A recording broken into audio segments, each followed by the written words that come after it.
Corrosive Bullet. You said do what now?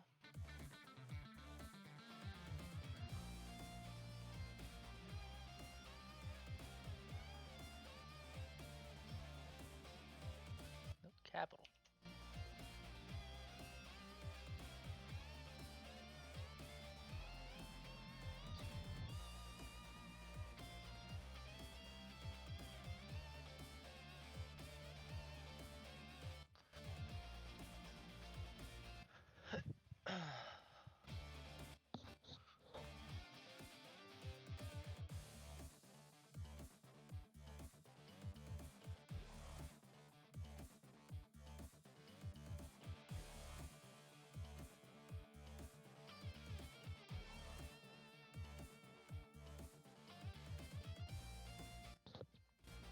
One second on the computer, give me a minute.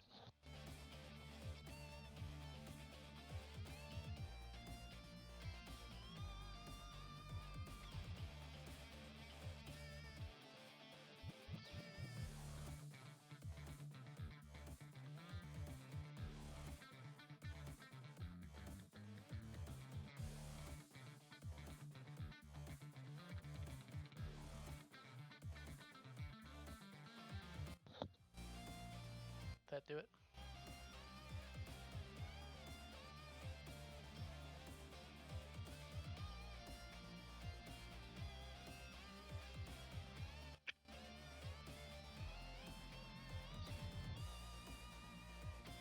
Cool.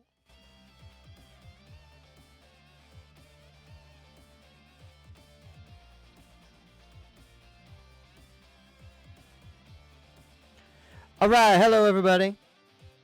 Welcome to the stream. Hello. So we're gonna do something a little different today. Nero, what's up? We're gonna do something a little different today.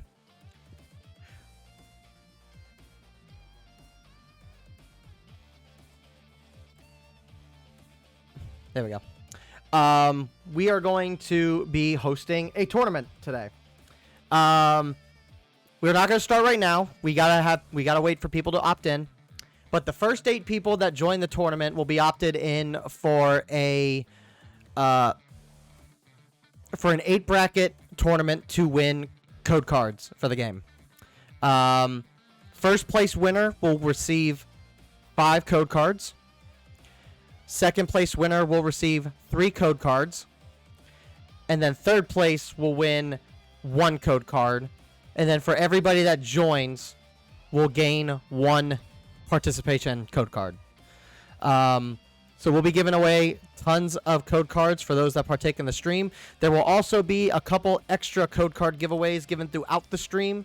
I have a red starter deck to give away, as well as 2 code cards as well. So if you would like to partake in that, if you would like to partake in the tournament, Chicken Reborn, do these code cards work in Dokkan? They do not. Am I still showing up in Dokkan? Hold on. Wait. Did I not change the game, the game itself? No, I did. Oh, what's up? I found your stream through Dokkan, so I don't know this game. Gotcha. You scared me there. It's okay. How's it going, chicken? Anyway, so if you would like to partake in the game is free to download for anybody that would like to just join and play. It's free to download, free to play. You're more than welcome. This is not necessarily a professionals tournament. This is not like designated for expert players. This is for whoever wants to opt in and play. So, but we'll play some games. Does it work on PC without emulator? Because my phone's charging. It is. It's not on mobile. It is a PC game.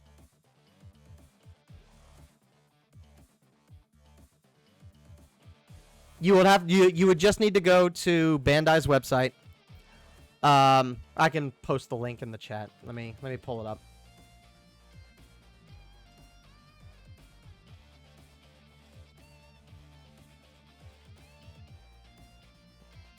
Let me pull it up quick. Hold on.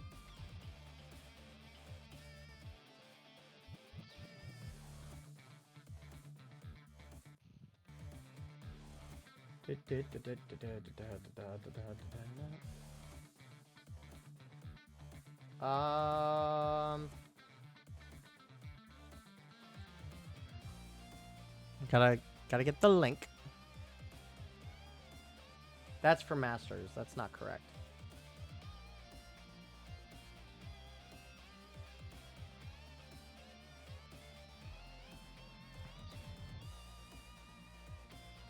Copy.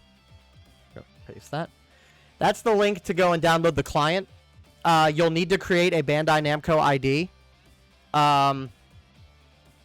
You'll have to set up an account to be able to download it.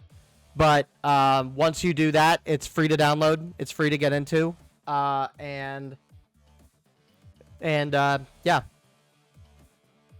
It's really easy to get into. So yeah. Uda Wolfu, what's up? Excuse me. Welcome, welcome.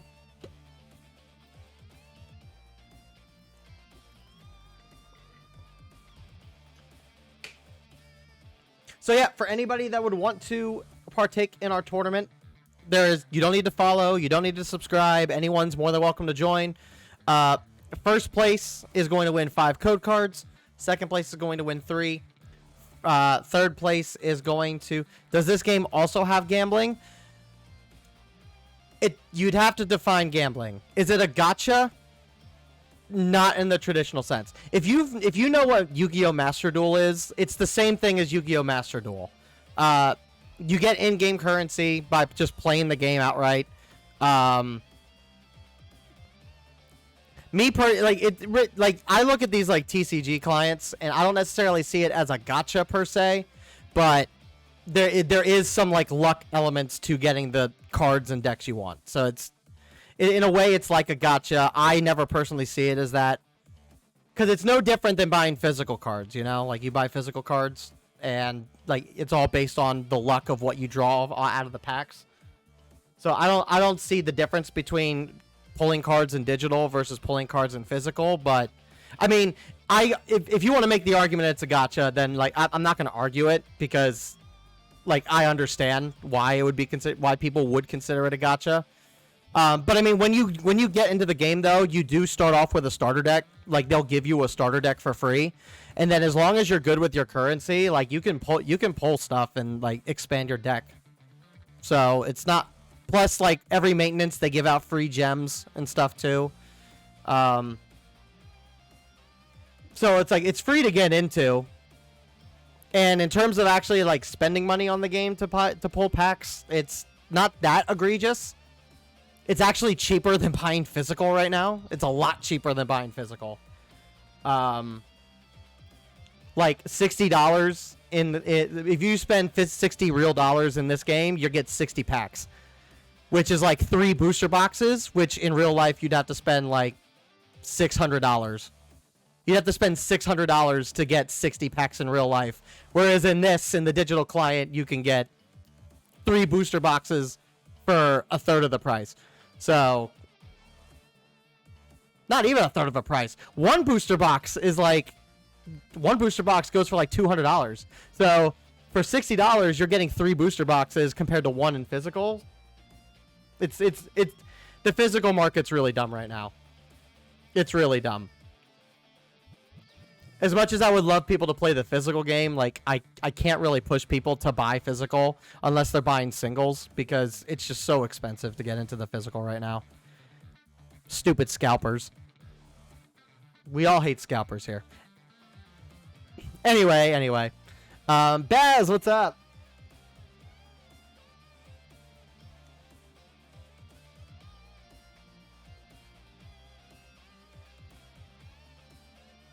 Hold on, I'm talking with people from the, I really enjoyed this game since I started it a few days ago. Yeah, it's a good game. It's pretty fun.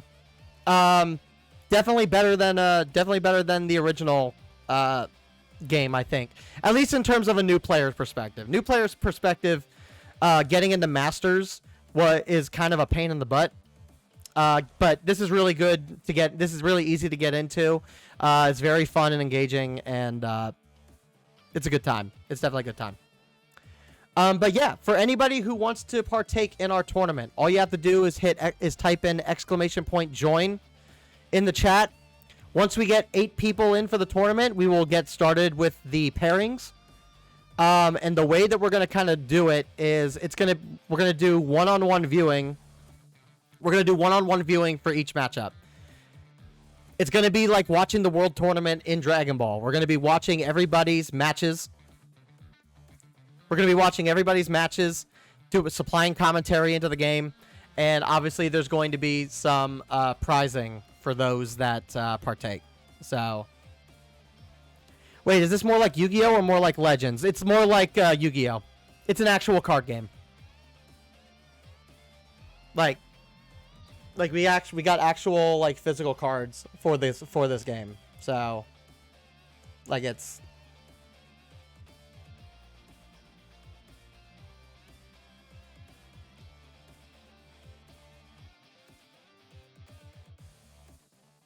My ass ain't win. Hey, it's not about winning. So here's the thing. I don't want anyone to feel pressured that they're not going to win because obviously the more you play the game, the more you learn and the better you're going to get, right? So everybody's going to get a code pack who participates in the tournament.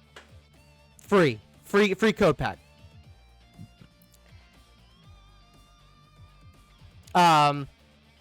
So everybody's going to get a free code pack to go into the game to play for just participating in the tournament. It's the top 3 that will get more prizing. And then on top of all of the tournament prizing that I'll be giving away today, we also have more code cards that we're just going to give away. So just for signing up and participating, everybody gets 1 code card. Then third place is going to walk away with an extra code card. Third place is going to walk away with an extra code card. Second place is going to walk away with 3 code cards. And then first place is going to walk away with 5. So first place will walk away with 6 cards. Second place will walk away with 4. Third place will walk away with 2. And then everybody else will walk away with 1 code card. And the code cards, if you're new to the game and don't know what a code card is, it is a digital card, or it's a digital code that you can type into the game down at the bottom here where it says enter code. You type this in and you get a free pack that you can open. So don't worry about winning or losing because everybody's gonna get one who participates. Just let's just join it. Let's all just have a good tournament, have fun. And kind of just you roll with it. And it's going to be best of 3. So it's going to be, every person's matchup is going to be best of 3. So you're going to get essentially 3 chances to win. You win twice, you go on to the next round. So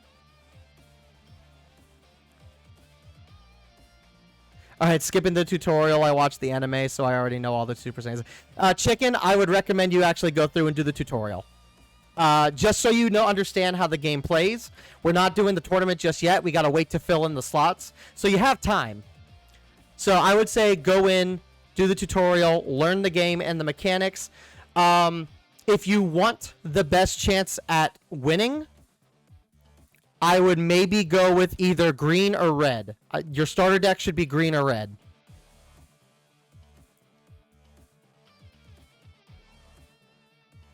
Just my sound advice.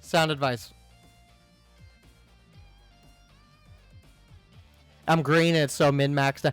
Yeah, I would probably say red. It would be the easiest for you to be able to get into. Green, I think, probably has the best end game potential, but it's not like the starter deck itself needs work. You need other cards to really make that deck shine. So I would say go red personally over green, and kind of go from there. That's my advice. All right. So speaking of which, I'm just gonna play some I need to do some of these solo play matches. Hold on. What are the missions for that?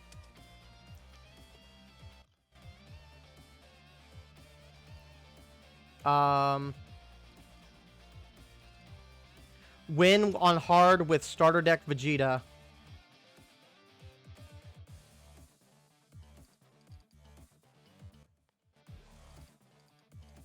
Win on hard with starter deck Frieza, Broly, and Vegeta. Oh, you have to do that with starter decks? Okay, hold on a sec.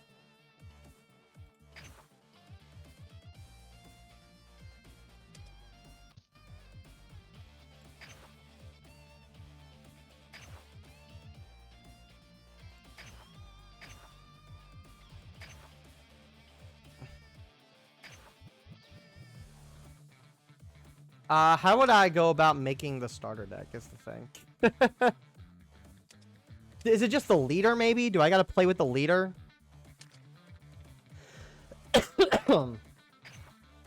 Maybe it's just playing with the leader. And not necessarily the deck itself. So we'll have to mess around with that. Let me catch up on chat real quick. And we gotta beat on hard.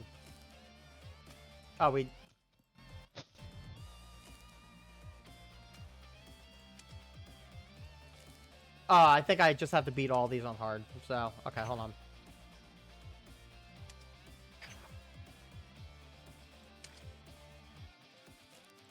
Do that on hard. Alright, let me catch up on chat real quick. I have no idea if I'm skilled enough and definitely don't have the cards for it, but if you need players, I'll hop in. Yeah, man, hey, Baz, you're more than welcome to just join in, man. There's no, like, it's not about winning or losing, it's just about having fun today. So, dumb as hell, my ass ain't winning, but I'll believe in the heart of the cards. Yeah, like I said, Chicken, if you go through it, we got time, go ahead and do the tutorial, kind of get them a grasp on the game, and just go from there, alright? Don't worry about it, don't worry about it. I'm also not playing, I'm just going to be commentating. It's more so just anybody who wants to partake in the tournament will play. I'm down to join, I just don't expect much right now. Or if I'm going to lose anyway, I might as well use my black deck for funsies. You might as well, hey, go have fun with it, man. I'm having fun with the game. It's just I'm drawing dry last 3 games, and this last one, I lost to a mirror match where he had everything. That's the worst part about mirror matches. Playing against a mirror match, if you end up getting bad luck and not pulling the cards you need, but your opponent does, it's just a bad time no matter what the matchup is. So I get that.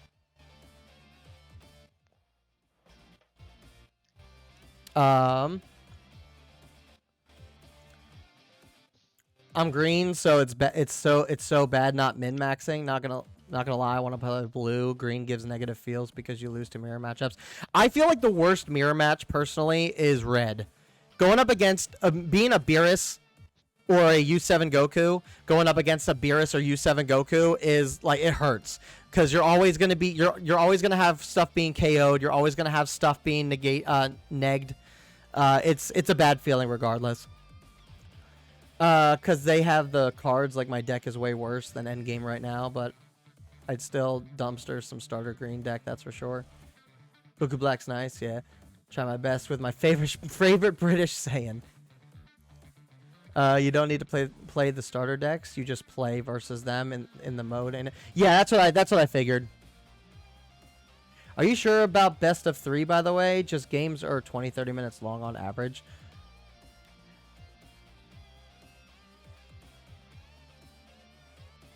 I mean, David, would you want to do a test best of 3 with me to see if that's going to take too much time? Yeah, we can do that. Yeah, let me know when you're ready to hop in and we can do that. Yeah, we'll do it. While we're waiting for people to come into the stream and kind of join, we'll test to see if the best of 3 is too much. I personally don't think it's going to be too much because we're going to be streaming for hours, so. It's just a matter of is everybody else gonna have time, you know? I honestly lost my mirror match because he had Secret Rare Gohan, totally nullified my play. I had some really bad luck with Gohan today. I played Gohan at my locals, and it felt bad. It felt really bad. I could not pull the stuff that I needed. I could not pull the stuff that I needed at all. Oh yeah, we gotta do the room match.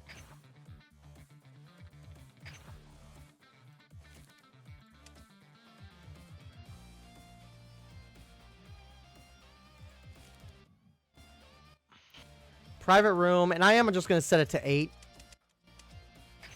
Because we're going to have people anyway. So, time limit. Yep, okay. Worst case scenario, it's 1 hour, 30 minutes time, times 3 in a 8-man tourney. I have never played a best of 3.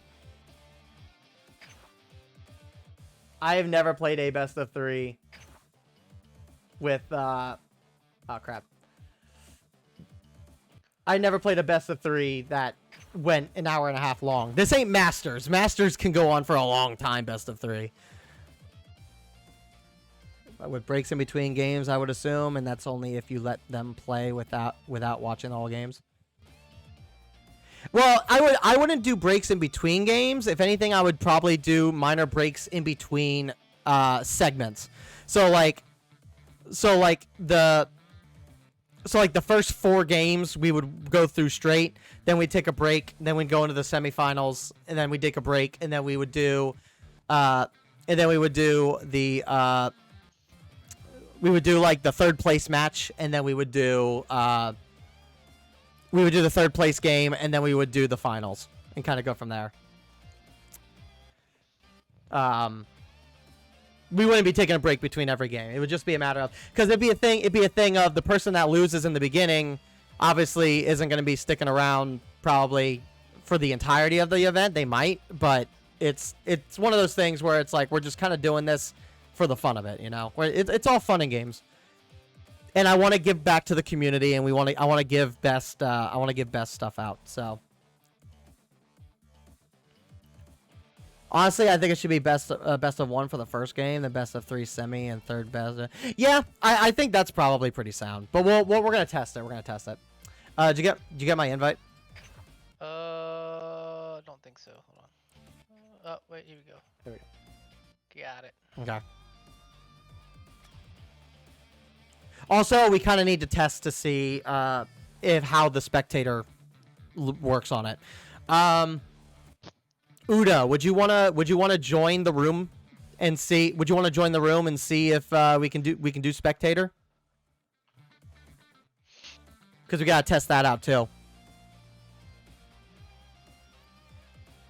Because I want to do these more in the future. Don't know how to join though. So go to room match. You go to mode select. You go down to room match, and then there should be an option to join, and then you just type in the room ID that's listed on screen.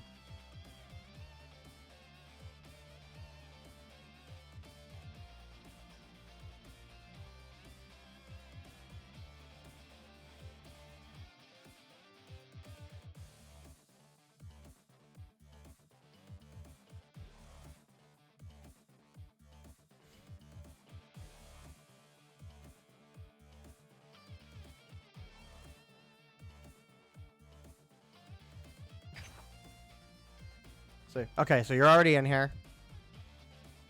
So we're just waiting on Uda to get in here so we can test the feature. Trying to see how to join. Yeah, like I said, it should be. You should be able to go to room match.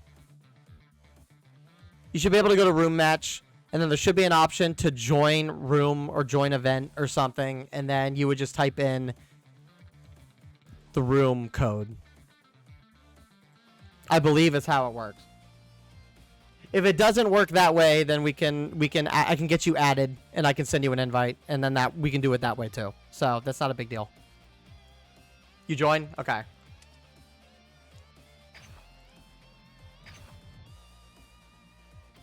If you would, do you want to try spectator, or do you want to join the match and I'll see if I can spectate? Because if I'm the one that's going to be commentating and watching the matches and like spectating, like I should probably see if that's something that I'm able to do. Yeah, if you want to join Alice Bear in the match room, and then I'll see if I can spectate you guys.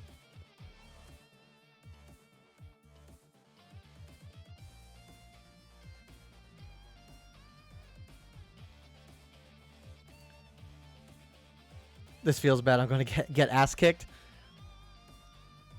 I think you'll do fine. Oh, I'm not that good. I think you'll do fine. And worst case, like, ideally I want to do an 8-man tournament, but I mean, if in the next like hour or two we don't end up filling in those spots, we can always do a 4-person tournament as well. It's not that big of a deal. We already got 4 people, so it's just a matter of getting 4 more people to join in. Here, let me put a notice in my Discord so people know.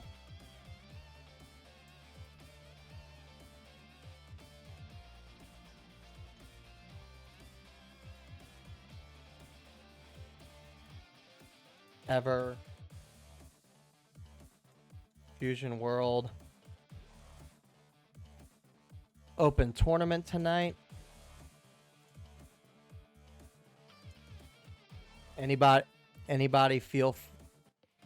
can feel free to join.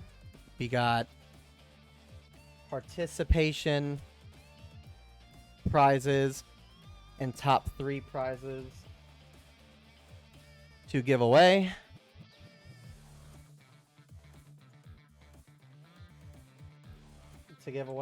So join the stream and type !join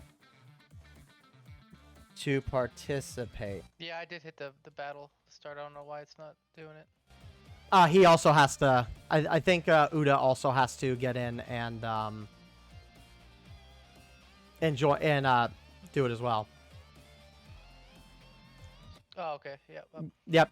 So once you guys are actually in the match, then I think I can battle. I should be able to join the battle and view it.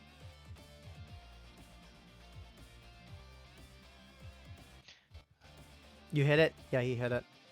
Cool. So let me see here. So if I back out. There we go. Now I can join. Now I can join the match and watch the match. So it's going to look something like this. So. All right, so we are part of this. This is going to be a test match, everybody. This is the first official test match for our first official upcoming tournament. We have our settings on, so that way we cannot see what each player has in their hand. So that way there's no screen peeking whatsoever. It looks like Alice Bear is going to be going second, with Uda going first. So he charges the 6-drop Gohan. Not a bad start. In terms of first turn charging, as we go into Beerus's first turn. He opens it up with a 1-drop Roshi to draw a card, a little cantrip. Cantrips are nice little additions. They are able to add 1 card to your hand, and he's going to swing in for his first attack to try and hit that critical. So what is it that Uda's going to sit here and do? Will he end up taking the hit? Will he end up trying to combo out of it? Looks as though as he gets the crit, and unfortunately, that is 1 8-cost Broly to the discard pile. That is not what you want to see on your from crits. That is a real bad start. So now Udo's on his second turn, where he's able to charge again. Green is one of those matchups. Green versus Red's one of those matchups because it really kind of hurts playing against a red deck whose whole sole purpose is to control the board. In Broly's favor, though, once he awakens, he'll be able to take hits a little bit better against Red. And at least early on, the negging effects of Beerus aren't going to be all that prevalent. So he decides to go in and throw out Ongol to do a little bit of extra combo, to get a little bit of extra critical pressure on the Beerus. But that's what your cantrips are for, and that's what Alice Bear was able to use for his Beerus. So, Beerus going into his turn 2.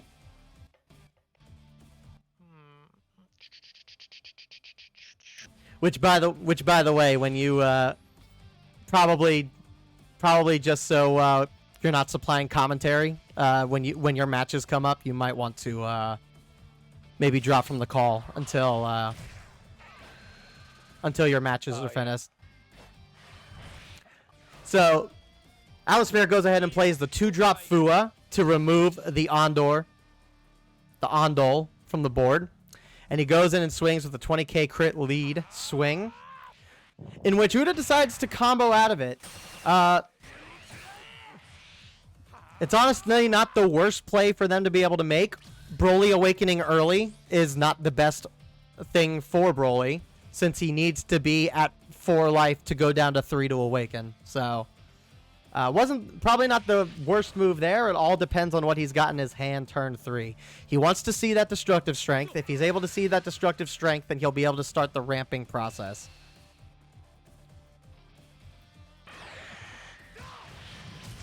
Let's see what Uda ends up going in and doing. Looks like he did not get the destructive strength that he needs, but he decides to play a little bit more defensive. Now, whether this ends up working in his favor, we shall have to see. As Beerus, being the control deck that it is easily able to remove him off board, but we shall see what ends up being the case.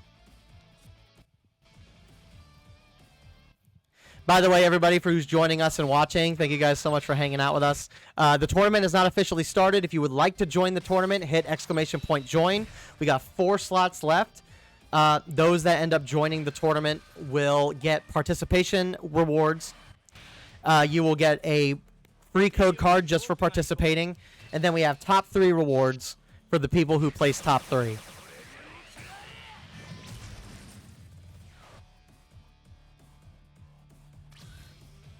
And then we'll also have extra code cards to give away over the course of the rest of the stream tonight too.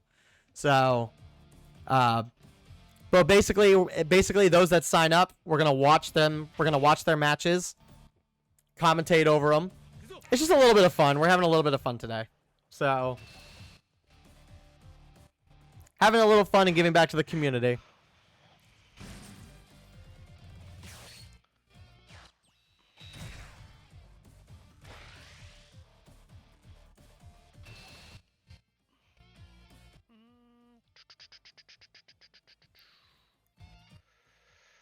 Uda, also, thank you for joining the Discord.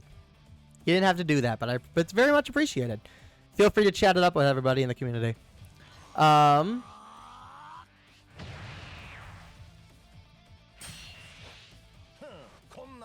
Be prepared to cringe at my absolute horrid plays I've not played in a straight 2 weeks. Hey, man. No better time to get into it than now, right?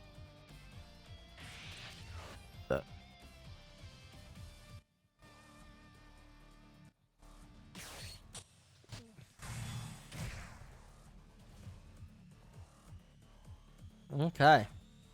Man, I'm doing my first match. First opponent is a level 60 guy, bro. They did not train me for this. As a new player, I would not worry about what player level is. Player level is just an indication of how much that person actually plays.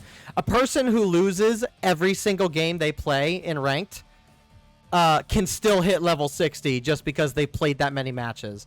So don't let the player level intimidate you. It's more so whatever your rank, whatever the rank is of the person that you're playing against is. Bronze, silver, and gold isn't really anything all that intimidating. It's when you start seeing platinum, master, and god rank players that it's a little more intimidating to kind of go up against. But they should have fixed multiplayer. You should see people around your same rank.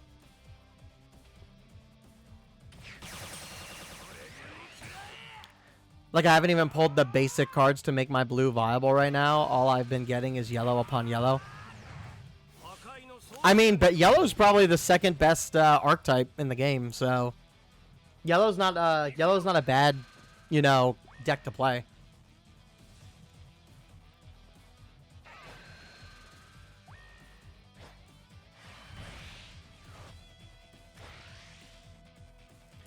All right, so we're sitting here on turn 4, and it looks like Uda is allowing himself to get hit to 4, so he is able to awaken his next turn here.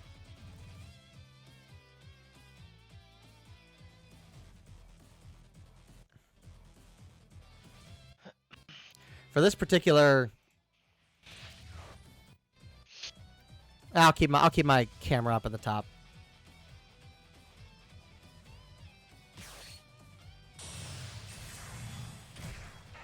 Okay. So he plays 5-drop Turles to ramp, which puts him up to 6. This is a really bad situation for Uda to be in because he, unfortunately, was not able to get the ramp off when he needed to, and he just ramped Broly into his energy. That's 2 Brolys he lost. That's unfortunate. Now, because he got the Broly starter deck, that means that he probably has a third one somewhere in his deck somewhere. Here's hoping that he has that Broly in hand, because that is unfortunate to have to lose a Broly in a discard, and then to charge a Broly after the fact. Is very unfortunate. So Uda's going to sit here and awaken. Now he's going to go from 4 to 3, and now he's at 7 energy. Now, unfortunately, 3 energy or 3 life is the sweet spot. 3 life is the sweet spot. You want to make sure you're always trying to defend yourself as best you can on 3, so you do not leave yourself open to those double strikers.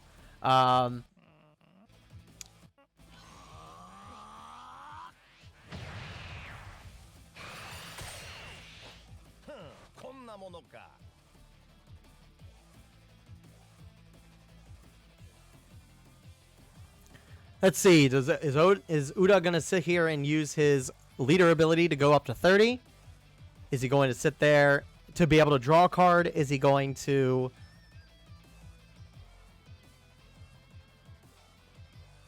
swing on board to thin out board? Is he going to continue to apply pressure to Beerus?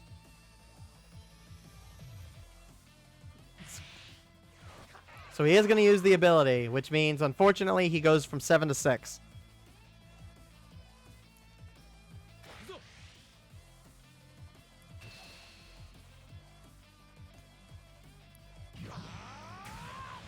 He does go to remove board.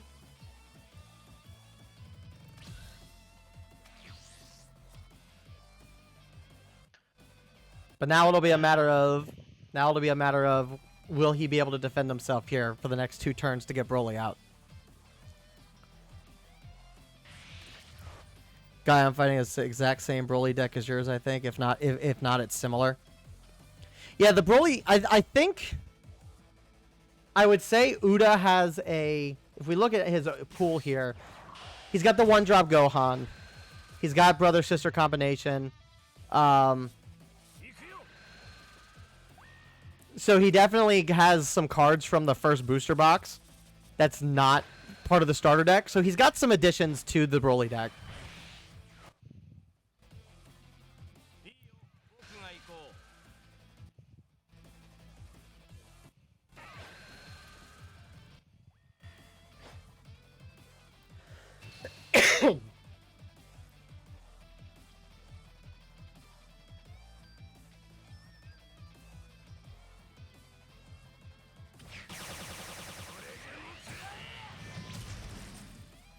All right, going down to 2. That's risky business, but at the very least on this turn, if he's able to defend himself, like he's not going to get double strike this turn. So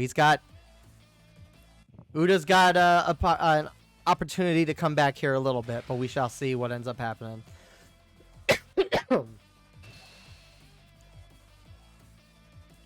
I don't even have the Frieza deck, so I've got no shot running it at the moment.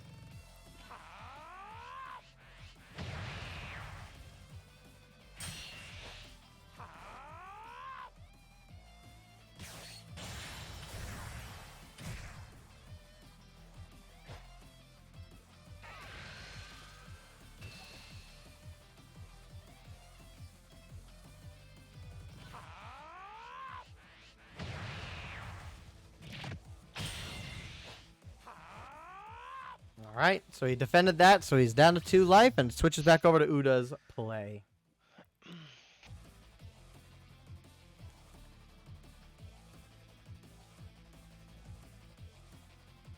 This guy has like 20 cards in hand, I got 0, I'm cooked. Yeah, unfortunately, yeah, this game is heavily dependent on hand advantage. It's a matter of being able to play cards in a specific sequence to be able to optimize the hand that you have.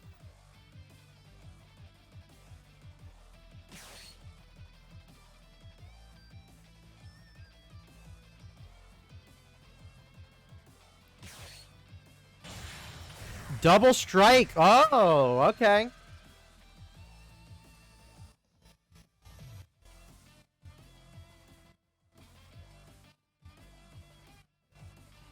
All right, all right, and he picked the 2 best cards I think on the board. So that was actually a really good idea.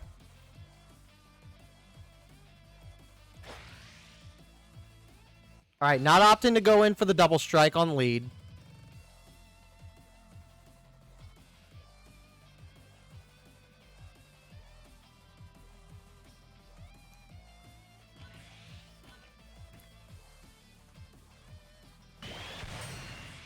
That was a very costly combo to keep that Gohan on board, but it's something that Beerus probably should do his best to do here. So, not a bad move by any means.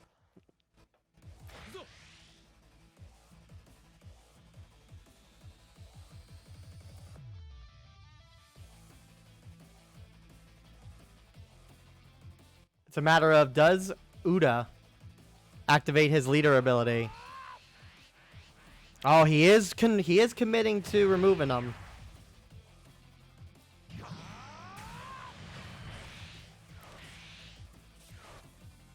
Has Uda used any super combos yet? Let's take a look here. Uda has not used any super combos. So those 2 super combos that he has in hand could very well still be super combos.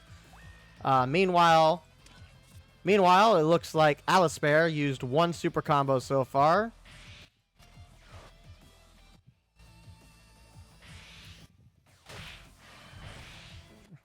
And it looks like it looks as if Broly is able to survive this turn, at the very least, there's no double strike here. But it's a matter of how much pressure is Alistair going to put on Uda to force him to take a life or to push his hand.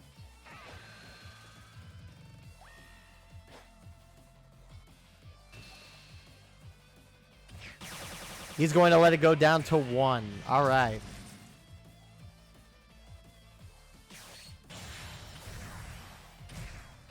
And the secret rare, God rare, comes into play. 30k onto Broly's 25. How high will Alistair go in for the combo?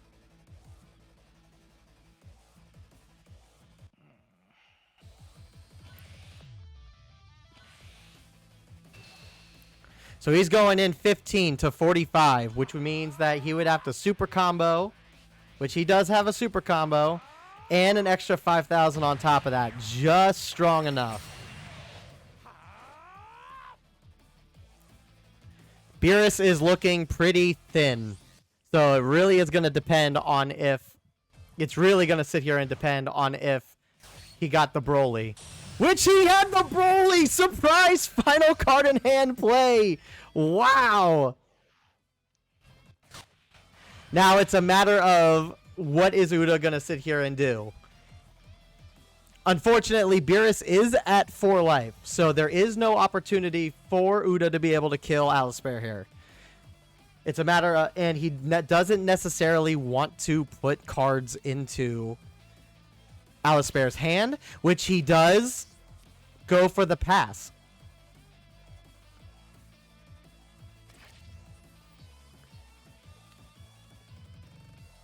So what is Alistair going to do here? Is he going to commit resources to try and get Broly off board? Or is he just going to try and go all in and try to take that last life? What does Uda have? He has just enough! At this point, I think it is over for Uda, though. It is unfortunate. But that is game for Uda. It was a solid attempt. If Uda just played a little bit better in terms of his ramping, if he got the cards he absolutely needed to be able to ramp a little bit faster, he would have done a little bit better in that matchup. But good game, it is all a matter of how lucky can your draws be. That was a fun match to watch. That was pretty good. You didn't get what you needed early. That's what I kind of figured. I think you held yourself off pretty well though. You got to like what was that? Like turn 7? turn 8. So you defended really well there. It's just, yeah, you need green. Unfortunately, you need what you need real early on. So, all right. So let's see here. So we're still sitting at 4 people who joined the tournament. Guys, if there's anybody in the stream right now that would like to join our tournament, this is very impromptu, very last minute, very little planning. But if you want to opt into our tournament and potentially win some prizes for the digital client, aka free code cards, feel free to hit !join. It's going to be basically going to be a round robin. It's going to be a random bracket of 8 players. Everybody's going to get a code card for participating, and the top 3 players are going to win more prizes. I think what we're going to do is we're going to do well, actually we should probably test this. We should probably test this. Now that we know how the battle viewing works. I will opt in to a lobby. Okay.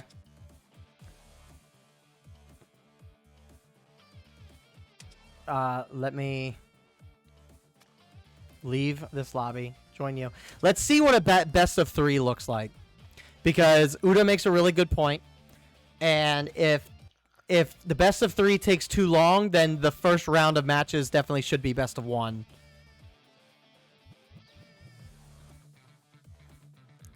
I had no card draw really, and versus red blocks are useless for green. Yeah, that's true. Red blocks are not great against red.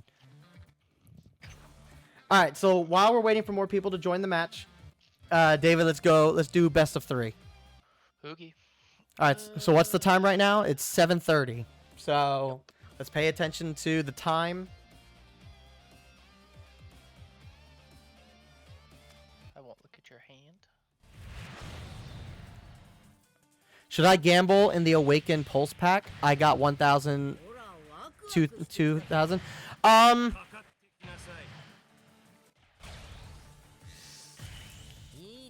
Personally, I would say no. I think in terms of the gems you currently have, your best thing to get, I think, well, it depends. Chicken, did you start with the red starter deck?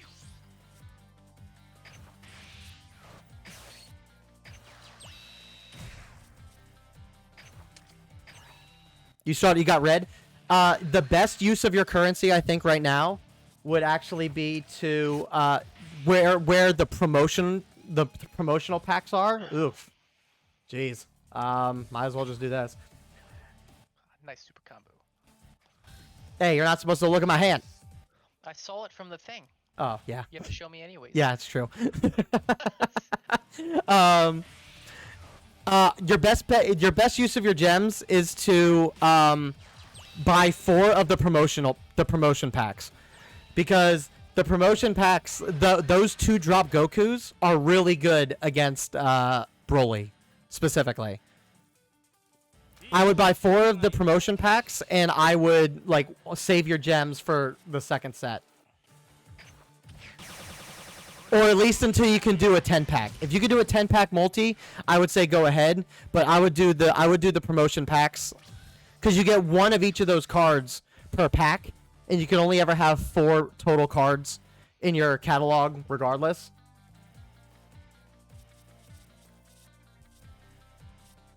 We're gonna do this.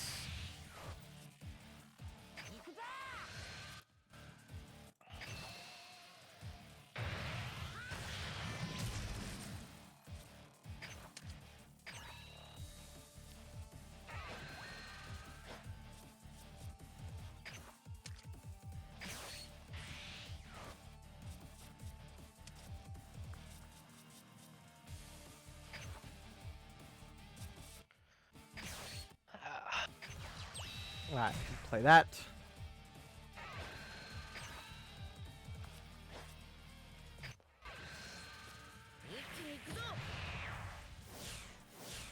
There was no summon animation? What is this?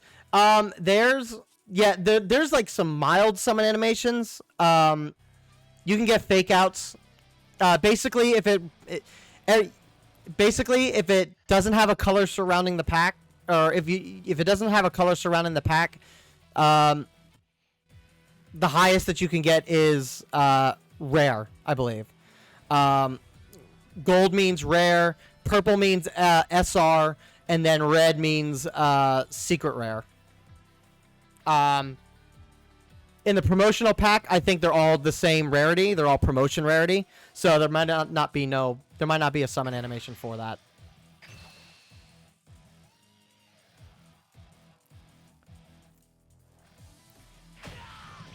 Yeah, I would advise everybody, if you're a new player or a veteran, to never pull for cards unless you actually have 1,000 gems, because that way you're at least guaranteed an SSR.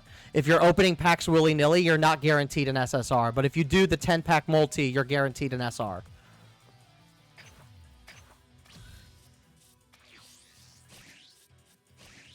Okay. Switch you.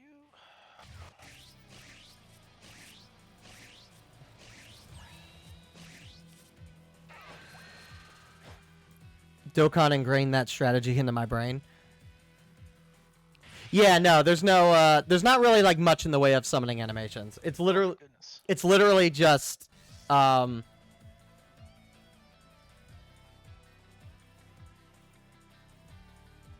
it's literally just, you know. King James, is that you, Jimmy? What's up, Jimmy? What do I do?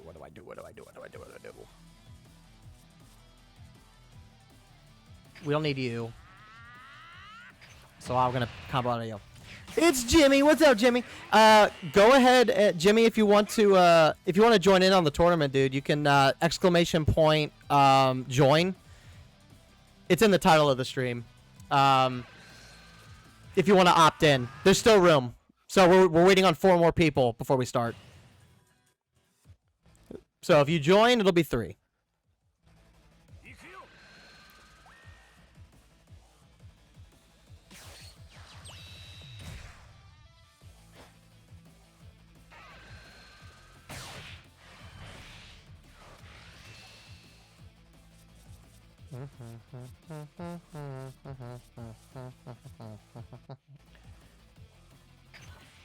We'll do that.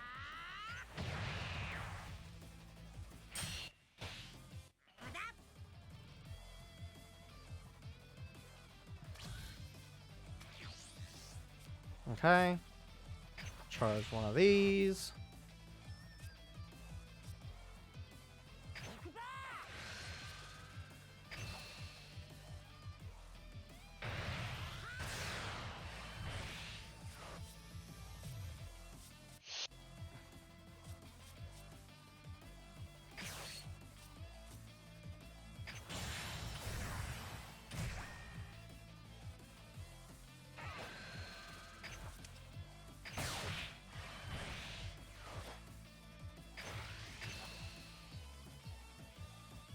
How do I join? Sorry. In the chat, just do type in exclamation point, and then type out join, capital J.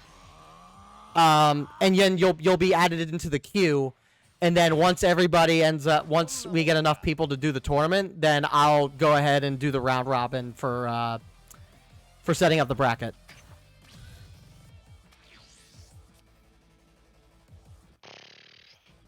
We're doing a little bit of testing right now. We're trying to see what the best case format might be. Right now, me and my buddy Alisper are doing a quick best of 3 to see how long a best of 3 can go on for. Because it may be a little too long for the first round of matches to do best of 3. It might have to be best of 1, and then semifinals and finals will have to be best of 3.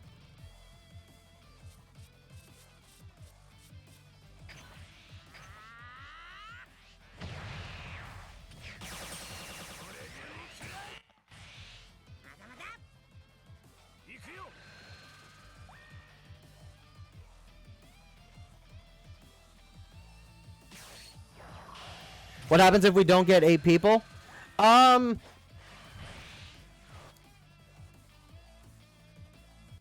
even numbers, right? I mean, Usually you want to try and have even numbers. If it's odd numbers, normally like someone's on a bye, meaning someone doesn't play for a round. But in a traditional tournament setting, kind of hard to kind of plan that out, you know.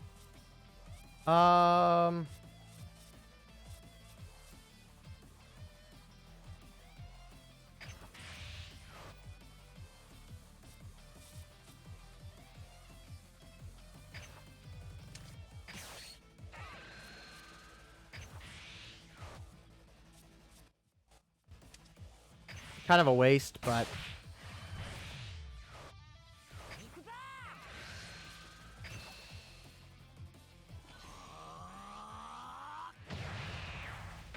join. Let me just double check, make sure that Jimmy actually got added in. Yep. Okay, Jimmy got added in. So that makes 5. We need 3 more people.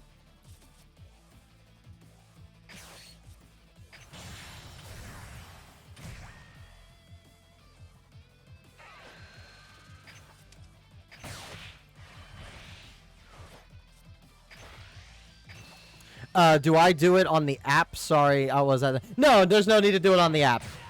I'm basically gonna like go through everybody that joined into the queue. I'm gonna look at everybody in the queue. I'm gonna do a random like pick order to kind of set people up in each bracket, and then once the bracket is actually set up, then I'm basically going to have those first people in that first match join the lobby. I'll make a lobby big enough for everybody to join, so everybody can kind of watch the matches if they want to. But then I'm going to we'll basically stream the matches. I'll provide commentary, and then whoever wins goes on to the next round. We go to the next person, we watch their battle, they go to the next round, and kind of like just go down the line, kind of like actually watching Dragon Ball, watching how the actual tournaments go. Just to kind of do something a little different.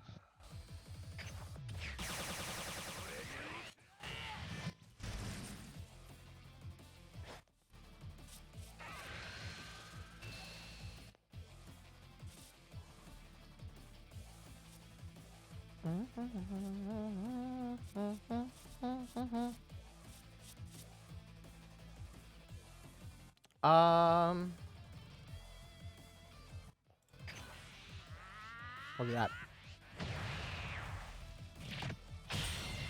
Okay, so you did that.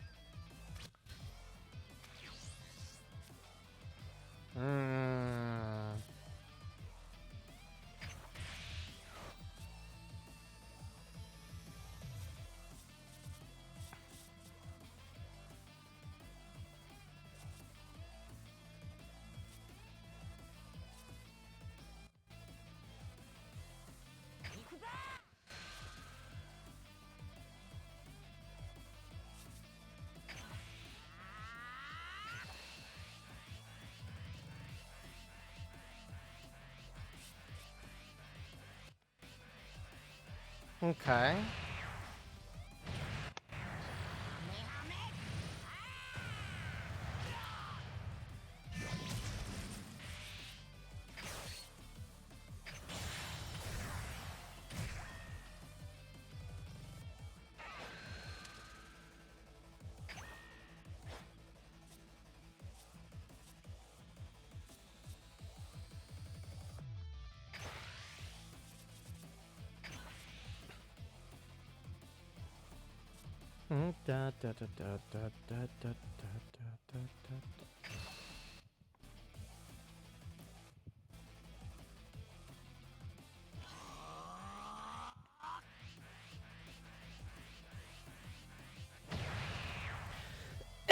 Excuse me. All right.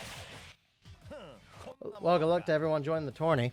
Yeah, I think it'll be a good time. I think having everybody, like, again, this is supposed to be something lax, kind of laid back. Everybody kind of enjoys their time playing. Everybody kind of like everyone can kind of see what everyone else is playing and get an idea of how to better their strategies and kind of go from there. It's a not only is it a learning process for a lot of people, especially with the new people that are joining the game and joining joining the community and stuff, but it's also, again, like, I'm giving back to the community with a lot of these code cards. So.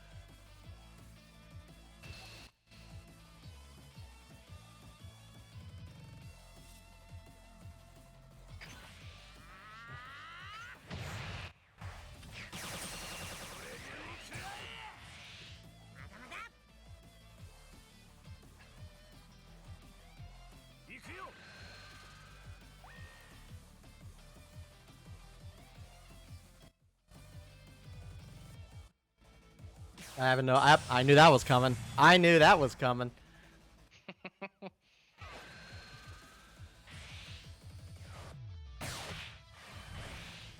Oh, there we go, Goku. No.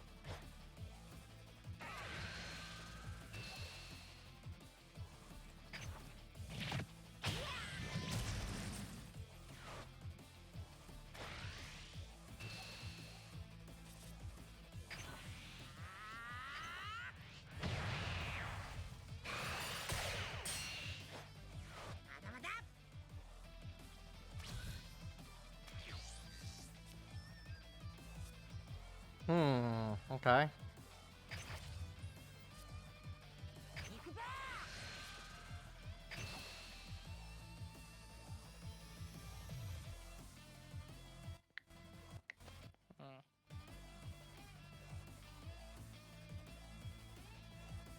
Why not?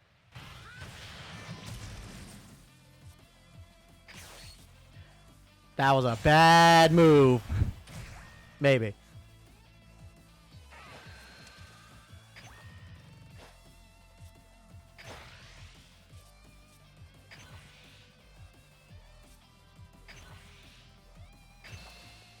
Oof. Oh. No. Oh, it's a match. Oh. Yeah. I was playing risky there. I was hoping you would kind of take it. GG's. I find the Beerus matchup harder than Goku, to be honest. Oh, yeah, the Beerus is very oppressive. Beerus is extremely oppressive. I just like U7 because U7 is able to build wide, and if you can keep stuff alive on board, and applies that additional pressure by adding 5,000 onto every card. So, all right, next match. Yep. Guys, if you're just joining the stream, we have 3 slots left for the open tournament. If you would like to join and earn some free in-game prizes, aka code cards, please feel free to hit !join. You can be a brand new player, you can be an experienced player. This is just meant to kind of bring the community together and kind of give back to the community. So feel more than free. Feel more than free to join. Everybody's welcome. So I'll even give away, after this match, I'll also give away a code card. I gotta change that.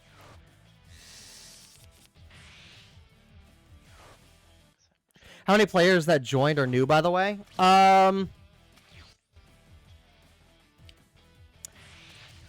Chicken Reborn is new. You recently just started playing, so you're relatively new. Baz, I would probably say maybe Baz is maybe new-ish. He's not new to the community by any means, but he hasn't played in a while, so he's a little rusty. So I'd say he's new-ish. Alice Bear's been playing for a little bit. King James has been playing for a little bit. He goes to my locals, so. Was King James? Was he there when I was there? Yeah, it's Jimmy. Which one's Jimmy? I can't remember. You was he played. playing Frieza deck? Was he the one with the Frieza? He was trying to build the Frieza deck. I think I played him. Yeah, you played Jimmy. Okay, I like Jimmy. What's up, Jimmy? Jimmy doesn't remember me. Yeah, Jimmy's cool.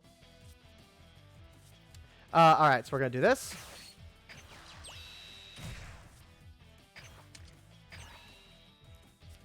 Okay. Then we're gonna play this. Hmm.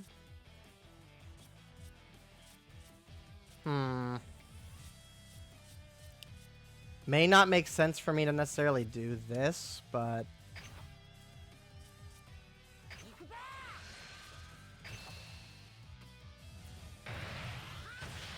Jimmy says, you both are cool. This should be fun. Cool. you got your level of acceptance for the day. Nice. Versul, what's going on? Welcome, welcome. If you're here to join the tournament, we still got 3 open slots yet, so feel more than free to hit !join. Once we get up to 8 people for the tournament, then we will get started.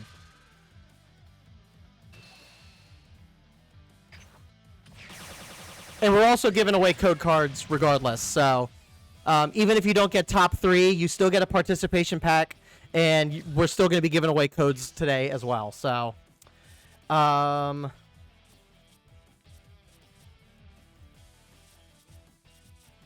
Honestly, I could probably withhold from doing that, so we're going to do this.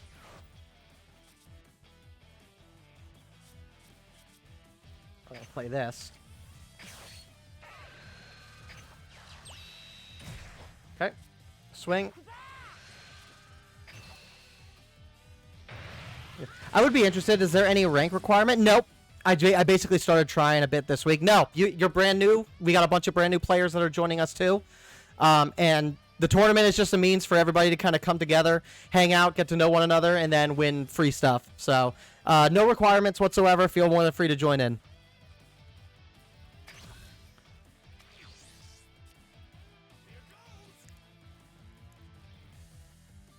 I'm just here to have fun. I'm new to the card game myself. Yeah, we got a lot of new players. So there's a couple people. There's like 2 people out of the 6 that are going to be signing up that are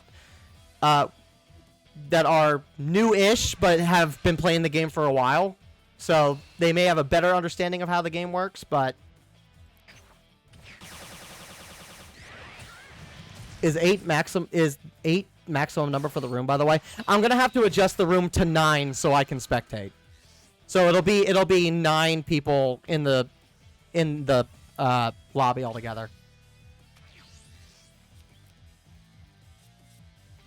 Okay. Don't need this right now, so I can charge that.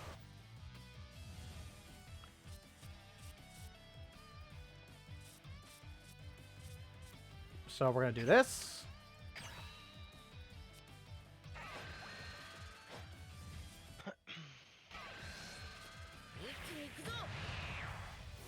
All right, looking forward to it. All right, so that's 6 players. We need 2 more players for the tournament, and then we can get started.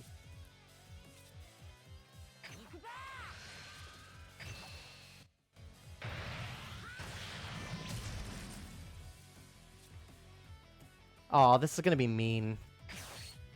This is gonna be mean. Hey, it's my cantrips, man. Come on. Yeah, that's mean.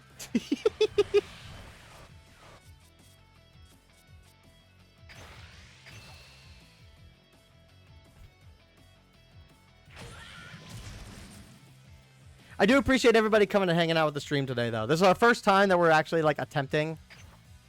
This is the first time we're kind of, like, attempting to do, like, an event like this. And I want to do more of this in the future with the game. So, this might be a little... excuse me. And excuse my cough, too. I'm just getting over allergies and a mild cold. But, yeah, I want to do more events like this in the future. So I want to be able to, like, get a good idea of structure to know how to do this going forward. Oh, I got Angel Super Saiyan 3 Goku. Oh, in Dokkan? Nice, man. Yeah, I was able to pull those units to Friday as well. Yesterday.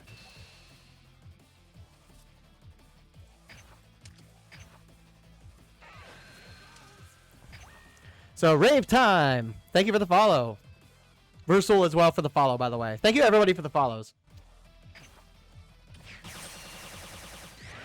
Yep, took 400 stones, but got him. Nice, man. Nice. Yeah, I think mine was like 600 stones with tickets, so...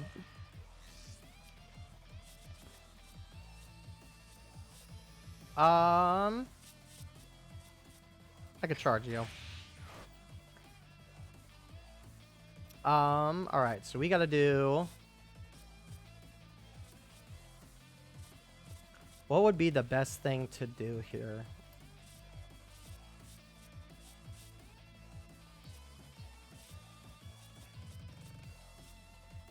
I think we're just gonna do this.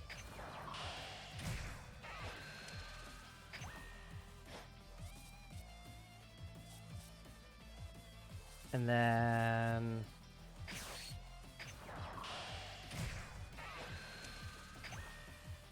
I'm being so mean to you. I'm sorry, buddy. It's okay. That's Red's game. That is Red's game.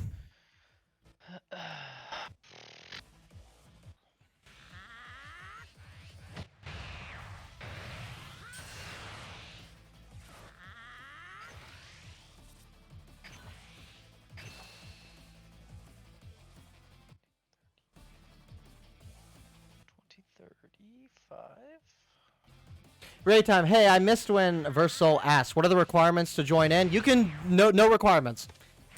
Once we hit 8 people, like, that's it. Like, I'll be closing submissions. But, no requirements. Just feel free to join. There's going to be participation rewards. There's going to be top 3 rewards. And then I'll have some extra stuff on the side to kind of give away to people as well. So...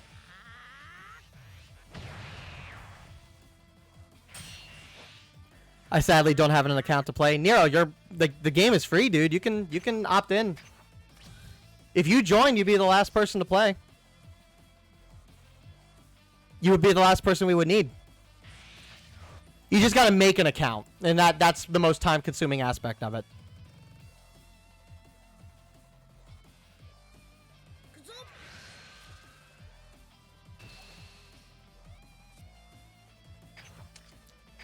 Not trying to pressure you. You don't have to if you don't want to.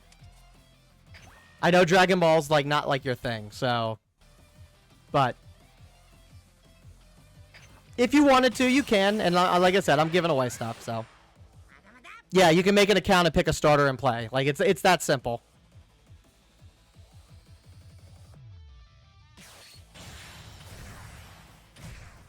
Okay.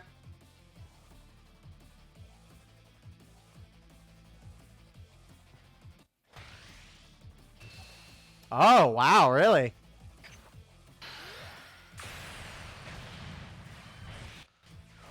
No point to waste a card for that. That's fair.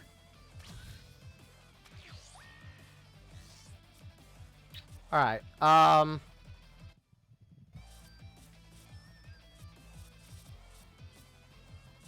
what would be my best play here is the thing.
Okay.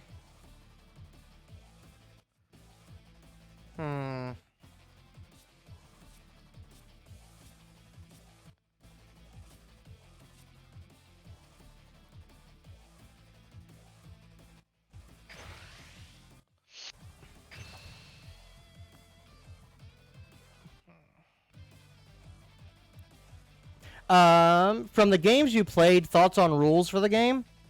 For the games?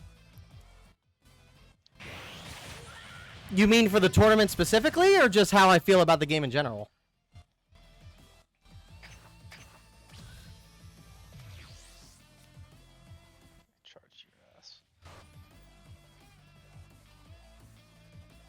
Will it be first round for first game? Oh, I see what you mean. Yeah, I mean, we're doing best of 2, and it's already hitting 30 minutes, so I think the first round's going to be best of 1, and then the top 3 matches, semifinals and finals, will be best of 3.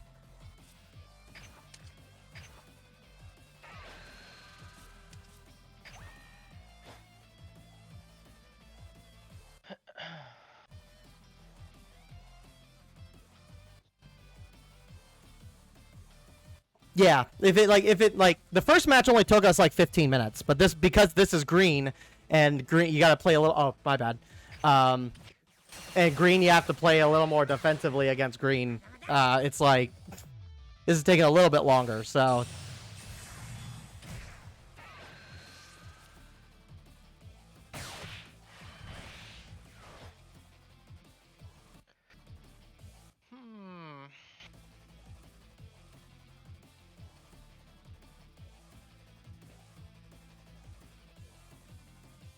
Do we need to join Discord or something for the tourney? No, you don't have to. I'll basically what I'm gonna do is I'm going to open up a private lobby, and as long as you have the room code, you'll be able to join. If somebody joins the lobby that's not supposed to be in the lobby, I'll just kick them.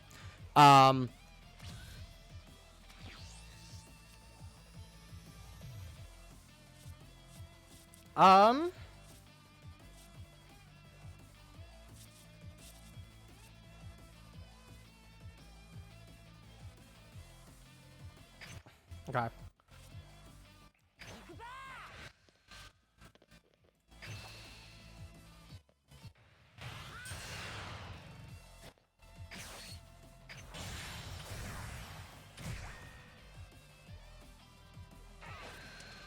Doesn't really matter. Oh. Yeah, double strike. Yep.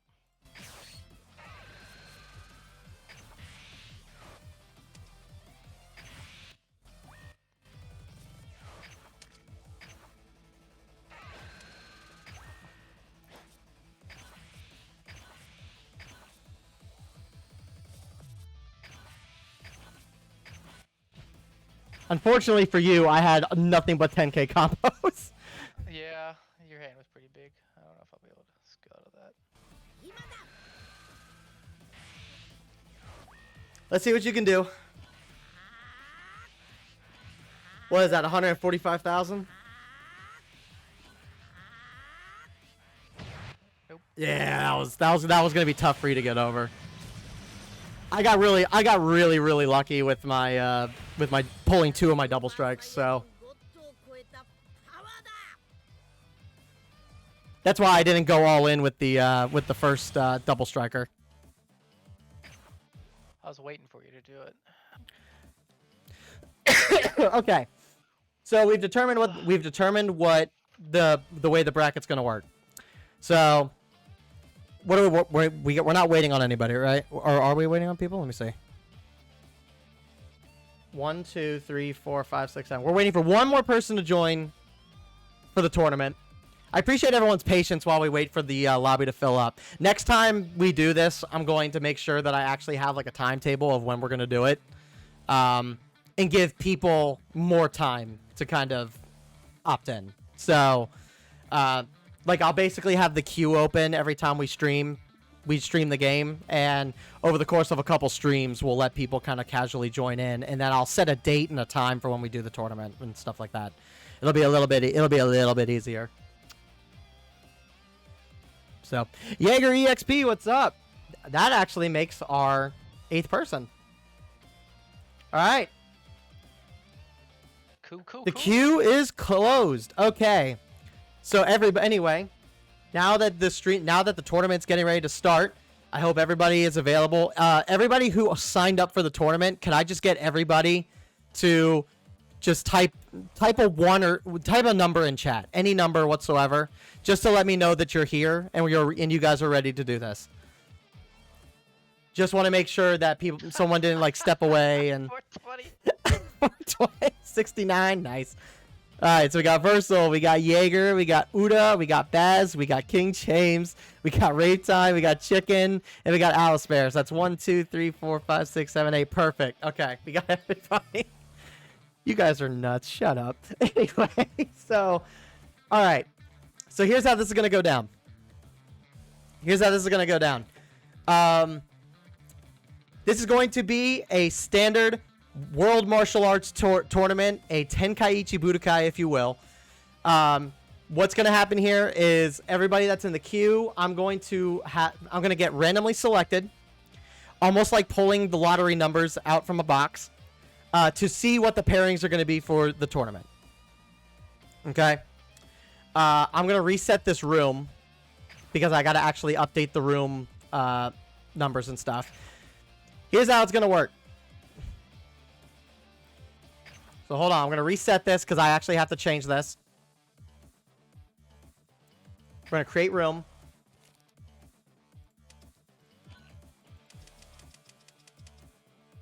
We're going to set this to 9. Only those that are in the tournament should join. If you are somebody who did not join the tournament and ends up joining the room, you will be kicked. I'm sorry. This is just specifically for people who join. You're going to see every match in today's tournament. So don't feel like you're missing out if you're not in the room. This is just for the people in the tournament. Now, here's how this is going to work. So like I said, we're going to do random lottery number. And if I could, when your pairing is called, join the tables as the numbers are called. So the first person that gets called, join table 1. The second person that gets called, join table 2. Like and so on and so forth. Just fill the slots as we kind of go. If you want to, and just remember the table number that you're going to be at. Now, here's how the format of the tournament's going to work.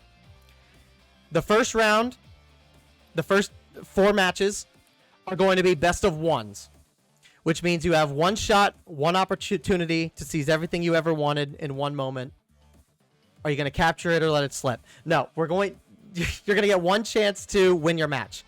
The winner of that match from the best of one format is going to go on to the semifinals. And unfortunately, if you end up losing that match, you're going to be out of the tournament. That doesn't mean that you don't walk away with some rewards. You're still going to get a code card to walk away with to be able to play into the game. To be able to put into the game, give yourself a free pack. So, don't worry. Don't feel like it was a waste if you lost. Take it as a learning opportunity. We'll do more of these tournaments in the future, and kind of go from there. But just have fun with it. Once the first round of matches are done, we're gonna take a small break. If someone wants to go grab water, a small snack, use the restroom, whatever, we'll do that. Then we're gonna go to the semifinals. Semifinals is going to be best of 3, which means 3 matches. Whoever wins 2 matches goes on to the finals. Then after that, we'll take one more break for everyone to take care of what they need to do. Then we're going to do the 3rd place match. So the losers of the semifinals will then fight each other for the 3rd place spot. That'll also be best of 3. Whoever wins 2 matches there will get the 3rd place prize. Then we'll go to the finals. It's going to be best of 3. So, and then obviously the winner of that one will get the 1st place prize. The loser will get 2nd place. Does everybody understand the rules? Yeah. Wait, can you go over that one more time? Okay, so basically what's going to end up happening. So anyway, let me make sure everybody that's here is supposed to be here. So we got Baz, we got Jaeger, we got Jimmy, and we got. I don't think I'm in here. We got Chicken. Did you send me an invite? Or is it the same room? It's a different room. I'm gonna pull the room ID up. Yeah. There you go. Yep, I put the room number there. Sorry, my bad, guys. Let's sort of shuffle up and deal. All right. And if you guys want to play practice matches in between each matches, like that's fine. If you guys just want to mess around and just kind of test out your decks and make some quick edits in between, you're more than welcome to do so. If you want to spectate the matches, I think all you have to do is once both players ready up, you just leave the room, come back in, not leave the room, but you just go back to the menu, go back into the room lobby, and then you should be able to just view the match that way. It's being slow. It's fine. We got time.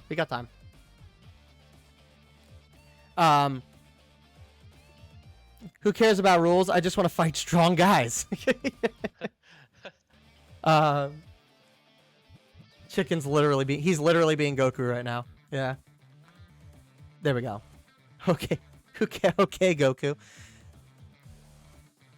Okay. So once everybody's in here. Okay, everyone's here. Let me just double check room members. All right, so we got Baz, Jaeger, Jimmy, Chicken, Rave, Versal, Alisper, Uda. Okay, perfect. All right. All right, so here we go. We're going to go with the drawings. When I call your name, jump into the first slot of jump into the next slot of the first available table. All right? All right, here we go.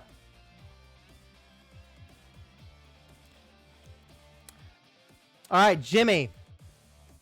King James, table 1, first slot.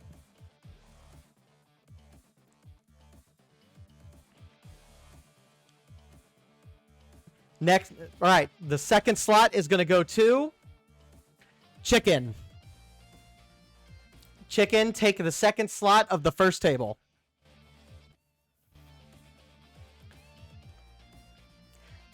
All right, the third person for the second match is going to be Baz. Baz, you are going to be in the second match. So grab the first slot in table 2.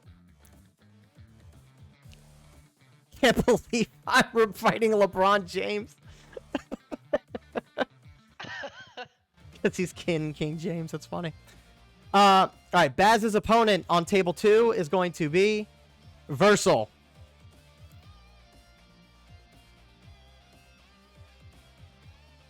Well, LeBron, what are you doing? You got to go against Denver in like 30 minutes. He's got to get his DBZ in. Yeah, he's got to play. He's got to play his Dragon Ball, man. He's got to get hyped. All right.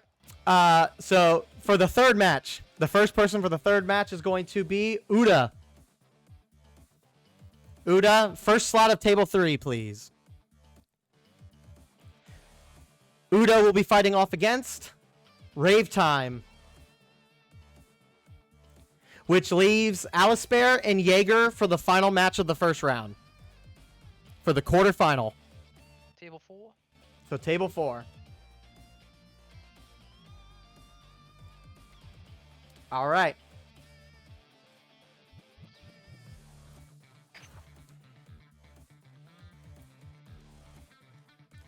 Good choice. D'Lo got hired by Jokic to build houses in their hoop. So he's been over. I've retired from basketball. All right. So everybody's at their table. Again, if you want to view the matches, you're more than welcome to view the matches. If you want to just play some games, you're more than welcome to play some games. We're going to do this one match at a time. So I'm going to be spectating Jimmy and Chicken's match for the stream. And then after their match is done, we're going to spectate Baz and Versal next. And then we're basically going to be viewing all the streams. Or we're going to play all the matches. So we're going to watch every single match. So if you decide to play a match in between before your match comes up, you're more than welcome to do so. But your match doesn't count until we spectate it. All right? All right. So the first match of the first ever Corrosive Bullet Budokai Tenkaichi is going to be Jimmy versus Chicken. So Jimmy is going to be using the Frieza deck, while Chicken is going to be playing with Starter Goku. Looks like Jimmy's going to be going second, so that leaves Chicken up to go first. He charges the 2-cost Android 18. Nothing crazy to be seen here. It's turn 1. Nothing really gets done crazy in turn 1, so he decides to play a cantrip. Replace the card that he spent to charge energy. Not much more else you can really do come turn 1, so you just do what you got to do.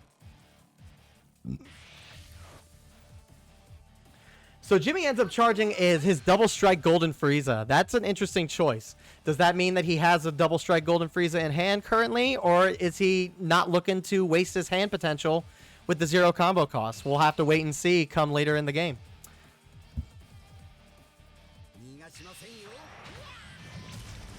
So Chicken decides to take the first energy, or take the first life in his pool, building up his hand advantage. Obviously, in these early rounds, you want to try to get yourself to awaken early. You don't want to necessarily be sitting on 8 life, 7 life, 6 life come turn 4. You want to take advantage of your awakened leader skills. So no strange oddball plays here just yet. But it's a matter of what is Chicken's opening turn going to be with his first swing. So the first thing he does is play the 2-drop critical Vegeta. Critical is a very interesting situation in these early matches. Do you want to sacrifice hand advantage to keep your life in place, or do you want to remove the do you want to just go ahead and take the crit and lose the potential draw to hand? It's kind of hard with Frieza, because Frieza wants to awaken early to take advantage of the awakening ability that Frieza has. Unfortunately, if Frieza has no cards in play, there's no reason for him to awaken early to use that. So I believe Jimmy made the right move here to block out that critical and taking the life from leader. So this is already starting off pretty strong. Chicken being a brand new player, and Jimmy being a Masters veteran, but also slowly but surely starting to get into Fusion World. It's a relatively semi interesting matchup here. So he decides to swing the Self-Awakening Frieza into the crit, remove the crit off board to alleviate some of that pressure. Does Jimmy want to keep the crit pressure going, though, is the question. We shall have to wait and see.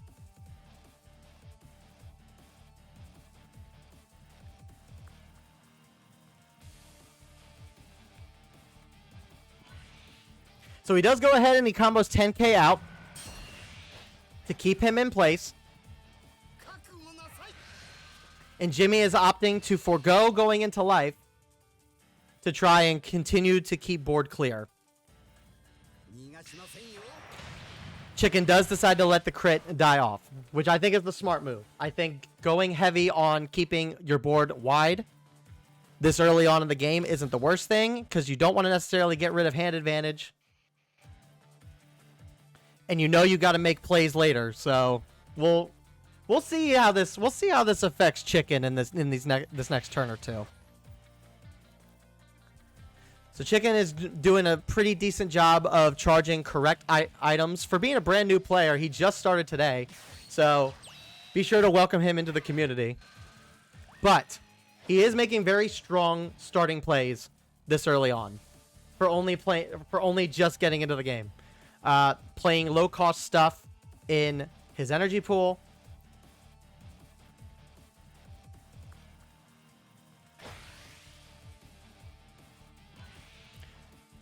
Decides to swing with the cantrip and uses his super combo to meet the 15,000. That, unfortunately, is going to hurt Chicken. For anybody who doesn't know, and for people who are just starting the game, because I know in this tournament we're going to have a bunch of new players. If you have a super combo in hand, do not use the super combo to attack unless you're trying to go for the winning game. Make sure that you are using those super combos for defense only, because that is a very costly thing to do. Now,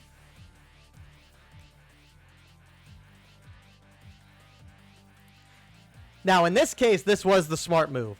By swinging with leader and attacking with the on-play Whis that doesn't get much use except for on-play, like, that was a smart move to make.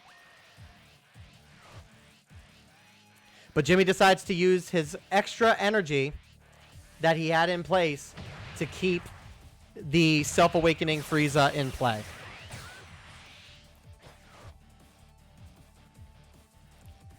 So again, new players. Obviously, there will be some mistakes made, but this is what this tournament's all about. A lot of new players came in for this tournament, so this is a learning experience for everybody. That's why we're kind of doing this little commentary thing for this stream as well. So kind of giving a little bit of insight for the new players, especially with their upcoming matches, but also for if the existing players want to be able to come back and view this stream to learn how they can maybe play better going forward. So going into turn 3, Jimmy is playing some very costly stuff into his charge pool. He played the 4-cost Cooler and the 4-cost King Cold. Those are very good mid-game options to be playing. So he could very well have all of these cards sitting in his hand already. It won't be clear until we actually see it. But Jimmy is deciding to go all in at this point and take out some of Chicken's life.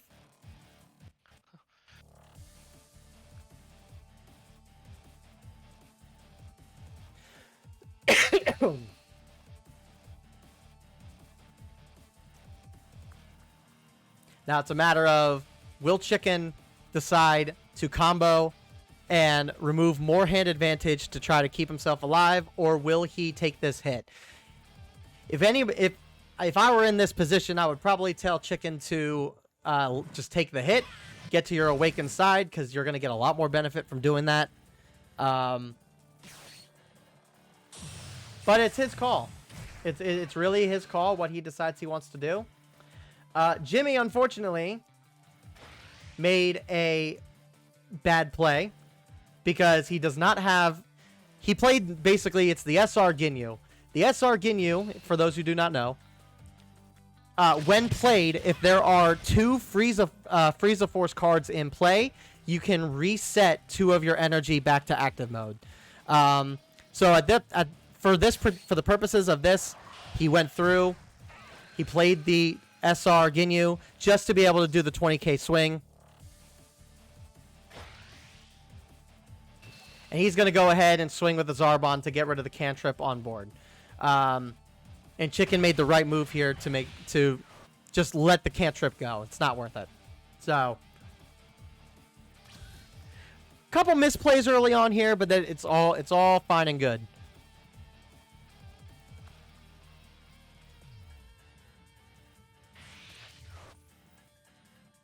Now, Chicken's in a very interesting predicament here. He's able to awaken, and he's at 4 energy. So it's a matter of how does he want to approach this. King James, Jimmy, is currently sitting at 5 life, knowing full well that come next turn, he will be able to awaken regardless of whether he swings into him or not. He's also got 3 cards on board.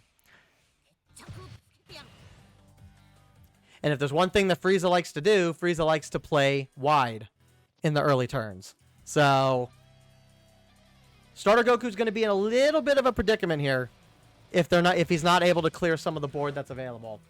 He decides to play God Kamehameha, which is a good move considering he has nothing in play. So he gets to play that for cheaper.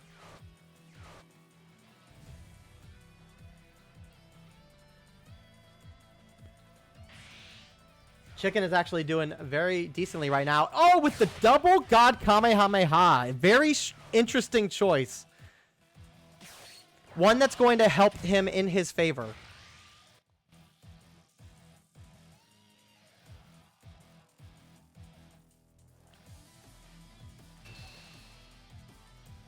Now, for Chicken, it would probably have been a little bit better if he would have activated his leader's ability.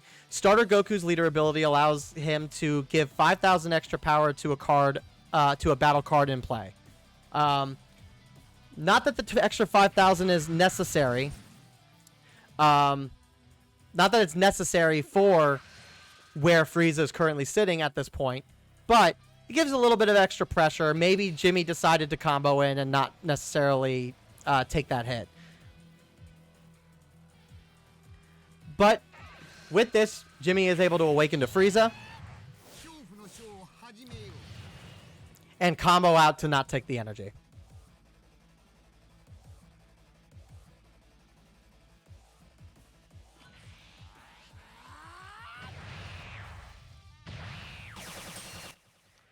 He goes ahead and blocks the attack from starter Goku, and now the turn goes over to Jimmy. Now, Jimmy's in a really interesting spot here. Now that Frieza is awakened, at the end of his turn, he is able to reset 2 rest mode cards back to active. This will not only protect the cards that are on field, but this will also allow him to swing with some of the powerful blockers, the blocker cards that the Frieza deck usually likes to run. I hate the rest mode.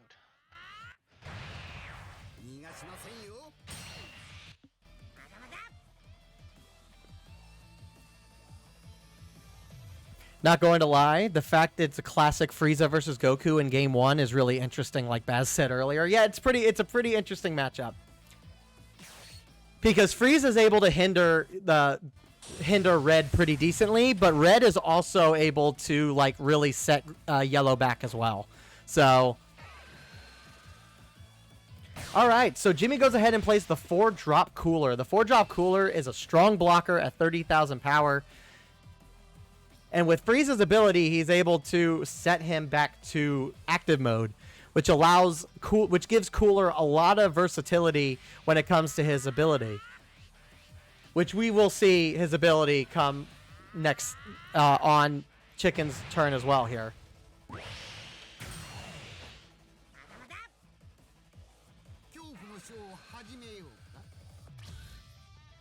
All right, so Jimmy decides to rest the Ginyu back up to active, move him up to active.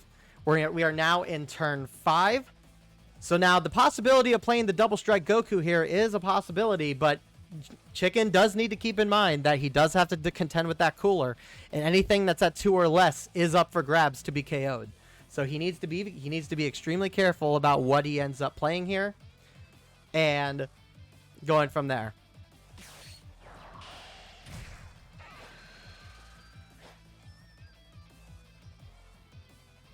He opts to not go in for the Self-Awaken, but he does decide to apply heavy pressure. So it really is going to depend on what he decides to do here. We know full well that one of these cards is going to be removed, and he made the right choice here.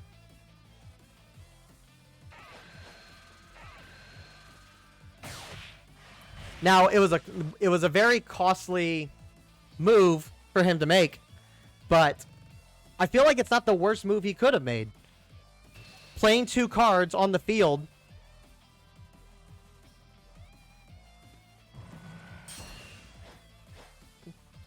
It's an interesting, and it's not a bad choice. It's just not a very good choice to make. He could have easily played the Android 17 to potentially bait out the Cooler and maybe have the Cooler block the attack there.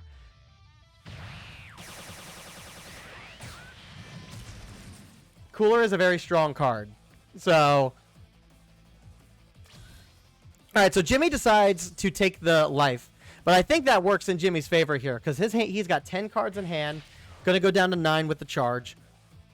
The double strike Frieza is now a contender in the match, and unfortunately Chicken is very, very low on hand advantage.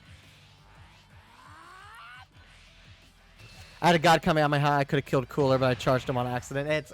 You know what, Chicken? It happens. It happens.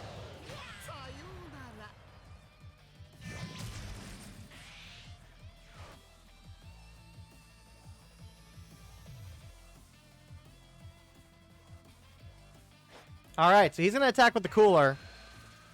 But it's a matter of, will Chicken try to combo out of this?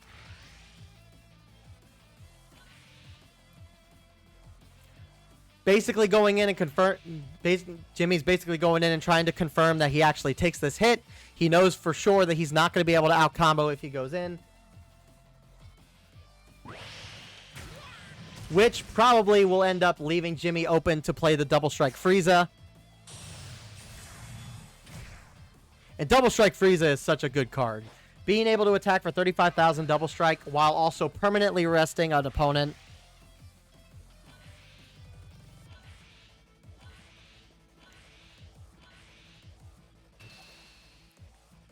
Let's see what Chicken's able to do. Can he beat 75,000? It's going to be tough.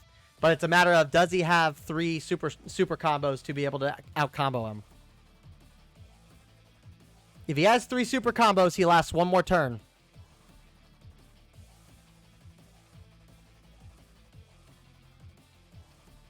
Which would then leave Jimmy open.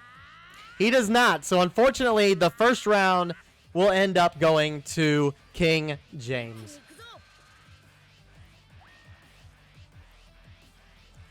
So congratulations to King James on the first fight. Chicken, it was a very solid attempt, man. I know you just started today, and I know it's a little disheartening to be knocked out of the tournament, but you will be getting a code card for participating and hanging out. So hopefully the code card that will be given to you will allow you to get something to kind of help you build the red deck a little bit. So let me just double check and confirm. 1, 2, 3, 4, 5, 6.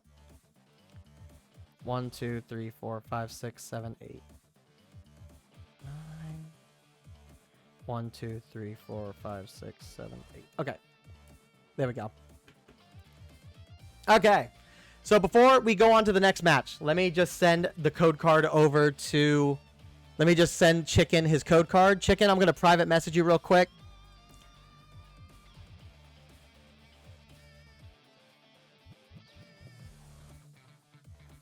Only for these tournaments and community stuff, probably. Hey, I mean, it's a fun game if you give it the time to learn. And like I said, don't let it discourage you if you didn't win today.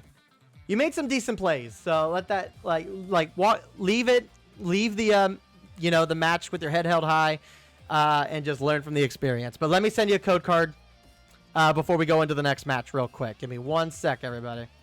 I'm gonna whisper this to you on.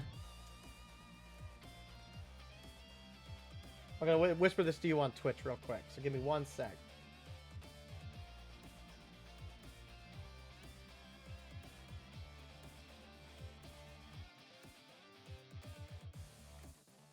Z8, all that. Z8LF. And then W4Y2. Okay. All right, Chicken, I'm going to put this one off to the side. Let me know when you put that code in to let me know if it ends up working out and going and working for you, all right? All right, with that said, we are going to go into match 2. Match 2 being up against Baz Plays and Versal. So when you both are ready, go ahead and start the match. I will join momentarily to provide commentary. Good luck to you both. Baz Plays and Versal.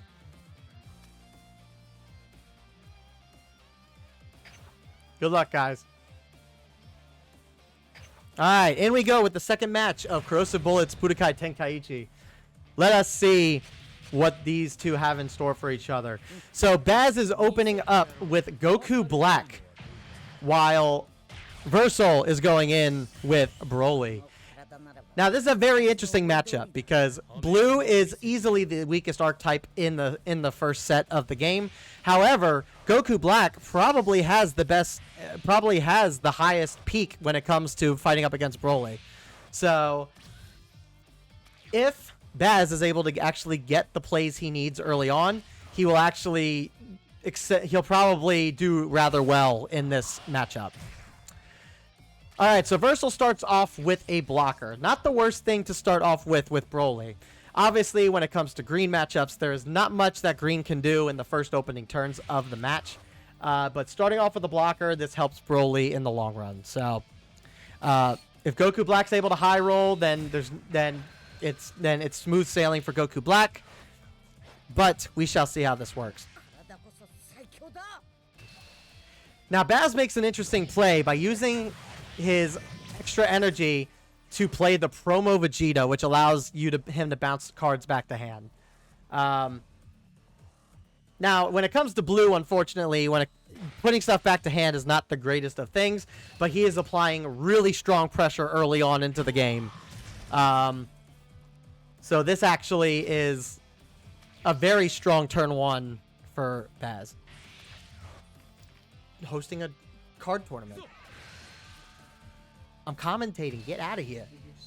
Get out of here. You're not going to bed soon.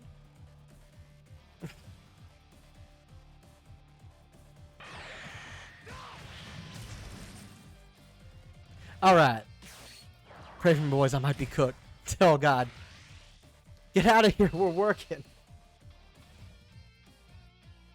It doesn't feel like work, though. All right. So Versal goes in with the crit Andal, applying some additional pressure into Goku Black, which Baz decides to opt out of by defending. So going into turn 2, Goku Black is still holding up that offensive pressure with that crit ability, still having the 2-cost promo Vegeta on play. It really is just a matter of what is going to end up being played next. 1-cost Bulma. I don't see this card too often. So for those that don't know, this Bulma at a 1-cost allows you to play the next extra card you use at a reduced cost of 1. So this does what the red Roshi is supposed to do in red, minus the self-awakening aspect of it.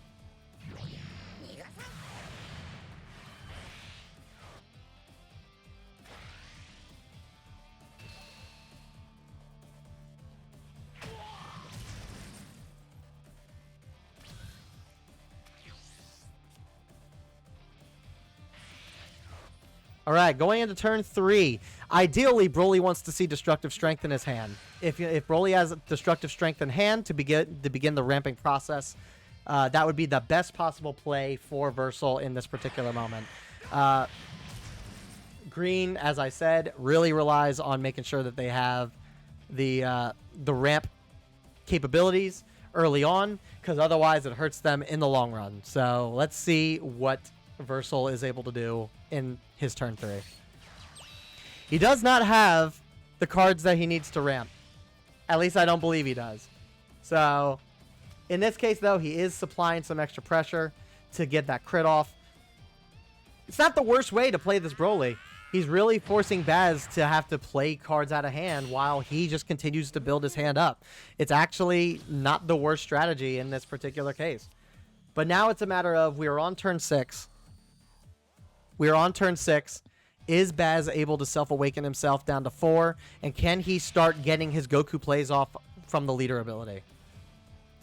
Because this is by far the earliest that he is able to do so. Which he is not. He is going to go for offensive pressure. We shall see if this ends up working in his favor. Versal decides to let that go. Honestly, it's probably a good move this early on. Save any combo power to block these crits if possible.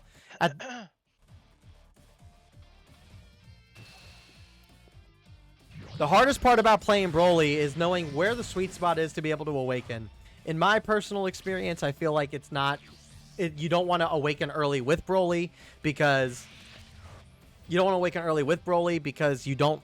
You want to make sure that you have the ramp to be able to help you out when it comes to...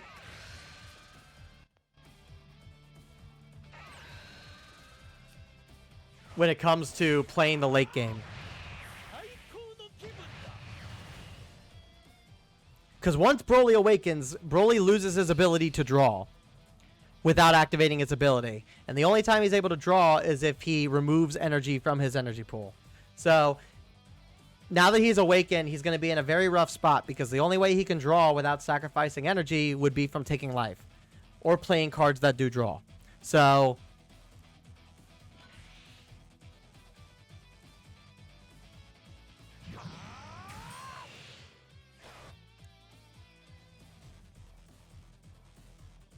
Now, this also puts Goku Black in a very interesting predicament as well. Because now he's going to have to combo into Broly in order to do damage. If Baz is not able to help himself self-awaken, and if Broly is able to focus board, that actually puts Goku Black in a really interesting situation.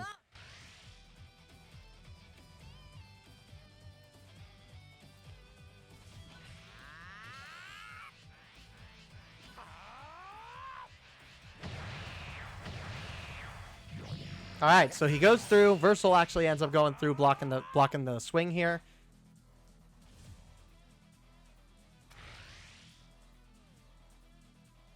Baz is going to go in and try to combo.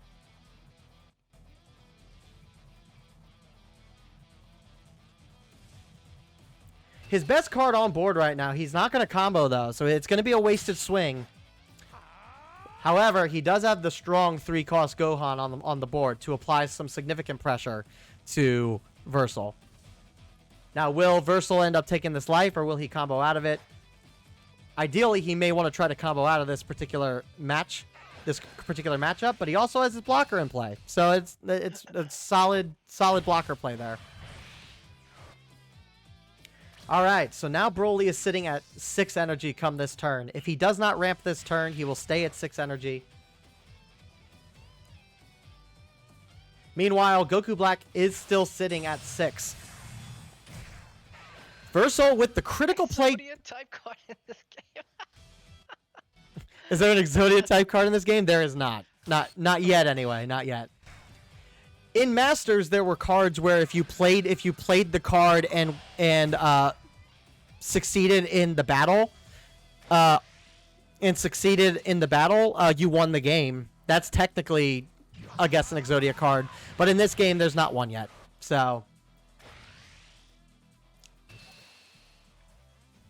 Versal is making some very good plays here, knowing full well that Baz is sitting on a really bad hand.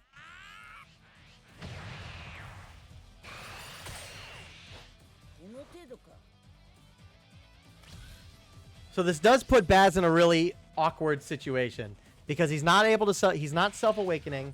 He does need to charge up to be able to make his plays, but he also needs to self-awaken as well. So, but he is going to sit here and supply some pressure.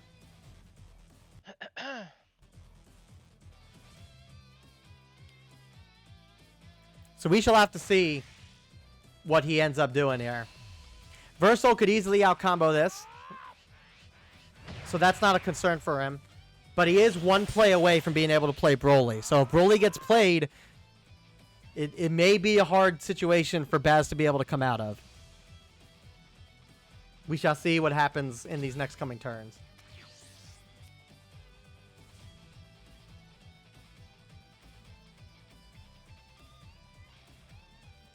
Baz, despite not being able to ramp in the way that he wanted to early on, is actually in a really solid position.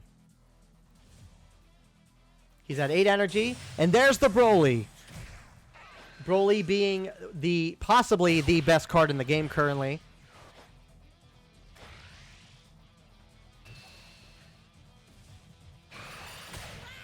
Now, unfortunately, this really ends up hurting Goku Black because now he's got no cards in play. And Versal can just sit here. And just build up his board and wait it out to be able to go into his next match. How's that guy at 8 energy already? What the heck? He's cheating or something? No. So Green's main gimmick is that they ramp energy. When Green plays certain cards on the board, it allows them to put cards from their deck into their energy. Green has no early game and it has a very subpar mid game, but Green is heavily reliant on late game potential.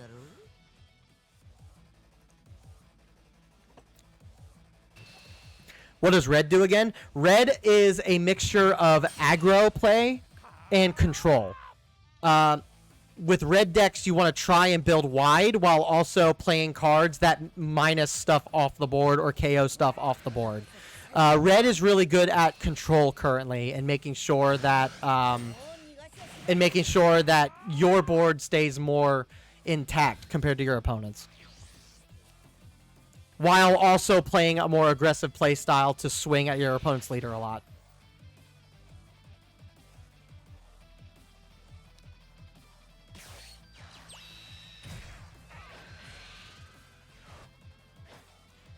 The reason I suggested you go red is mainly due to the fact that red's really good against yellow, which is also good against red. Red's good against blue. Because blue has a lot of low-cost stuff, whereas green has a lot of high-cost stuff. And depending on the green deck that you're playing against, red is good against green in certain matchups as well. So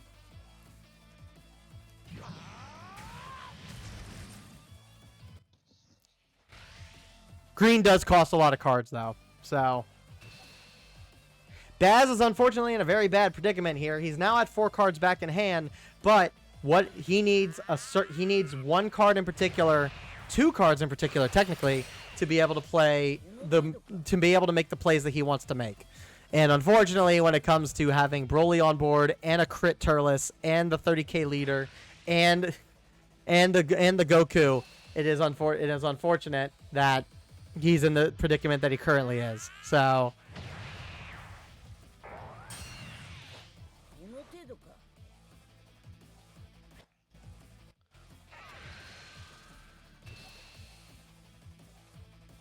when it comes to any TCG game, anybody that plays a trading card game, it all comes down to the luck of the draw. If you can get a solid hand at the start of match, and if you can get the pieces that you need for later in the game, you're pretty much good in most matchups. But sometimes the luck of the draw just isn't in your favor, and you just got to work around it. The best players in any of these games know how to work around a bad hand and to be able to play optimally with the hand that they're given.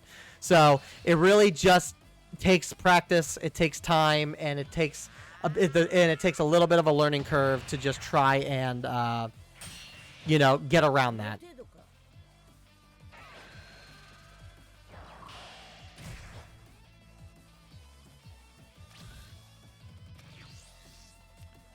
I think this is the most blockers I've seen on a green. I think this is the most amount of field play I see from any green. Yeah. This is a very wide board for green. This is scary. But in Baz's defense, not Baz's defense, but in Versal's defense, this board is able to do what it's able to do because he put Goku Black in the position of not being able to awaken early enough. Due to the fact that Goku Black is not able to draw on his front side, that really ends up hurting Goku Black in the long run. So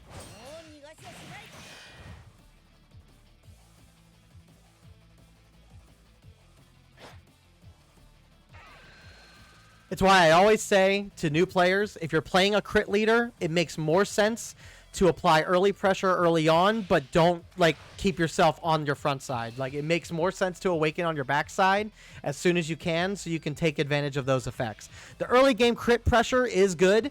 It prevents your opponent from putting cards in hand, but it is heavily dependent on what you're able to do. So. Are there fusion cards in this, like in Yu-Gi-Oh? Not yet. There is a fusion mechanic in Masters. Whether we'll actually get that in this game, we're not 100% sure. But if it was in Masters, there's a possibility that we could get it in Fusion World here too. Baz has decided to forfeit his match. It was unfortunate. It was a very unfortunate matchup. He wasn't able to get the plays that he needed, and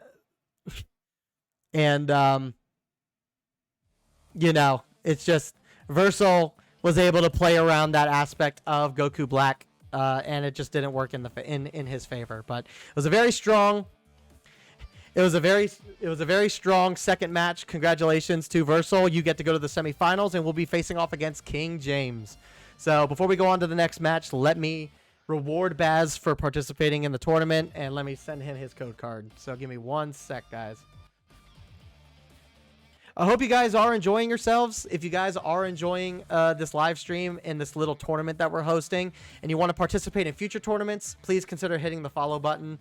If you want to support the channel further, Twitch Prime is not a crime. Feel free to subscribe with your free Twitch Prime sub if you would like to do so. Any sort of support financially on the stream will go towards stuff like this to kind of help support the community.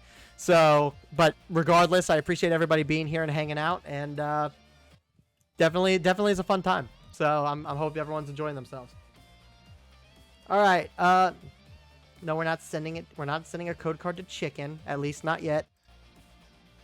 Baz, let me send you your code card here.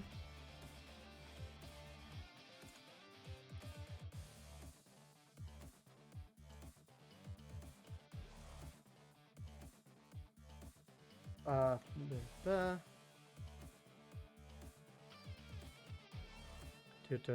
that's correct. M F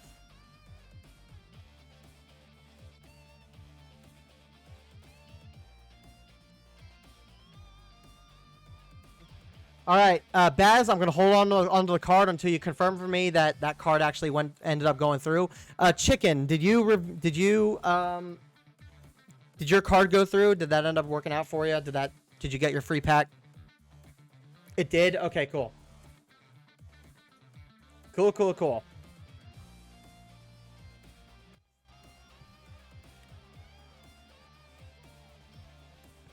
King James.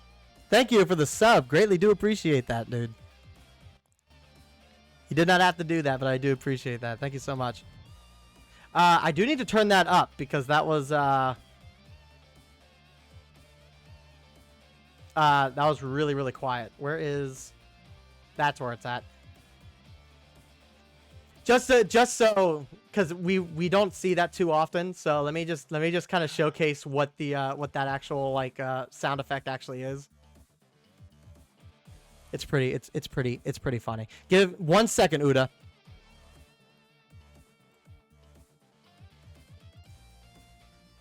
This is what you would have heard, King James, if my volume was working the way it was supposed to. I think it's this. Oh my god, he's so goddamn cool!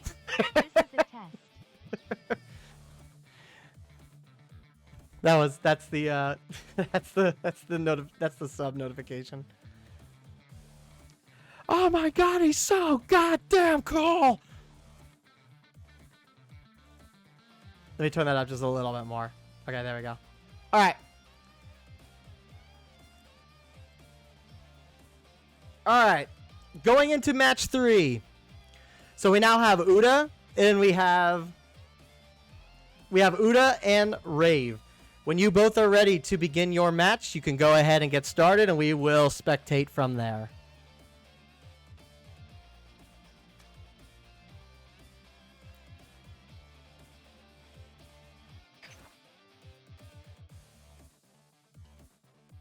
All right.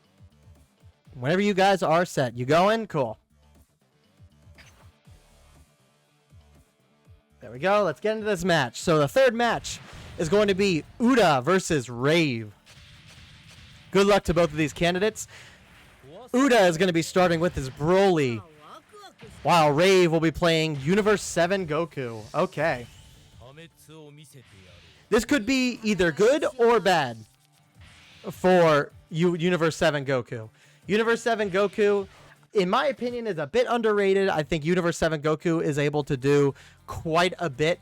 But it really is dependent on how, in this particular matchup against Green, it really is just going to be dependent on can Broly keep the board clear and build up their board enough to supply the pressure that's needed. So we will have to see how this kind of goes. Guys, thanks so much for coming and hanging out and participating in the tournament, man. Hopefully next time it's not as last minute and we can actually be a bit more proper with how we do our setup for this. And hopefully those 3 blues end up being stuff that you need. So.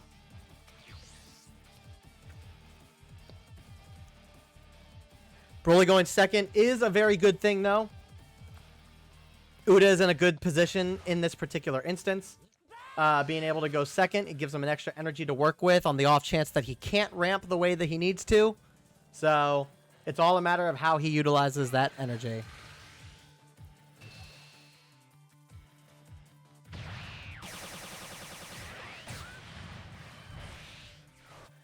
Not a bad first play. Again, Broly is one of those decks where, depending on the matchup, you don't want to be forced into Awakening early, so taking less damage actually ends up helping you rather than hurting you. The last thing Broly needs is to lose that free draw on his front side, if he doesn't have the energy to be able to ramp himself up. So we will just have to see what his plays are going to be going forward here.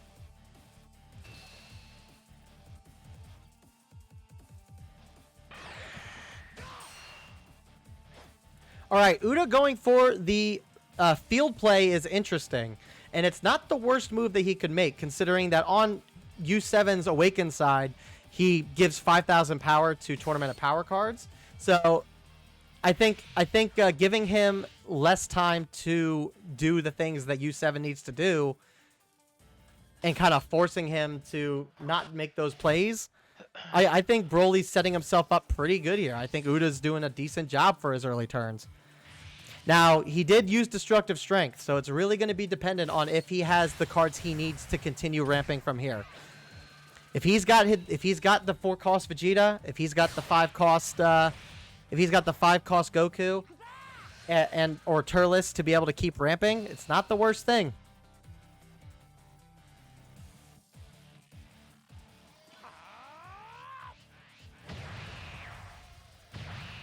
Broly going second's good. If Broly goes first, it's not as bad, I feel. Yeah, Broly going second is really good for Broly. Broly going first does hurt a little bit. They always had the 4-cost Vegetas? Well, not always. Really just... I don't have my 4-cost Vegetas. I'm a prime example of somebody who doesn't have their 4-cost Vegetas in their actual deck. So... I am candidate numero uno for that.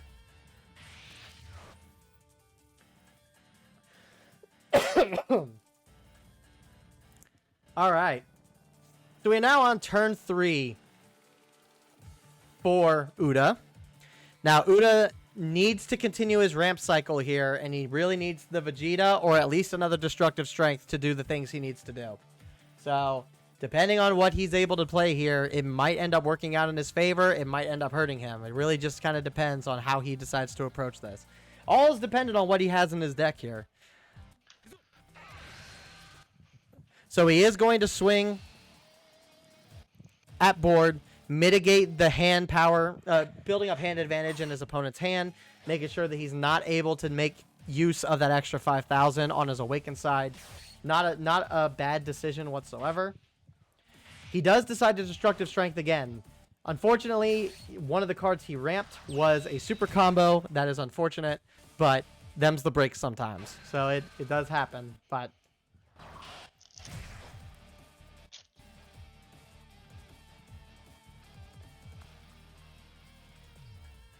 really, in this particular matchup, all it takes for Broly to get ahead is to get Broly on the board to help wipe the board.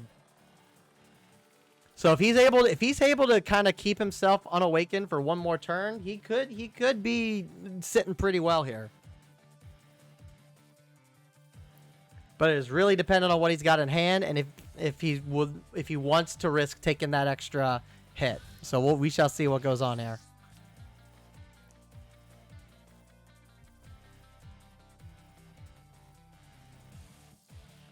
All right, so we're going into turn 4 with U7.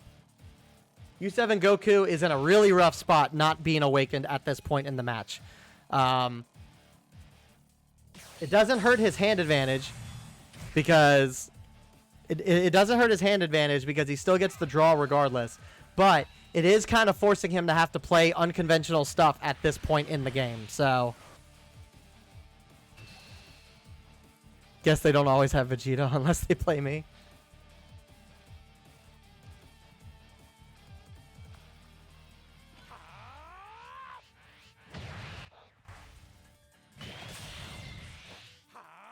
All right, ends up blocking the hit attack, and he ends up playing the Self-Awakener hit again.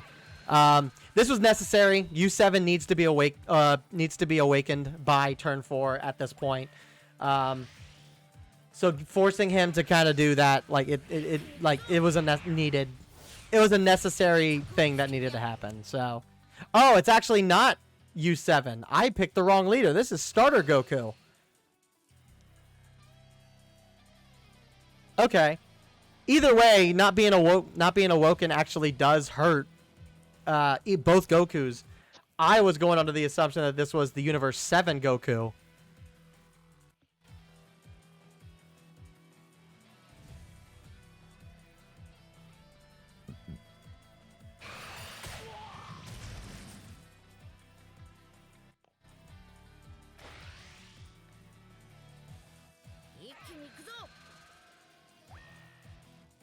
All right, so he's going in for the 25K, knowing full well that he's probably going to awaken on this turn.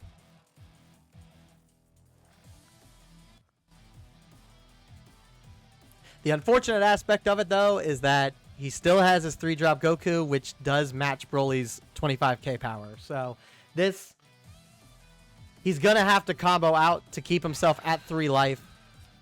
And that is a really bad ramp option as well. Double strike androids going into ramp. Like, double strike androids is the perfect answer to his board, and unfortunately that hurts him. So here's hoping that he has another double strike androids to be able to play this turn. That is a very unfortunate thing. This is kind of like what was going on with me today. I was ramping cards today into my energy that like were gonna help me in my late game. I was getting critted on my life and losing Broly's from the crits. Like it's like that was basically how my matches went today. So it's unfortunate, but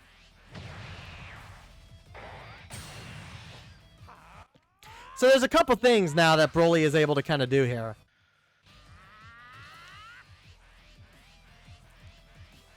Broly could double strike androids. Broly could play the 6 life Gohan to bring his life back up to 4, give him a little bit of extra leeway. There's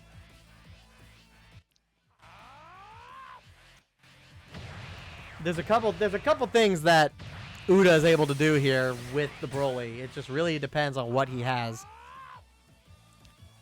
But at this junction, Uda really needs to start focusing board to try and mitigate board, because otherwise he is going to be cooked. So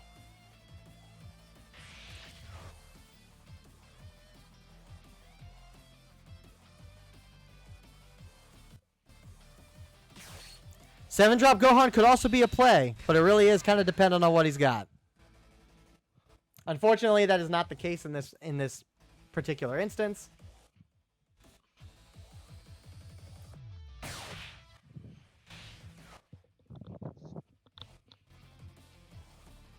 Ideally, if he has the 2-drop Android 18, that would help him get some cards back into hand while also helping to clear board.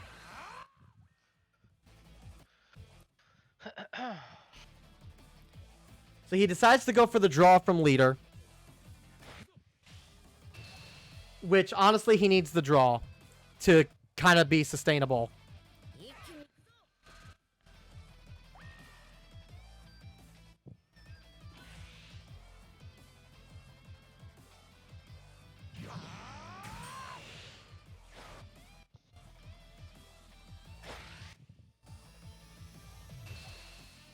Okay. 5-cost Gohan into hit. At this point, the hit is negligible. There's not the extra 10,000 power from both double hits can be pretty nasty, but in my personal experience, keeping the hits on the board at this point and trying to protect them with combos, I feel like is not the best play to make. I think I definitely think that was the smart play to just let the hit go at this point.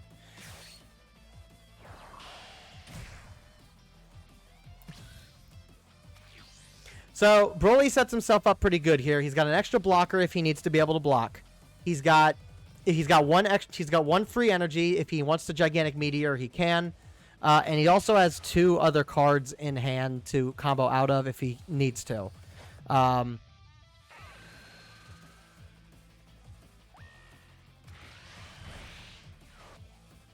But of course, hit is a thing, and he minuses 5,000. So obviously, having the blocker on board ends up hurting him. He's going to put himself down to 2. This is a bad situation for Broly to be in, because now that Goku is sitting at 5 energy, he can now play the double strike if he really wants to. But he does go for the secret rare Goku. That's not a bad option either.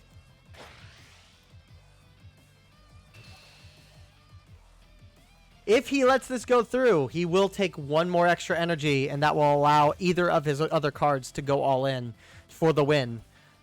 Will he out-combo this Goku? If he has a Super Strike or Super Combo in hand, which he did, then that actually keeps him on the board.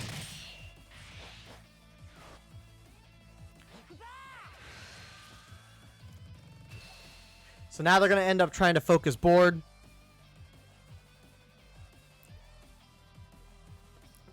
Which is not the worst play. It's not a bad play whatsoever.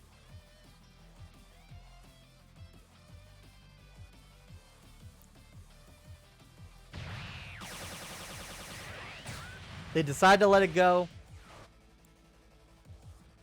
Now, will they do one final swing with pressure? They will. All right, so going for 30K.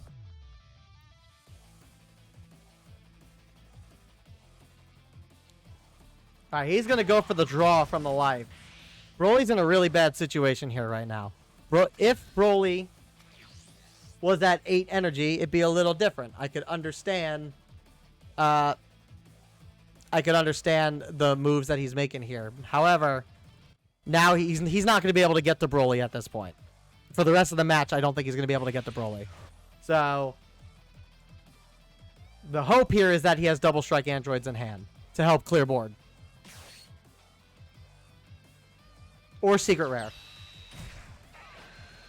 Wasn't able to find what he needs.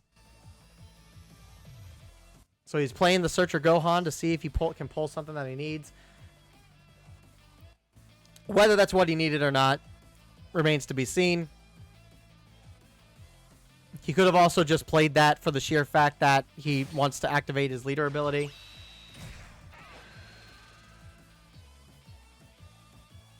Going for the secret rare would be the best play for him to make here, which he does go for that. That is not bad. Leaves him 1 energy open if he has Gigantic Meteor in hand. At this point, you might as well use your leader ability to draw, give yourself more hand potential. Like if you don't survive next, like you're not going to 8 turns, or you're not going to get 8 energy at this point in the match.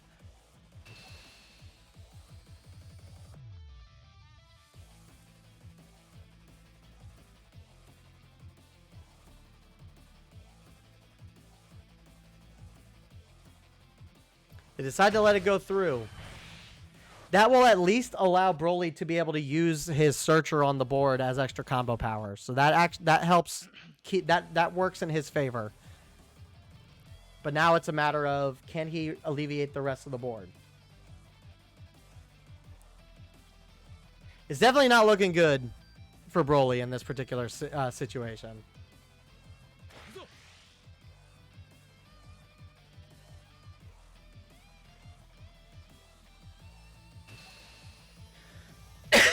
Excuse me.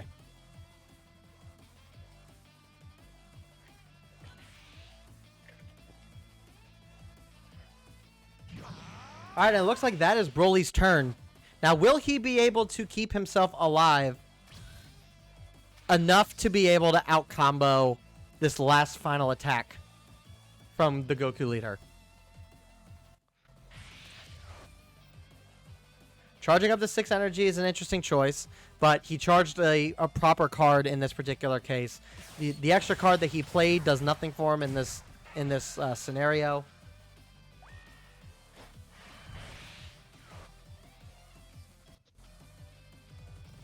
Playing the double strike Goku to remove the Searcher on the board is a smart move. Definitely the right move for him to make. And unfortunately, in this case, he has to combo out everything he has to try and stay alive. That's the consequences of going down the 1, sadly. So, will he have enough? Will really kind of depend on how hard Goku wants to go here.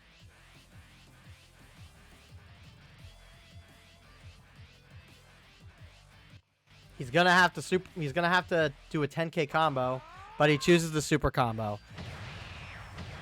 So now, depending on what Goku has in hand, it may be enough for it should be enough for Goku to get the win. Yep, that's all that he needed. So this match, unfortunately, gigantic meteor. Unfortunately, that is going to be just under what he actually needs. But it was the play he had to make. So, GG's, guys. It was a good match. I think Uda, I think you did really well. I think for being a relatively new player, I think you did well enough with what you had. It really, again, it comes down to heart of the cards. Are you able to pull what you need? And unfortunately, it just didn't work out in your favor this time. You did. I think you were doing the right job about focusing on board to prevent the leader from being able to use his ability. I think that was a smart play. Again, it was just a matter of were you able to pull what you needed or not. So it was a good match nonetheless. So with that said, Uda ends up losing match 3. So, congratulations to Rave. Uda, I'm going to send you this code card. Before we go into the final match of the quarterfinal, let me just do this real quick.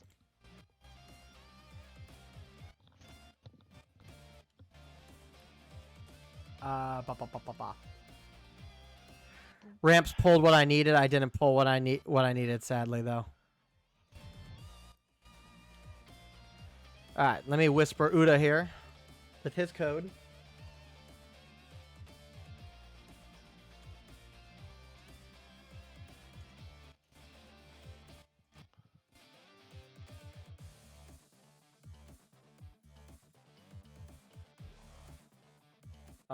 Oh God, let me make this easy for you. Hold on.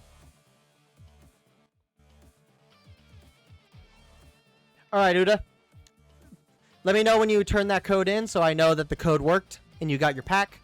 But with that said, we are going on to the final match of the quarterfinal. So, Jaeger, Alistair, when you guys are ready, go ahead and ready up. And David, if you want to hop out of the voice chat for your match, so that way you're not getting insight. Sounds good. And you can come back. You can, Yep. yeah, you can come back in after, but. All right, let's get the last of the quarterfinals underway.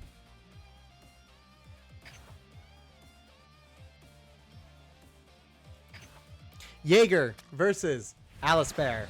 Let's see how this ends up going. Praying my internet doesn't troll me. I was just waiting for the androids to come out to ruin me and acting up a bit. If you end up getting disconnected, we can work around that a little bit if we have to. All right, Jaeger is starting off with Gohan, while Alistair is working with Beerus. Beerus is a really strong matchup against Gohan, unfortunately. If he's able to play aggressive enough to be able to mitigate the stuff on board when he's able, that will go a long way in Alistair's favor.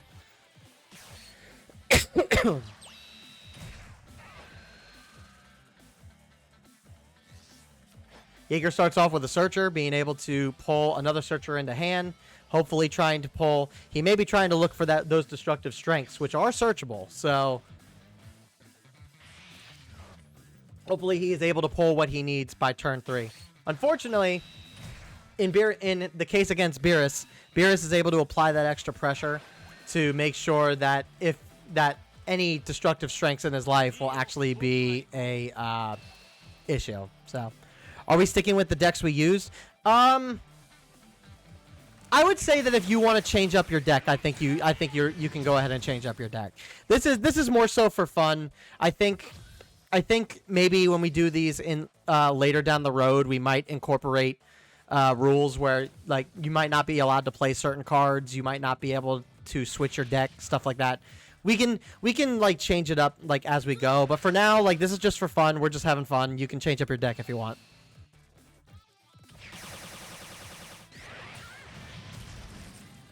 Just don't want to step on toes? Yeah, you're good, man. All right, so Gohan's going in with the double searcher, trying to find what he needs, whatever it is that he is looking for specifically. The only downside that I have to this searcher is that you can only look at five costs or less. So if you end up pulling a Broly, or if you end up pulling a Broly or a secret rare Gohan, unfortunately, it's going to get bottom decked. It's not my favorite searcher in all of set 1, but I mean, it helps with what it is that Green needs to do, which is to ramp. So if you don't have the pieces that you need to ramp, Searcher Gohan actually does a lot to help you facilitate that if you need it. So, all right, going into turn 2 for Beerus. Playing the hit to supply some extra pressure, remove those searchers for combo power on the board, while also forcing himself to self-awaken when he needs to. So, ideally, you'd want Alistair would want to probably try to swing with Beerus before he awakens, but it depends on what he wants to prioritize. Does he want to apply the critical pressure and mitigate his hand? Does he want to get that draw off of Beerus? Beerus, I think, Beerus and Goku Black both have this play style where on 4 life, do you awaken first or do you swing with the crit for the extra pressure? And I think that's some pretty cool versatility for the crit leaders. Thank God they're not searchable off of that. Oh no, if they were searchable off that, it would be, I think Green would be too strong at that point.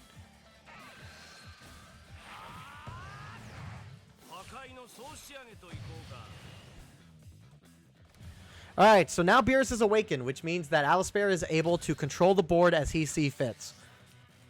Unfortunately, when it comes to Gohan, on turn 3, there's not much you're playing on the board. So, this works out in Beerus' favor from his Awakened Leader ability, being able to get rid of that other searcher on the board, if he chooses not to combo with it. And it will also work in Beerus' favor because he can focus on just swinging at lead rather than having to control what's on the board. So this is a very interesting turn. This will be an interesting turn, end of turn 3 for Gohan, start of turn 4 for Beerus. Or no, I guess this is the start of turn 3 for both. So unfortunately, it looks like Gohan was not able to get the destructive strength he needs, which is unfortunate for Gohan. But at the very least, the crit aspect of Beerus is gone, and he doesn't have to worry about that so much.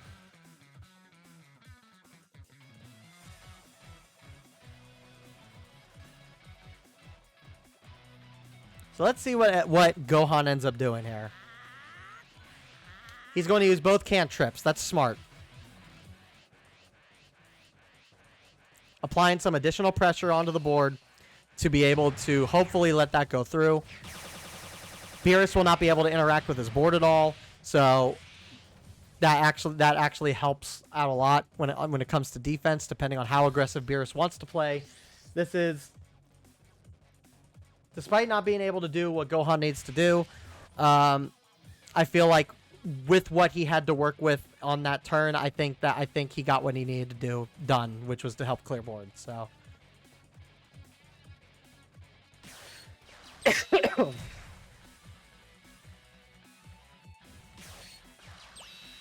So, Alistair decides to go in and use his extra energy to build up his board and start playing aggressive. Not a bad move. It's not a bad move whatsoever. But it's a matter of, does Gohan get what he needs to be able to start his ramp procedure next turn? If Gohan is unable to pull the stuff he needs to ramp next turn, that puts Gohan in a very bad position. Because he's not going to be able to play the stuff that he needs to play in order to apply the pressure that's needed onto Beerus and his board.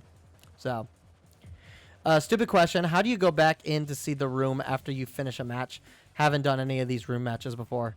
How do you go back in to see the room after you finish a match? I think you just hit the go button. You just hit go and it puts you right back in the room lobby. As long as you're on room match, we found out the other day that if a room is open and doesn't get closed properly, if you're part of that room, you never leave that room. So, you just press go, and it should just put you right back into the room. So long as you never left the room, you should stay there. All right, so Gohan is now able to start off ramping the way that he's supposed to ramp. He's also able to discard a card with the Vegeta to be able to remove stuff off board. This is a very strong turn for play for him, despite the minor hiccup of not being able to ramp earlier. So it seems to me, excuse me, it seems to me that Jaeger was able to get what he needed done. So.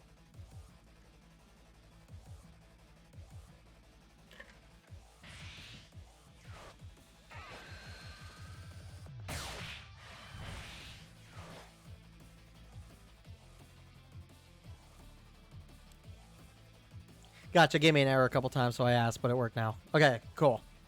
Good, yeah.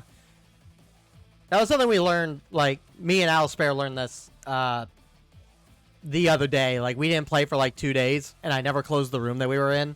So, we went into the room. So, we got into the game. We were like, hey, you want to play some games? So, we tried to go and open a room, only to find out that we were still in the room that we set up 2 days prior.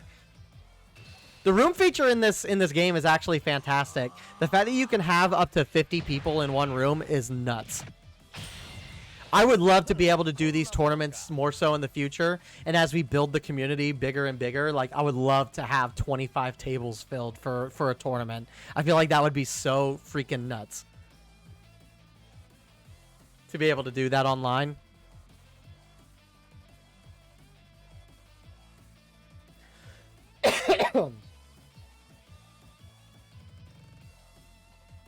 I would love for the channel to grow to the point where where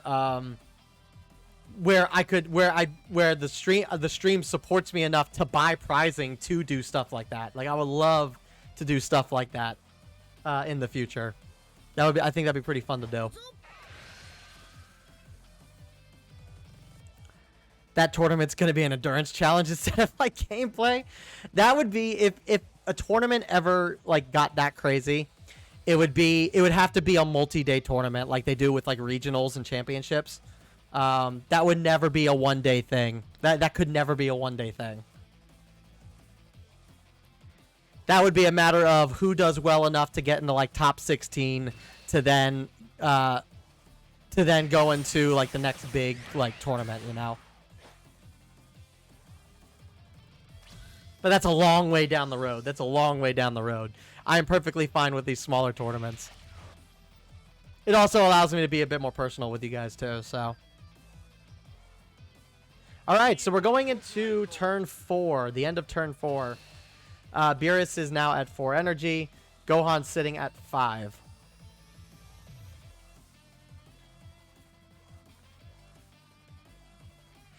Speaking of endurance, this is where the real endurance is going to come into play. Because ideally, you never want to put yourself down to 3 life, because that applies a lot more extra pressure on you than necessary. And both of their cards are stacked. Jaeger has 8 cards in hand. Alistair has 9 cards in hand.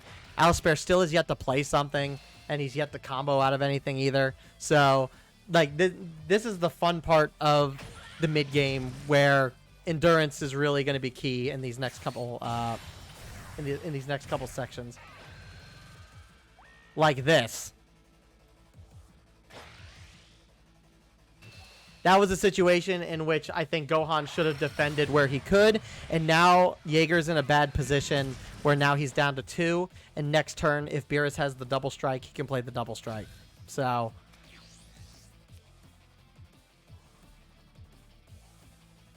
there's 2 things that Jaeger can do here. Jaeger can play double strike androids to try to clear board somewhat. He can play 6 life Goku or 6 cost Gohan to put himself back up to 3 life to kind of keep him alive a little bit longer. He can ramp. He can go into the ramp format and try to clear board as best as he possibly can. there's a couple things that Jaeger's able to do on this turn, and the fact that he's at 10 cards and can keep supplying pressure. Really, well, it'll depend to see what he does here. So he plays the 5-cost Goku, which sends him up to 7. Keeps 1 life open, but will allow him to use his leader ability on attack and defense.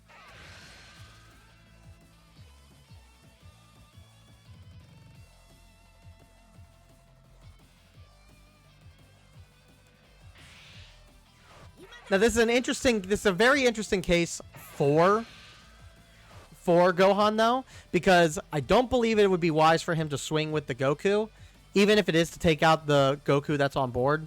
Because you don't want to leave that Goku open. You want to, in this case, Jaeger definitely would want to try and mitigate or do some negging to get that Goku off board.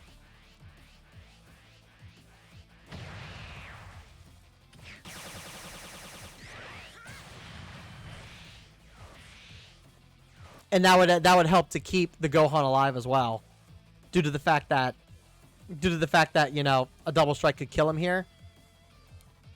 And with as big and bulky of his hand is, all right. So he decides to swing with the 5-cost Goku.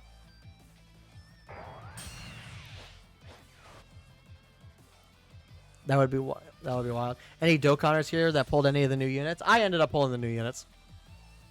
They're really good. The new units are pretty good.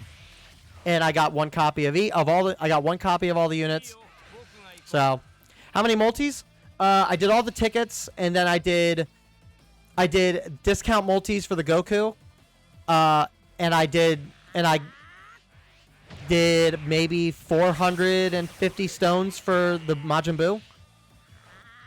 So ultimately, it was like tickets and 4 multis, or 4 rotations on banners.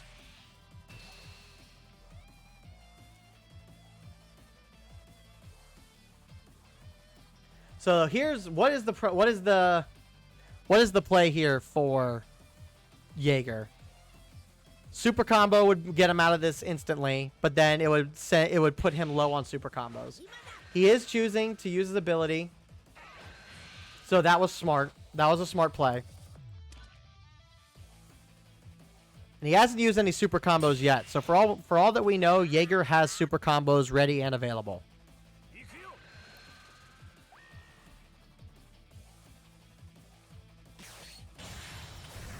Double Strike Goku comes into play. So Alice Bear may be trying to go for the kill, or he may be trying to put some extra pressure in. Really depends on what he's trying to do here. Broly can come in this turn. So Broly is... So he's going to have to super combo and play another card to combo out of this. Which, if Jaeger should have the cards in hand to be able to do that.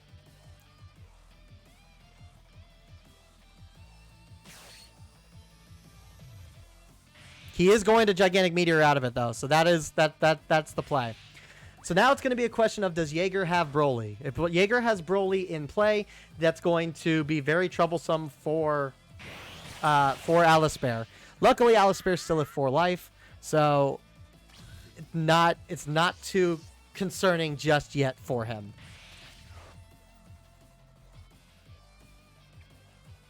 I guess Goku deck might just neg the 5-drop maybe, so swinging might not be bad. Yeah, it was all dependent on what Alice Bear had in hand. There's the Broly. Broly is now in play. Double Strike's going to go bye-bye.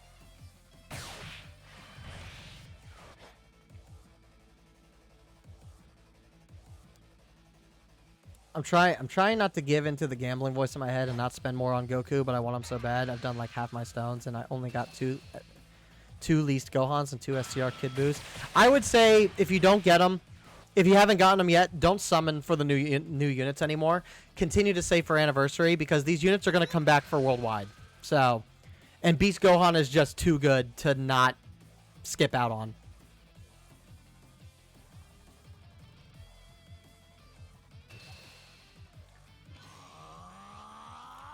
Like, we have two months? We have about a little over 2 months before Anniversary, so plenty of time to save up stones and to try and save for Beast. So Still going to do the occasional single note, though. Don't do singles in any gacha ever. Don't do it. You can't stop me. You're right, I can't. But I could still be your winged good angel on your shoulder and tell you not to do bad things. So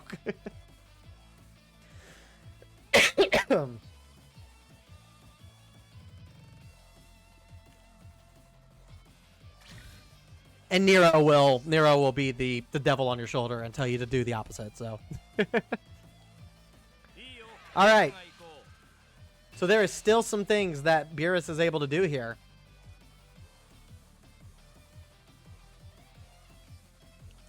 He can spend some time focusing on getting Broly off board and applying that extra pressure by just swinging into leader when possible. He could play another double strike and continue to push that pressure. That being said, Gohan can still play another Broly next turn. Broly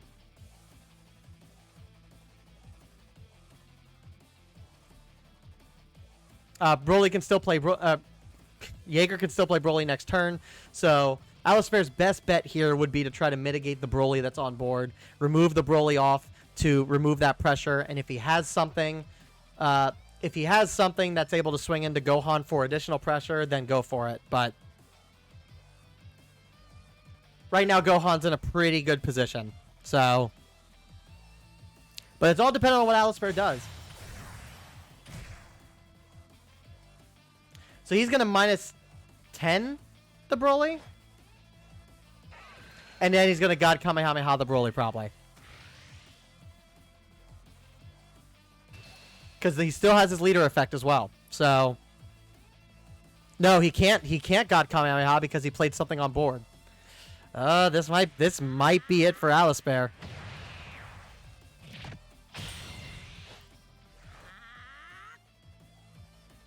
This might be game. Really is dependent on what Alisper has in hand. He can Kamehameha to block one attack somewhere. But if Gohan's able to play Broly, then it's game over. So the difference when a green deck can play Broly or not. There is such a difference. If you're not able to play any of your big beat sticks come turn 6, 7, or 8, like you're kind of in trouble as a green player. That was my luck all day today because I played Gohan today at my locals, and I could not pull my Brolys to save my life. Like I could not play find my Brolys to save my life. My first match of the day was my closest, and that was because I was playing up against a mirror match, and it was a Broly Wars. So it was like what could I do?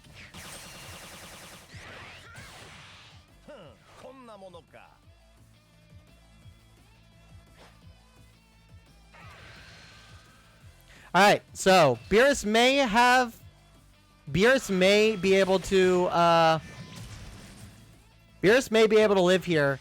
It really depends on what Gohan ends up playing. If the double strike androids get played, then that's going to hurt Beerus. If another Broly is played, there's a potential that he could combo out of it. So he decides to be safe and just combo out of that last attack. So no matter what, Gohan is not winning this turn. Alright, so it's Broly number 2. Now it's a matter of, does Jaeger want to play aggressive and give Beerus cards in hand? He does. Alisper may be looking for his double strike. If Alisper can get the double strike, he might be, depending on what other cards he has in hand. Alright, so he's choosing not to take him down to 1, which is a smart move for Jaeger to be able to do so. He's got plenty of hand advantage to be able to out-combo. He's got 2 Brolys on the board, which Beerus is not going to be able to take out both of them. Maybe one at best. But Alisper is 100% looking for. He's 100% looking for that second double strike Goku. If he's not able to find that double strike Goku, I believe it is going to be over for Alistair in this matchup.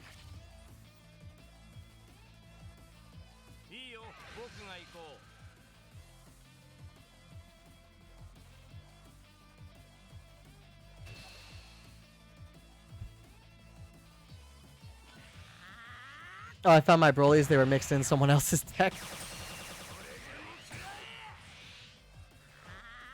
Okay. Does Alistair have the double strike? Is he able to make the play and be able to play strong enough to be able to outdo him? The fact that Jaeger, though, does have an extra energy, that is unfortunate. Alistair does not have the double striker.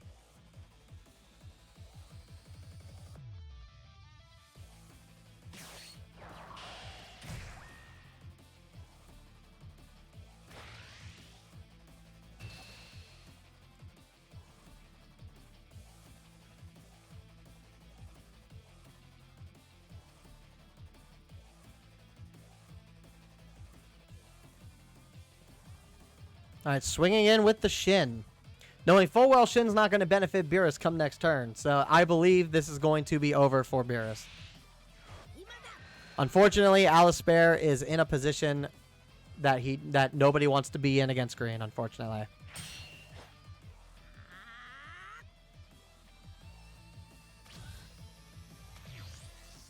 All right, with that said, I think it is safe to assume that this match is over. So, unfortunately, it was a good match, Alistair. Good job to Jaeger for winning that match.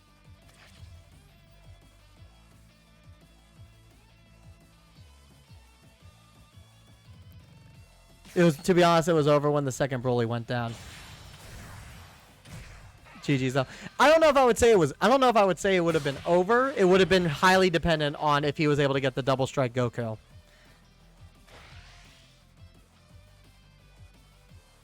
And if he maybe charged to play an extra card to give him some extra oomph.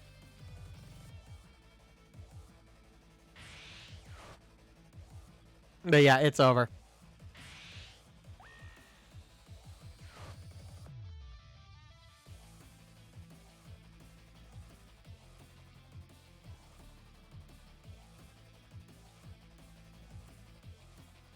GG's though, guys. That was a good final round of the quarterfinals. That card's disgusting. Oh yeah, the double strike androids? Yeah, double strike androids are really good.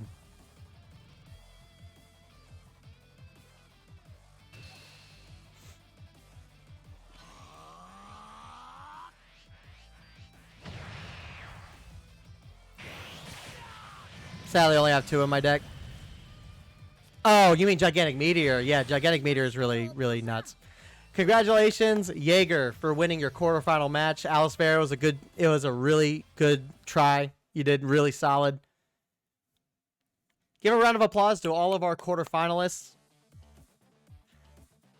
And congratulations to everybody that helped. And thank you to everybody that came and participated with us in the quarterfinals. Alistair, I will get with you on your code card during the break. But welcome back. It was a good try, buddy. It was a good try. Yeah. You did solid. You were looking for that secondary double strike, weren't you? I was. Yeah. Yeah, What'd you have in hand? 2 God Kamehamehas that I couldn't get down Broly down to 30, so I was kind of screwed there. So I had a bad end hand. Yeah. You didn't have anything to like neg the first Broly at all? Nope. Wow. That sucks. You had Jaeger stressed apparently, so. Yeah, I was just as stressed, buddy. Game though. He can have the code. I'm good. Are you sure? Yeah. Well, in that case, I can. If you don't want the code, then I'll add his code to the prize pool, and I'll give third place an extra card. That's fine.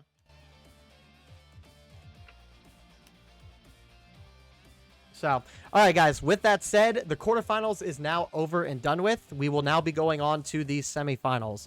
The The semifinals will consist of best of 3 matches. So before we go into the next match, though, we will be taking a short break.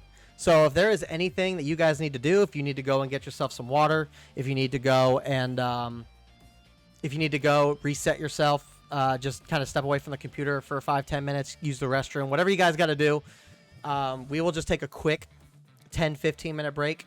And before we start the semifinals, we'll confirm that everybody's here. But and when we come back from the break too, I'll give away a code card to somebody in chat. I will not give a code card to the remaining participants because they're already getting their free code card for participation on top of rewards for top 3. But for those that are not, participating, you guys will get a chance to win a code card yourself. So, with that said, I'm going to step away, go take care of what you guys need to do, and we will be back in just a couple minutes.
All right, we are back. I'm back anyway. We'll see if everybody else is back. All right. So let me just adjust the stream title because obviously no one's able to participate in the tournament, but we are in the semifinals, so...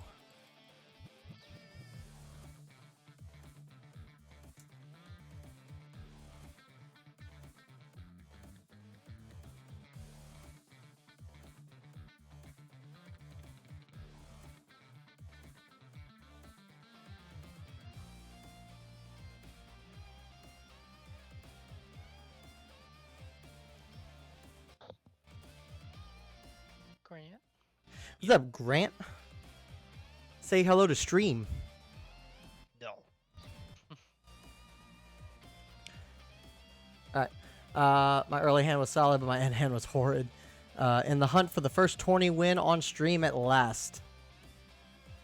I'm playing a demotion game again. Wish me luck, I guess, while I watch the rest of the tourney. Hey, good luck, man. All right, while we're waiting for everybody to get back, I'm going to set up a giveaway for those that are not in the tournament. If you want to be opt in, hit ! raffle for the giveaway for a code card. The winner that will be picked will be given a code card at random. And hopefully you guys are able to pull some good stuff. So while we wait for everybody else, though.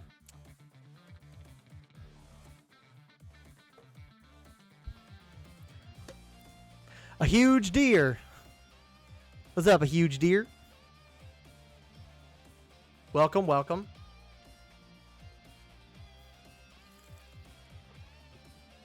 Legit thought I wasn't going to win, to be honest. That was a close match, man. I think that was probably the closest match that we've had in the tourney so far. So you did good. I was a little worried for you when you didn't have destructive strength, because not getting that early ramp actually hurts a lot. But you were able to bring it back. You did good. Felt like I blocked at the right times at the very least. Was too tight a game. You had excellent hand advantage compared to Alispare, so that was what really ended up helping you in the long run. Having hand advantage is so important in a game like this. So very important. Good game. Really good game. Yeah. So for those of you guys that are just joining the stream, welcome. I hope you guys are having an awesome Saturday. I hope you guys were productive. Were able to get had good things happen to you, and it was just a good day all around. We are doing our first ever Fusion World Community Budokai Tenkaichi tournament. We are getting ready to jump into the semifinals.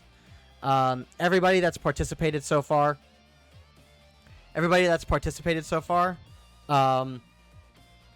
has been given participation codes, and we're getting ready to find out who our top 4 is going to be. The top 3 will be the ones that end up getting the prize cards at the end. So we're getting ready to go into the semifinal matches. It's going to be best of 3. So 3 matches will be coinciding to determine who will be going into the finals. And we'll see who comes out on top. And then, by the way, just as an extra prize for I guess, for anybody within our Discord community who's part of the Discord community, the winner of the tournament will also get a special role given to them in the Discord server. You will be crowned the current Fusion World champ in our server. It's not much. It's a little extra something, a little icing on the cake. And anytime we host a tournament like this, we'll definitely obviously that title will be placed back and forth between whoever ends up winning. So, but it's if you end up being part of the Discord community. So, but either way, you're still getting your prize cards for placing. So, sorry, I've returned. All right, Versal's back. We know Jaeger's here, so we're just waiting on. Here goes! We're waiting on 2 more. Jaeger with the follow. Greatly appreciate that, man. Welcome, welcome. Yep, so we got Jaeger. We're just waiting on Versal, and we got Versal back here. So we're waiting on Rave, and we're waiting on King James. King James, okay. So we got King James here, Rave's here, Versal's here, Jaeger's here. Okay. So, give me 1 second.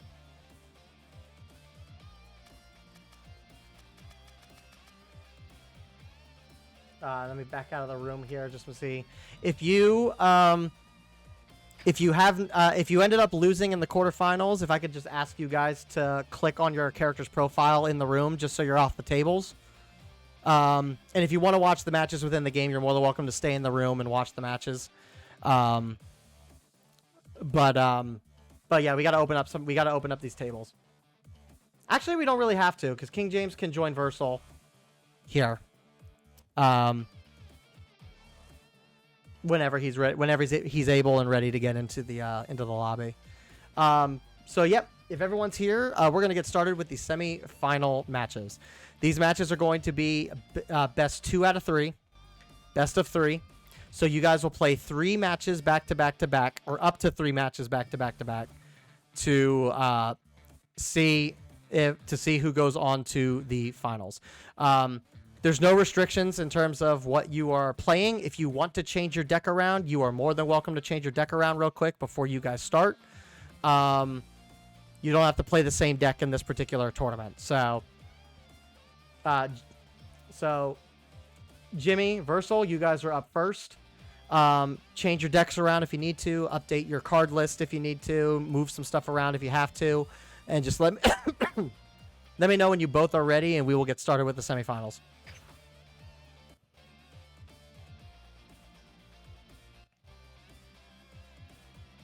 I have no other cards. That's all good. Ready? All right. Well, when you guys are both ready, go ahead and ready on up, and we will get started with the semifinal match. If my voice wasn't so croaked, I would be trying to emulate the announcer from the actual tournaments in the show.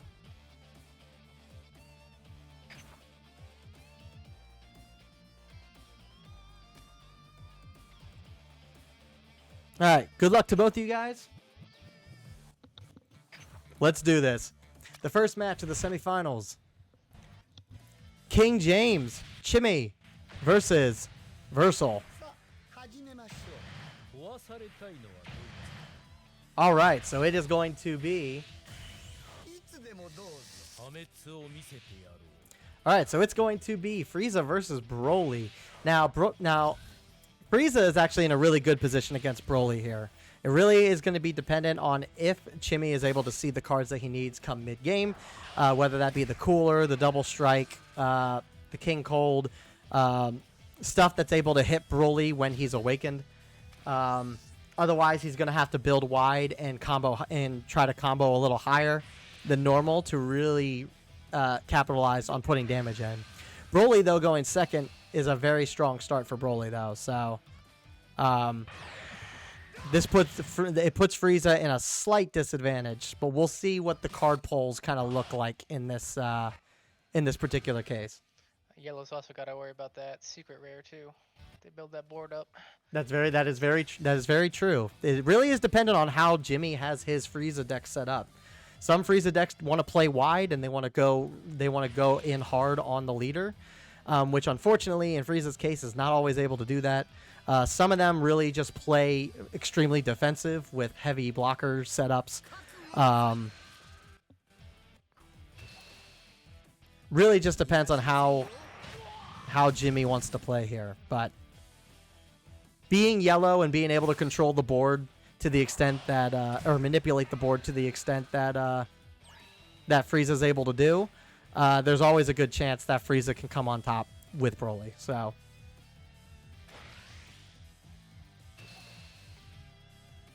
I'll tell you what, Alistair. The competition has been pretty fierce so far in this tournament. Yeah, it's pretty back and forth.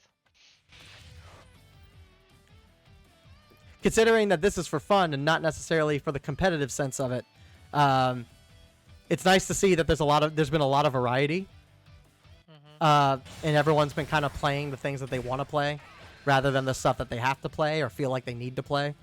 Yep. So. I just want to see a Cooler. the Cooler leader. I want someone to play a cooler leader. You don't see them very often. yeah, you don't see cooler leaders often enough. And Ginyu is also up there as well. So Yeah, that's true. I don't think I've played a Ginyu in like since I first started playing. I completely forgot about him.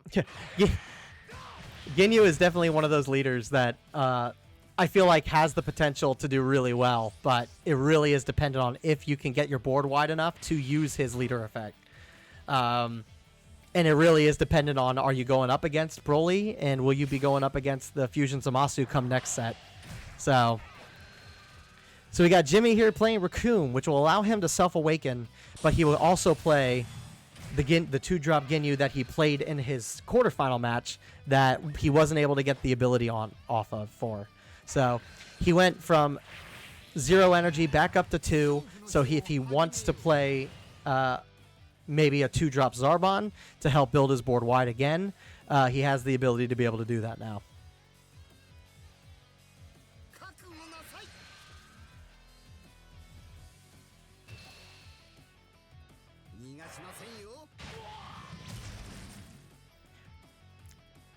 Now Versal's starting to get to his sweet spot. He's starting to get into the sweet spot right now where he needs to start trying to keep himself on his awakened side to draw as much as possible. Awakening at this early on in the game for Broly is very dangerous. So considering that he hasn't even gotten to his turn 3 ramp yet, this is actually a very scary situation for Versal. Yeah. I think Jimmy had literally everything he needed. Jimmy had a very solid early game hand. Comboing the Sorbet. He doesn't need the Sorbet on board. And this puts him the Raccoon at just enough to be able to combo into Broly and apply that a little bit of that extra pressure. Broly's got a solid hand though. Broly does have a solid hand. 11 cards is really solid.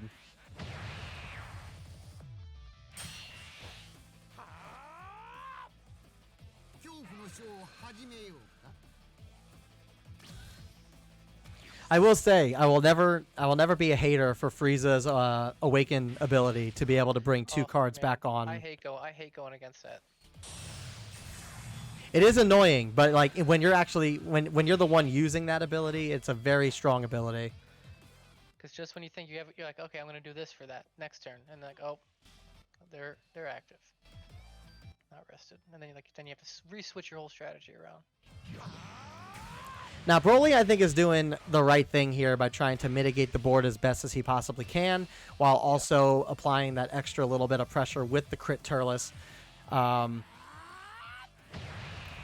now Jimmy is in a predicament where, unless he wants to combo heavy with the cards he currently has on board, he's going to have to rely on making sure he gets those coolers, those King Colds, those 5-drop Friezas, the stuff that's going to be able to actually go into Broly at this stage in the game. And it really hurts, too, because Broly right now was able to get that ramp with Turles. He's sitting at 5 energy.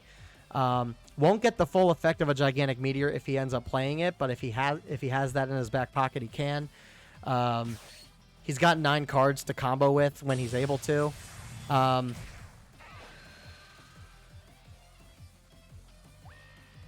that was just a strong play on Jimmy's part, being able to play that Ginyu to then immediately go into a cooler, continues to build the board wide. This is where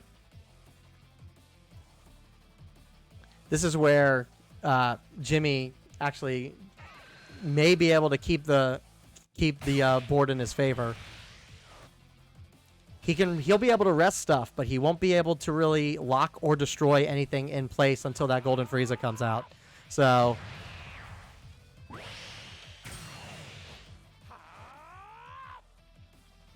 but Jimmy's hand is really starting to thin down here. So it's a matter of does he want to combo stuff with board? Does he want to thin his hand out with combo power?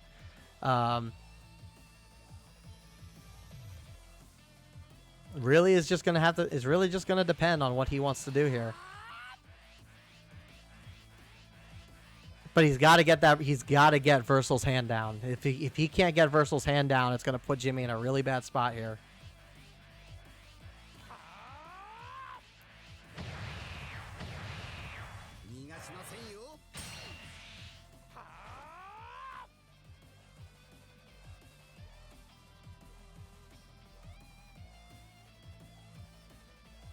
So what's Jimmy going to do?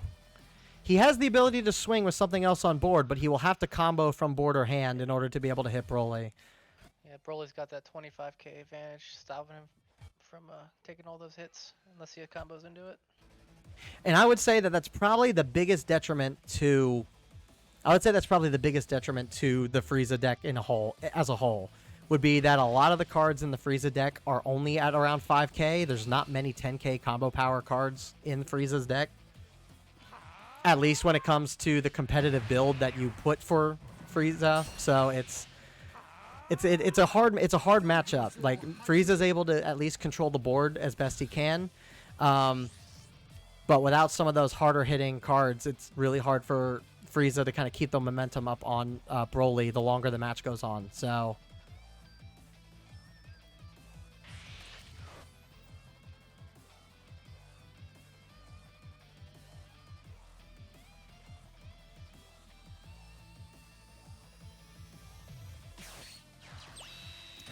4-drop Tien in the Broly deck. I have never seen this before. I've never seen that before. Let's take a look at what this Tien does, because we don't see this often enough. Oh, you risk that life to get rid of that barrier. Yep. That blocker. So on play, he places 1 card from life to drop. Choose one up to one of your cards KOs. I think that's a really good, because now he can sit here and actually play aggressive. Broly's in a really good spot where he can play aggressive, knowing full well that his opponent doesn't have many cards left in hand, and he knows he can't attack his opponent's board either.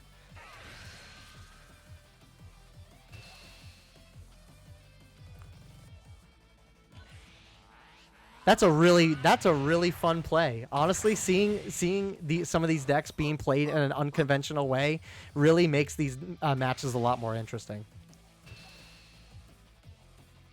Because I'll tell you, since Set 1 came out, I have never seen Green play that Tien ever. No. That is a first for me.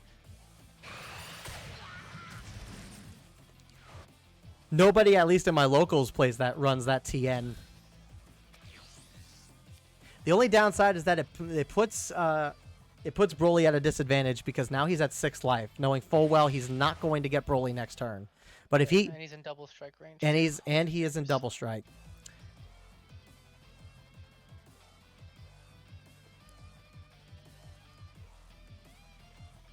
I'm actually surprised he didn't swing with the Broly, though, to apply that extra pressure.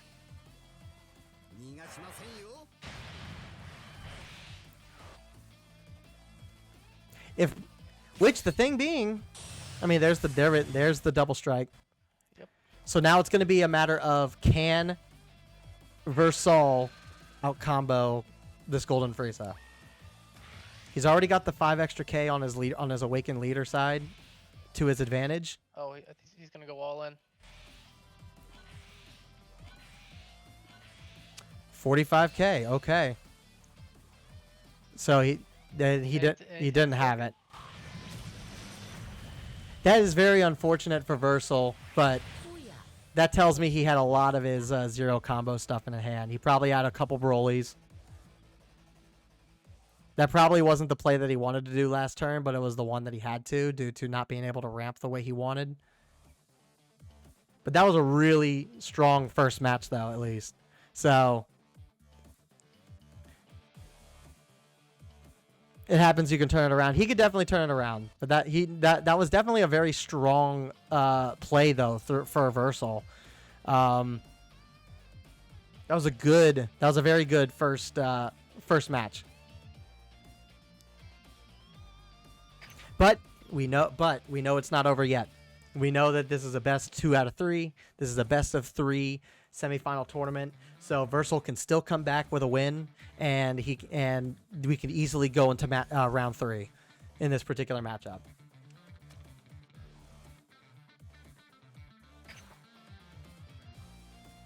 So whenever you guys are ready for round 2, go ahead and start it on up, and we will get into the second round of the first match in the semifinals.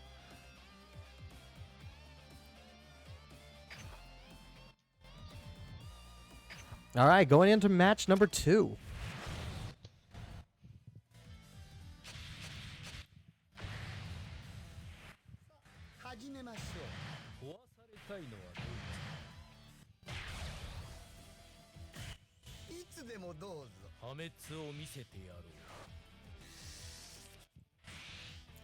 And we close the giveaway. So after this match, we will give away. After this match, we will actually. Let me just put it in here again.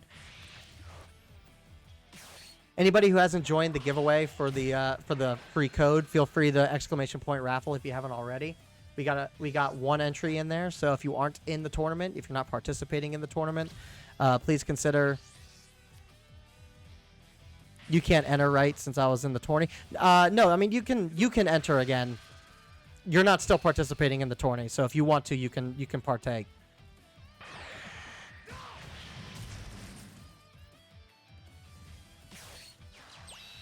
I only say the people in the tournament can't participate because the top 3 is going to be getting a ton of cards.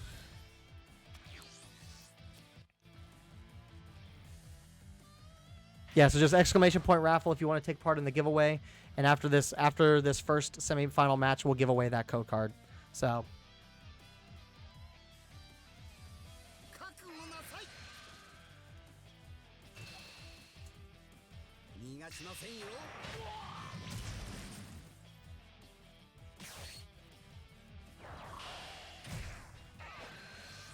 All right.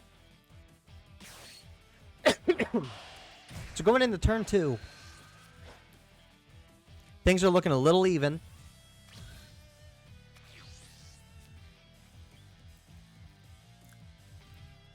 And it looks like Jimmy was able to put in a lot of draw power by being able to play 2 cantrips on his second turn. So that'll give him a little bit of leeway edgewise when it comes to defending on his awakened side. So. Oh, no destructive strength this turn, it seems. Or no destructive strength on turn 2. It could be he either doesn't have destructive strength. Maybe he feels he needs to play a little bit more aggressive. He could also not have the Vegeta, so there'd be no point in destructive strengthening this turn. When it comes to the ramp engine with green, you can never really predict what green's going to do in the opening turns because it really is all dependent on setup. Especially when they go second, because you just never know what they have in their hand or what they're going to do. The biggest benefit for green, despite not being able to really build board early in their first couple turns, is the fact that they do withhold and have staying power with their hand. They keep a heavy hand advantage going into the mid game. And I think that's maybe the one thing that gives green a little bit of an edge up on top of the fact that they have the best boss monster in the game. So.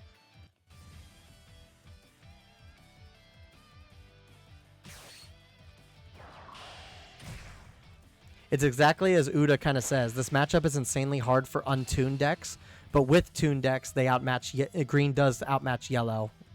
Mm-hmm. So that's one of the reasons why a lot of people say that yellow is probably the second best archetype because they are probably the best thing to combat green. And even then, it's not even a matter of whether the deck is tuned or untuned. If green cannot pull the stuff that they need, then yellow is able to completely counter what green is able to do. So it's. And as somebody who dabbles in green, I will tell you from firsthand experience, playing green can be really, really rough if you don't pull the stuff you need.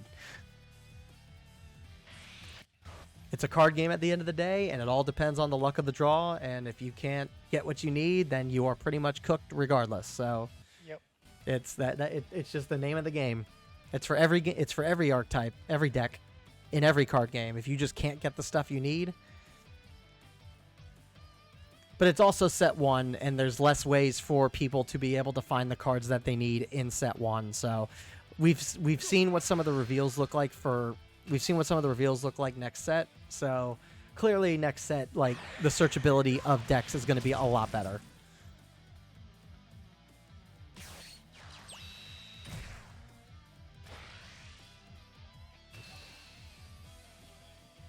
I've lost 5 games ranked in a row, and 1 practice and 1 tourney game, not drawing the things I need every game in a row. So 7 in a row, my deck just ain't good enough, sadly. It's unfortunately it's just unfortunately the name of the game.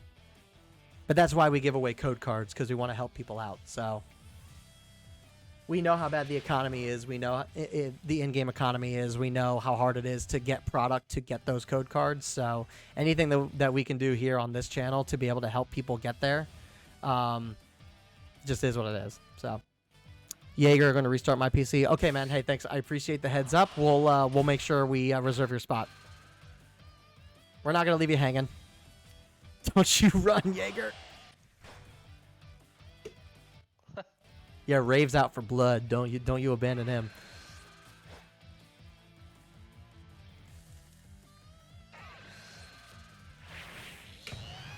All right, so Frieza has awakened, so the monster has been unleashed.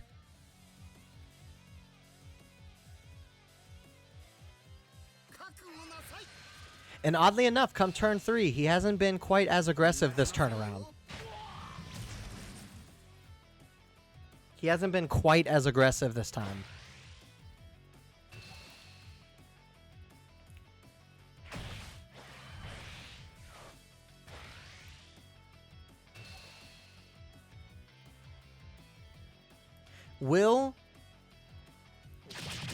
He does take the hit. All right, so Versal's going to force him to awaken, and he's going in with the extra combo. Very heavy in this combo.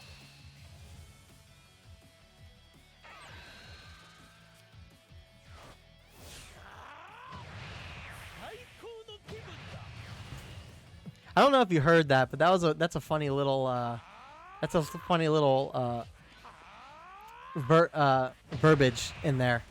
I don't know if you heard when Broly goes to awaken, he gargles. Oh, I didn't notice that. I'll have to look at that. Yeah, the next time you hear Broly awaken, he gargles. It's actually kind of interesting.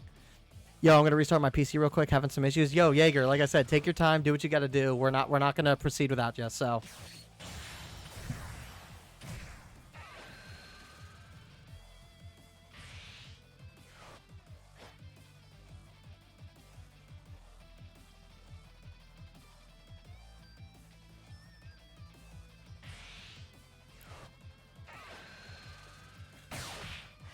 It does happen when I get a bad streak. I just turn on some tunes and play some off meta in free match.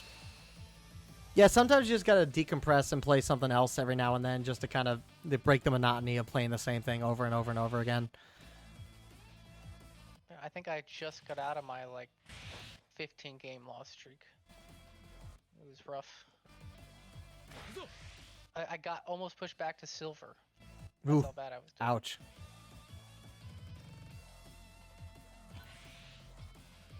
So it definitely happens. All right, Jimmy is doing the smart thing here, being defensive with his board. He wants to keep that pressure up that he's been having all game. So it comes down to Big Bang Attack is what he ended up taking. That could be depending on what Jimmy ends up playing this turn, that could be interesting. But Versal actually has 7 cards in hand. He could play defensive here and play Broly next turn. He can do some work. So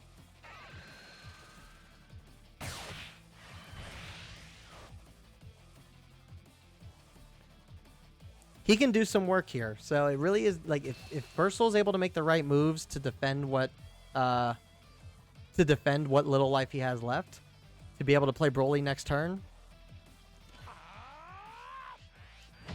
Because he has the extra energy,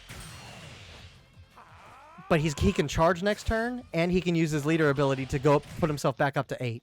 So Broly's not in a bad position right now.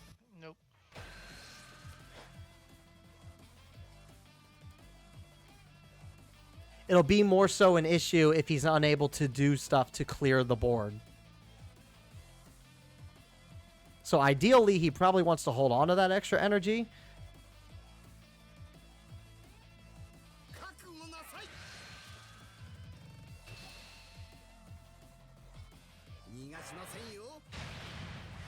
But no double strike Frieza this turn, so that gives a little bit of levity for Versal in this particular matchup. However, that does hurt him a little bit.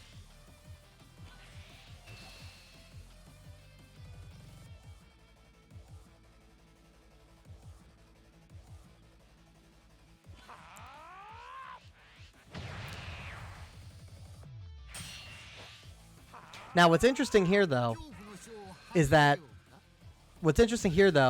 he can charge, use his ability to put himself up to 9, play Big Bang Attack for 1 cheaper to get rid of something on his board. Like he can get rid of that Frieza with Big Bang Attack.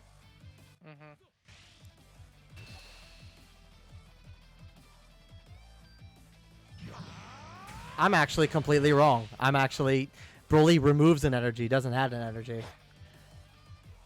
I'm thinking of Cell for next set for some reason, so.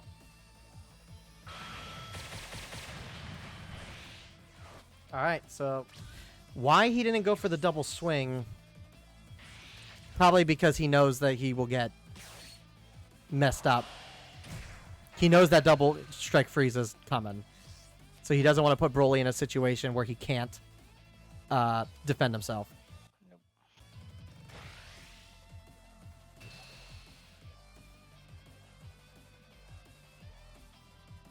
Honestly, in this situation, I was going to say in this situation, I might have probably taken the hit because you know Golden Frieza's coming. Yep. No. Not yet. Interesting. So he can play defensive here. If a second Broly comes out, though, that's going to be pretty hard on Frieza.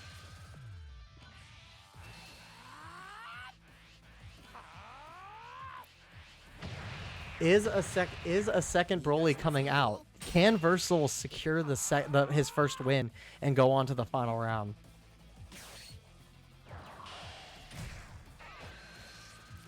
See, these are the matches that we live for, folks. These are the matches that make things interesting. Did Jimmy not have the Golden Frieza in hand? Or did he think that maybe he could out-combo and he was trying to... Broly. That does suck.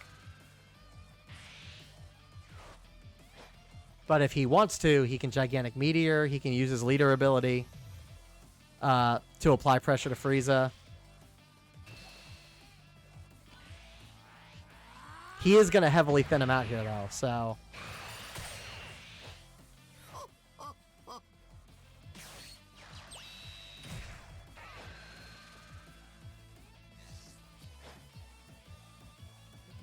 Okay.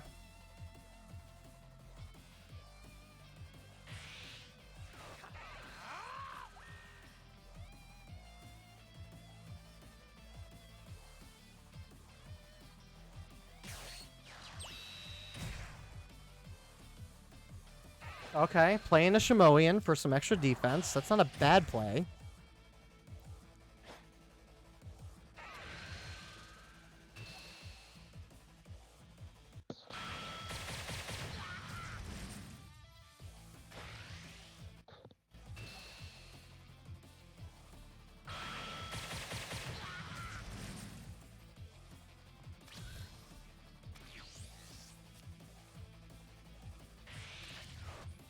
So he's got the Shimoian for defense.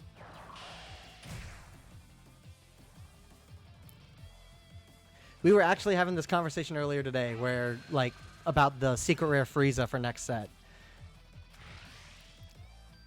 Being highly curious on the idea of highly curious on the fact that yellow almost never goes to yellow or it goes to 6 energy. So in this particular matchup, the Frieza deck could use that Golden Frieza secret rare next set. And I believe that is actually probably going to be game for Versal. That was really close. That was a really close match. That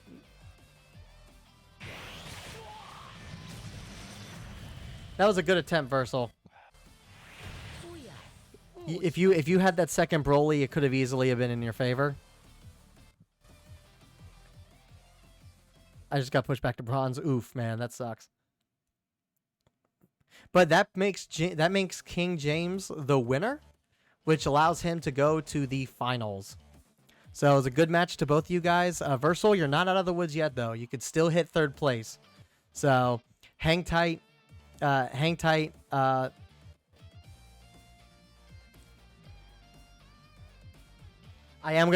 give you your code at the end of the tournament. So I'm gonna put it off to the side so that you have it. But because you could still win code cards. But you are currently in the running for third place at least. So walk away with that with what you will. All right, let's do this giveaway real quick before we go into the next match. We also have to wait and get confirmation from Jaeger because Jaeger had to go reset his computer. So while we're waiting, let's do this giveaway. So again, if you have not opted in for the giveaway, do ! Raffle for a chance to win a free code card. If you are still in the running for the tournament, please do not opt in for the giveaway. But if you are here and you're just kind of hanging out, like, feel free to opt in real quick. Otherwise, we will be closing the. Otherwise, Am I able to opt in for that? Yeah, if you want. What do I have to do again? Sorry. ! Raffle in the chat.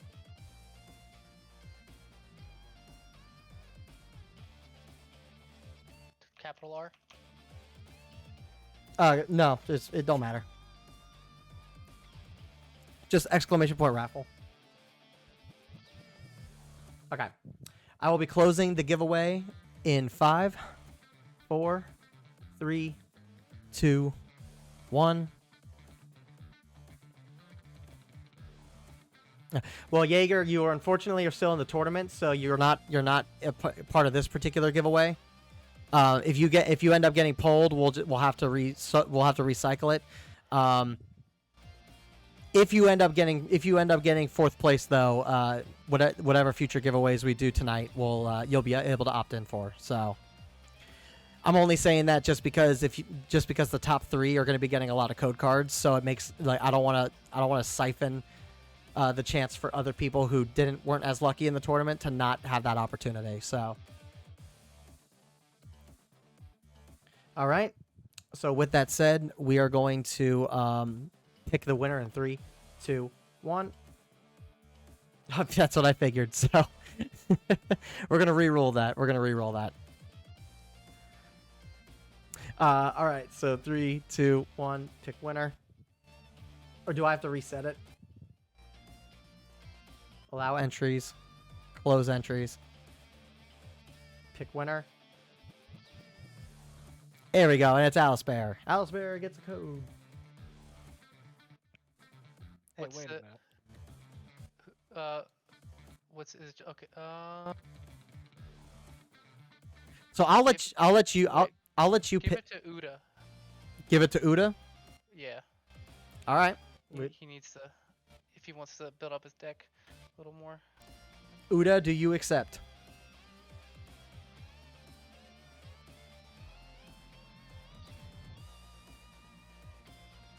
And I'll let you pick Uda. I don't know what all kinds of decks you have, but would you rather have a booster pack from the first booster, or would you rather have a red starter deck?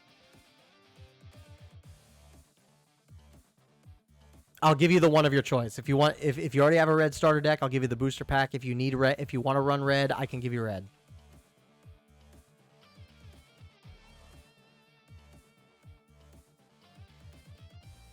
GG's, I need it.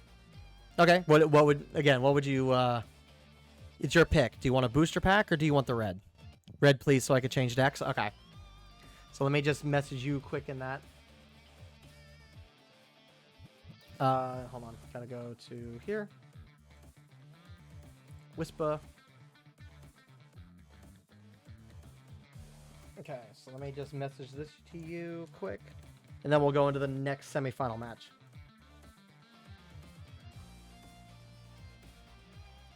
Sure thing, Guda.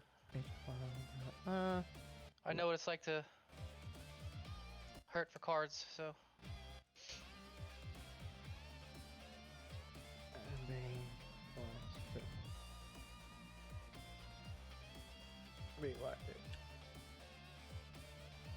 All right, let me know if you got that message. Let me know if that actually worked, if that actually goes through, and so I know I can throw away the code card then.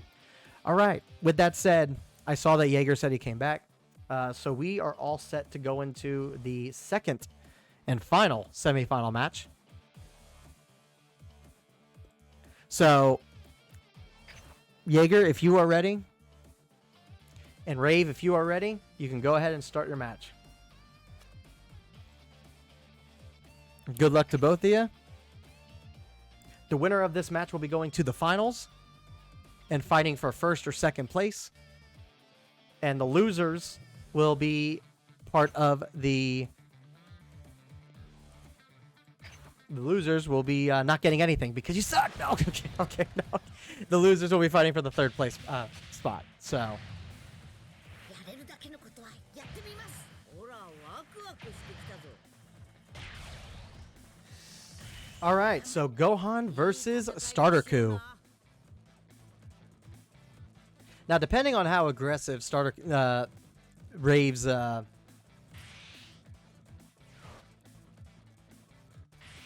depending on how aggressive Rave wants to play with Starter Coup, he could put himself in a good situation against Gohan.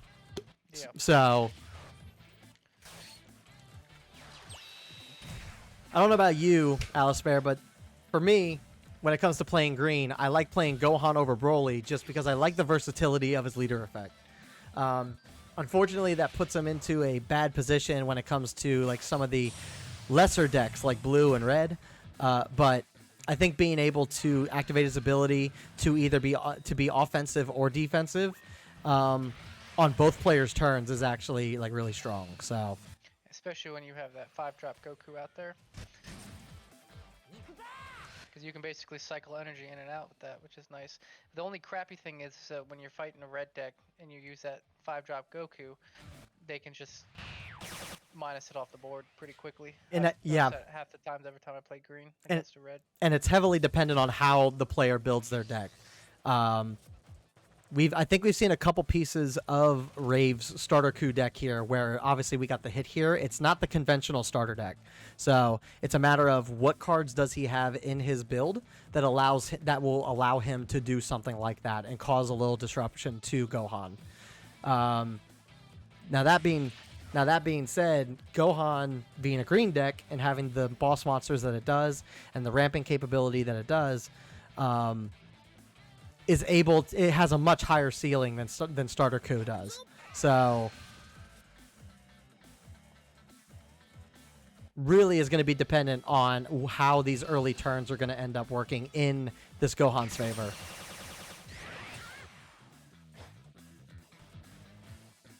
He decides to go for the hit to get the draw and not force Goku to use his Awaken ability.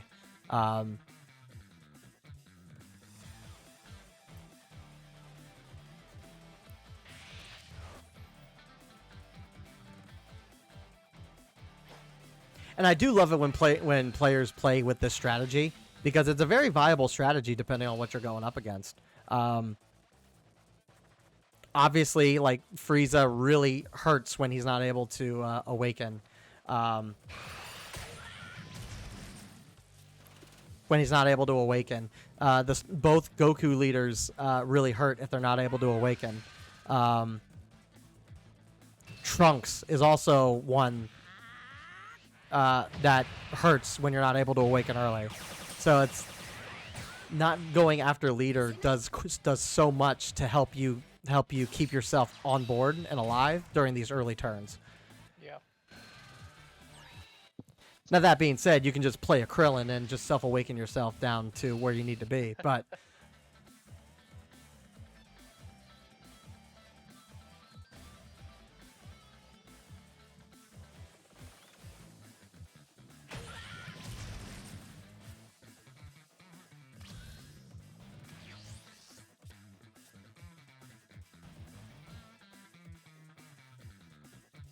all right, so going into turn 3, I'm just noticing that Jaeger charged 2 of his 4-cost Vegetas. So does that mean he has some in play to be able to ramp later on?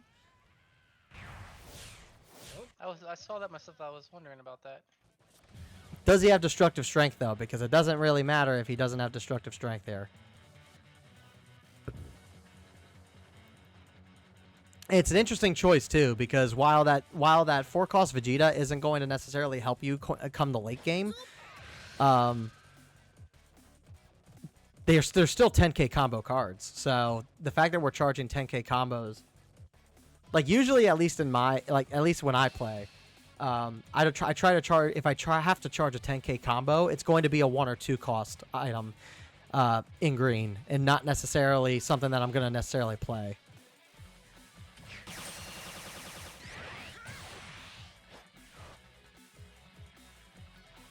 All right, so what is the play here? Destructive strength? It is destructive strength. So so Jaeger was able to get the turn 3 ramp this turn.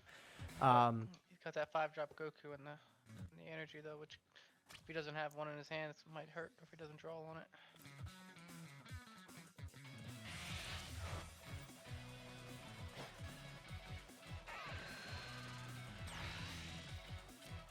Now, ideally, Jaeger, I have confidence Jaeger knows what he's doing here, but using your leader ability here on turn 4 would absolutely ruin the pacing that he would be setting himself up for.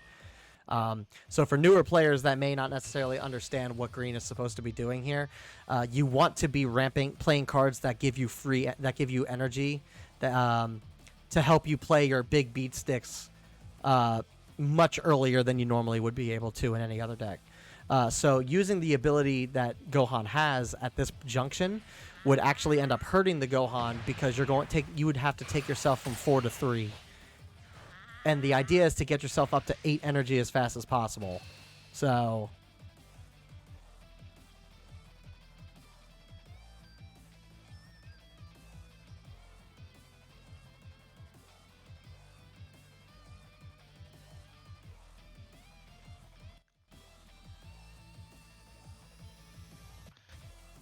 Udo, don't worry about it, dude. I'm happy to host stuff like this. I just saw that message, so sorry for only getting to that now, but yeah, I live to do stuff like this. This kind of stuff is fun to do.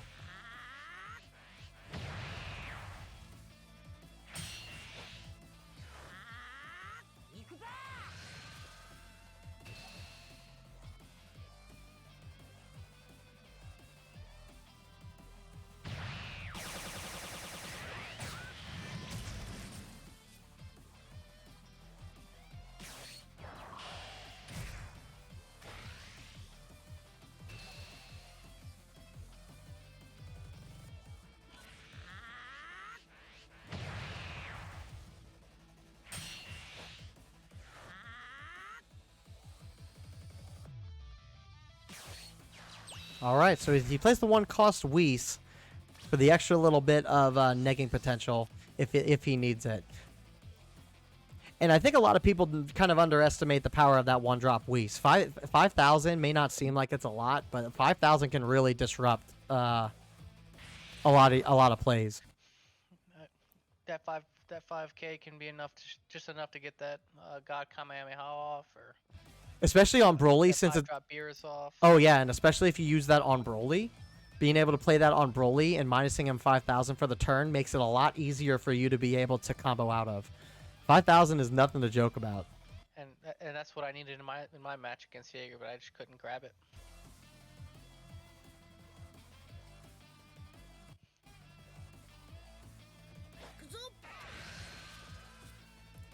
All right, Jaeger's choosing to focus on board, which is the smart play in this scenario.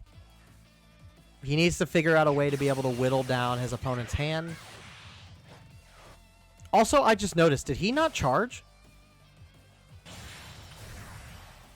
I wasn't looking. No, he did. He did. Because he was at 4 last turn.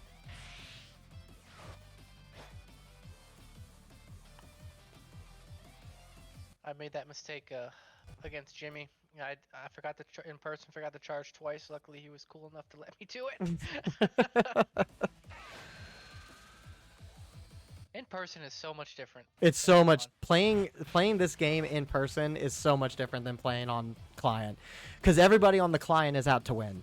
But when you're when you're doing an in-person event, it's a lot nicer because especially for newer players, like everybody's there to learn. Everybody's there to kind of assist one another and trying to. Everyone's trying to assist one another and trying to make sure that everyone's making the proper plays, knowing exactly what the structure of a deck entails, and especially like today, like one of the best things about me going to my locals today, I got there about an hour early. Didn't even nobody was there for the first 30 minutes that I was there. So realizing that, because I used to play the Digimon card game when that first came out, because I wanted to just kind of try some other stuff out. And I don't play the game anymore, so I have a bunch of stuff that's just taking up space in a binder. And I went to the guys playing Digimon for their locals, and I was like, hey, do you guys just want free cards? It's just a bunch of bulk that I have that I'm just holding on to, and you guys can just use it for. It's older stuff. It's like set 1, 2, 3 stuff. So I don't know what's viable, but hey, use what you got to do. And then there was a couple guys today that had a bunch of commons, uncommons, and rares, stuff that I was unable to pull with my box because I pulled blue everything in my box. So being able to get a lot of red stuff, a lot of the guys gave me some red stuff for free today, which was really kind of them to do. And it's just that sense of community that you don't necessarily get in the online client when you're just playing passively. It's definitely a much better experience, I think, in person. It brings a more human aspect to it. Yeah.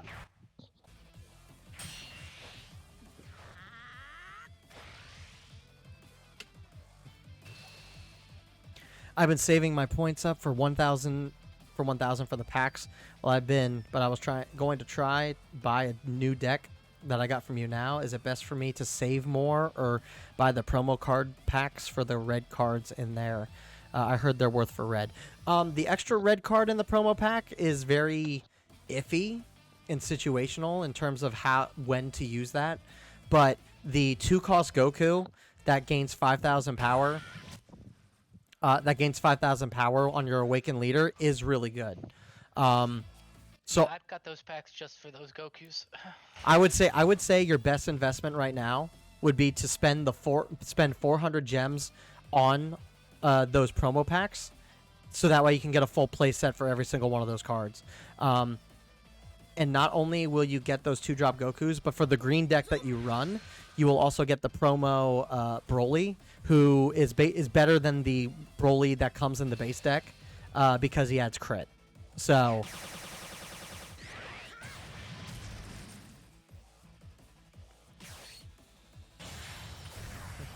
Ooh, so Jaeger's playing the secret rare to clear board. That is a solid play. It adds a little bit of disruption for red, and is going to kind of force him to maybe play something a little bit differently going into his next turn.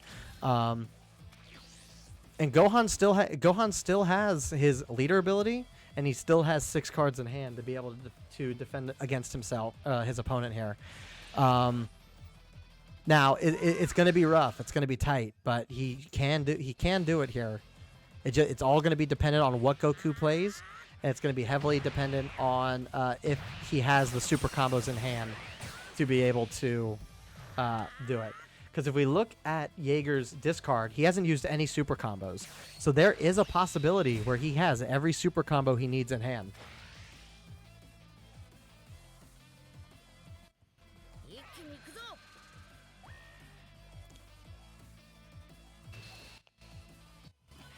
And that's one super combo. So, and if he needs to rely on it, he has his leader ability too.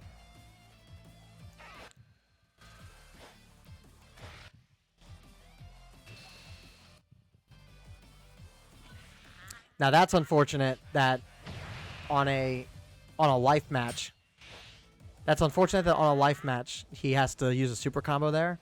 But if he can play Broly here, he's in a good position. Yep.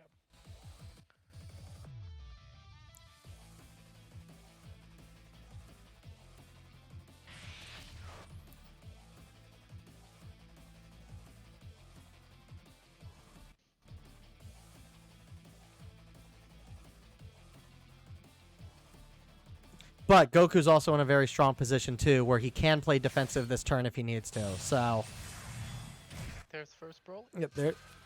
First Broly is on the board. No Broly wars tonight, folks.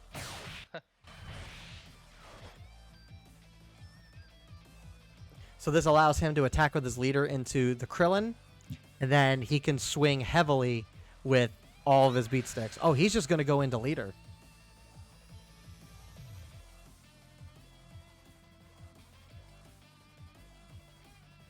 This is going to be a very close match.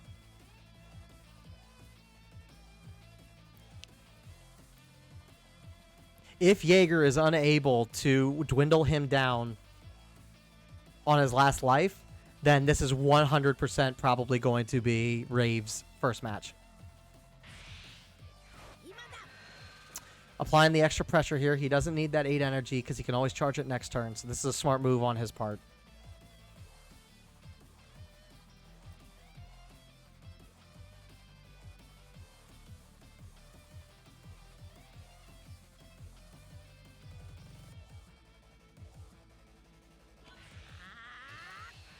Going a little extra.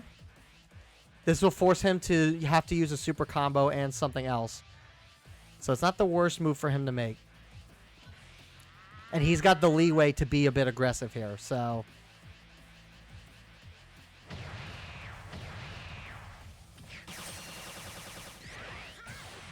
If he can block one of these attacks, then Yeah, all he needs to do is block one attack here.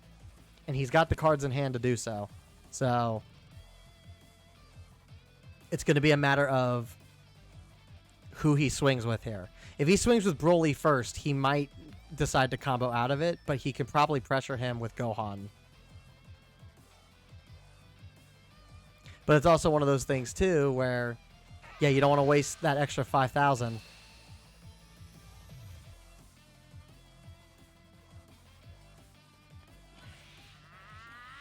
Okay, so he blocks this. So now, in order for Jaeger to be successful here, I would maybe argue that he needs to get rid of the Krillin on the board to alleviate pressure and not combo anything else in hand. But the thing being, too, is that if he attacks the Krillin, we know for a fact he's not going to keep that Krillin on board. no. So it might actually be... This is kind of tough, because you don't necessarily want to give him... You don't want to give him hand advantage in this particular scenario.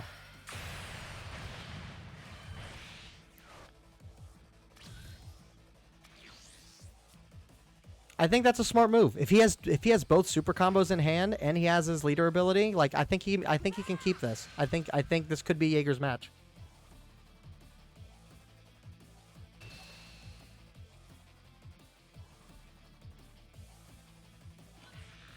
Okay, 10k combo. Whatever he ends up playing here is going to determine if Rave ends up winning the first round. Oh, Oh, he might pull from life here. Yep. It's not smart move. It's a smart move. Very smart move.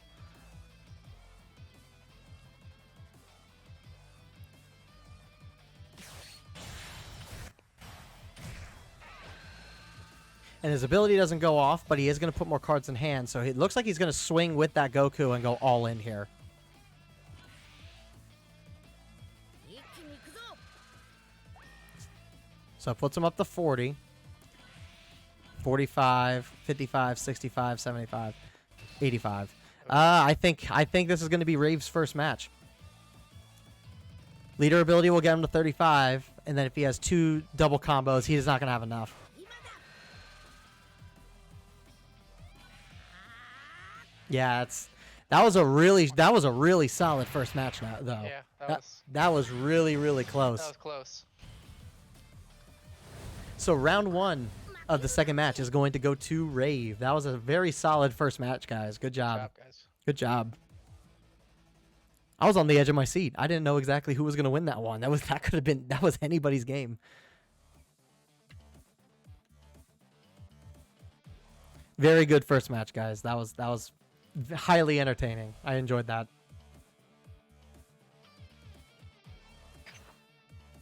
All right, but it's not over yet. It's still a best of 2. So whenever you guys are ready to go into the next round, you guys can go ahead and just start up the next match.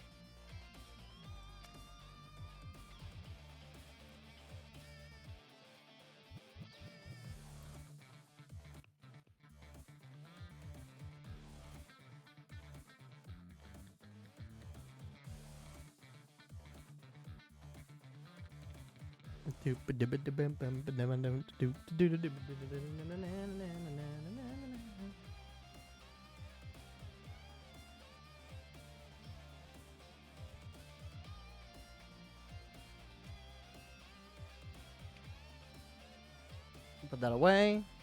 Go back in. Oh, here we go. Round 2.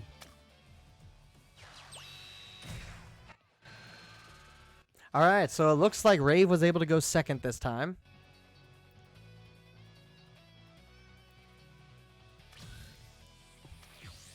Which I think he went second last time, correct?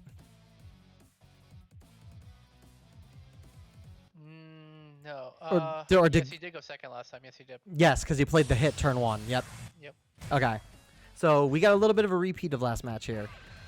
Some early awakening.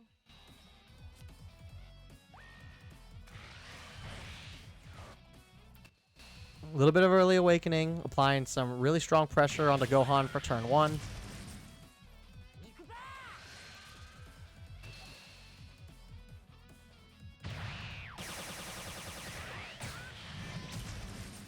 All right, so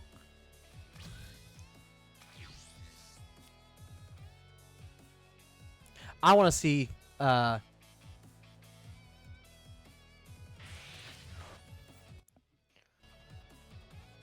I'm still thinking back to the quarterfinals where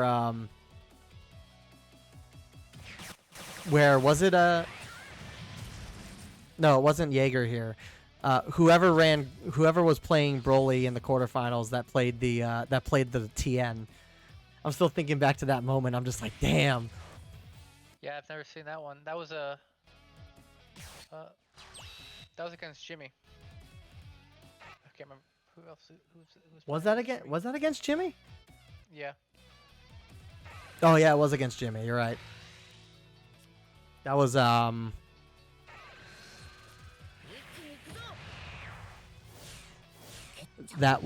oh god, I am drawing blanks. How in the world could I be drawing blanks? Versal, that was Versal.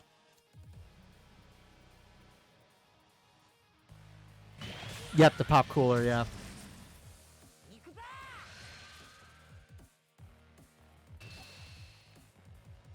Alright, we are only on turn 2. And it looks like Rave was able to get the early awakening on turn 2. This is a really bad position for Gohan to be in this early. Yeah. This is Got a lot of cards though. he's got a lot of cards to be able to defend himself here, but it is still the fact that he is forced to awaken on turn 2.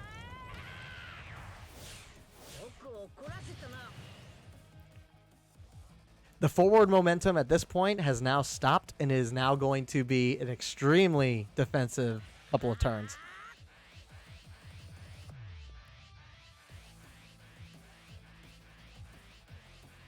Oh, he only matched him though.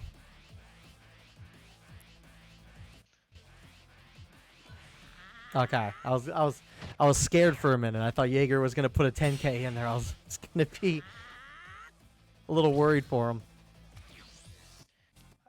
I would definitely say Gohan is definitely worse off than Broly awakening early, because at least when Broly awakens early, he has that extra 5K cushion to help him in the early game, which a lot of early card games aren't going to be 25K. Yeah, I mean, it's very hit and miss depending on what you're playing against. When it comes to red and yellow, like it's not that uncommon to see 3-cost cards go down for 25. Against blue, it's negligible because there's not really much blue can do against Broly in the current meta, and especially playing green, like Broly's good against green because early game you're not doing anything with green. So, yeah, I mean Broly does have that little bit of an edge on him, and in early game that does benefit him, but it also is really dependent on what he's up against.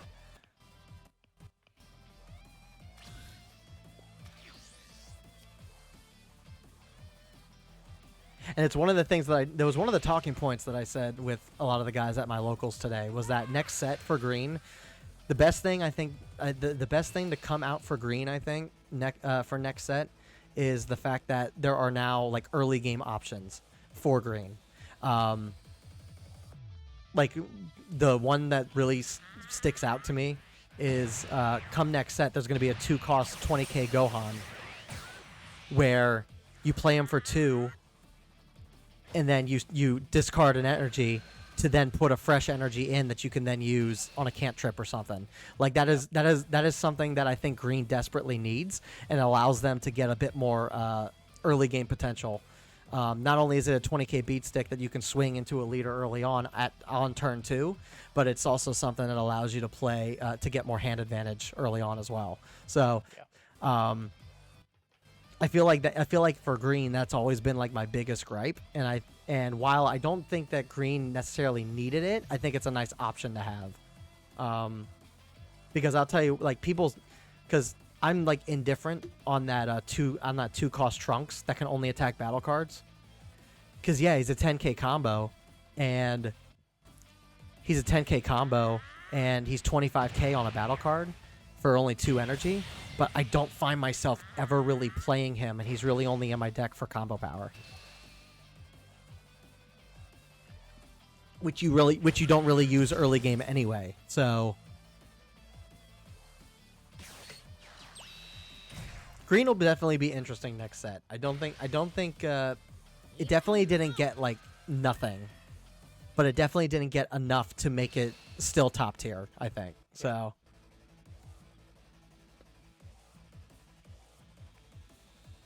it's definitely a lot more of an even playing field next set, which I am really excited for.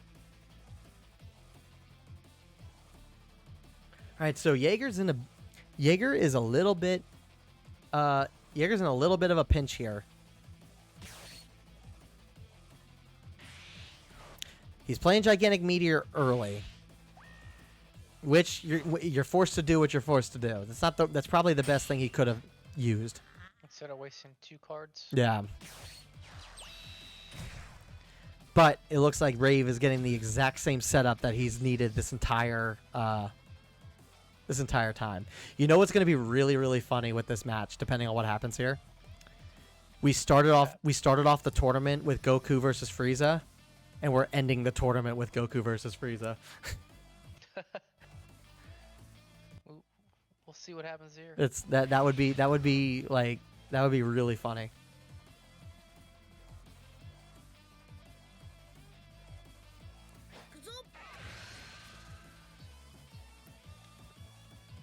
Now, if Gohan is able to get play a Vegeta, a Turles, or a Goku here, he'll be sitting pretty with his ramping.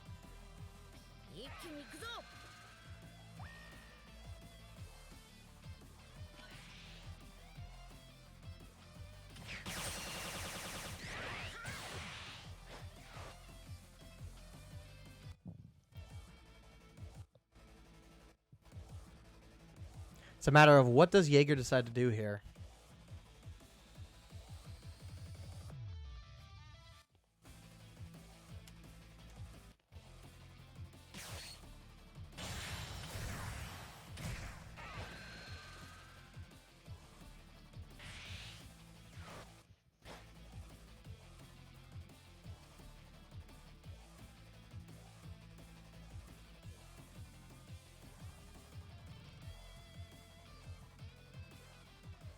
All right, so he played the 4-cost Vegeta, which will allow him to remove something off board.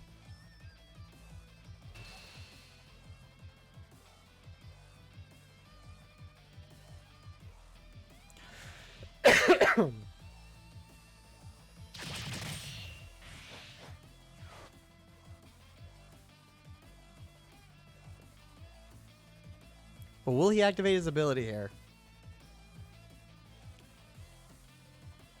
Will he sacrifice his hand advantage to remove something off board, or will he keep what he has in hand in hopes that he'll be able to out-combo the next onslaught come next turn? Looks like he's doing it. Okay.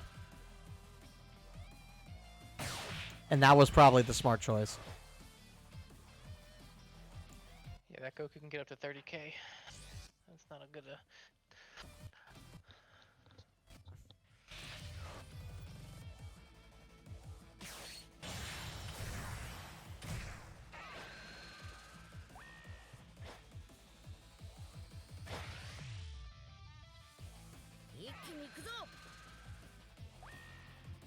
Now, this could also be a situation, too, like last match, where the Double Strike Goku never got played. Well, actually, no, he did get played. He got destroyed by Broly. That hurts. This man has God draws. Yeah, Rave is drawing, like, effortlessly. He is getting everything he needs.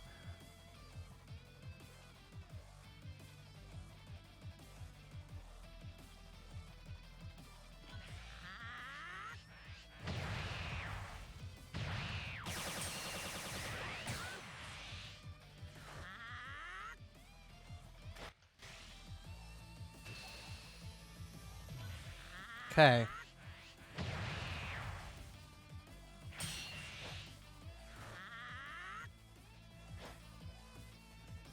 This is getting very, very dangerous for Jaeger here.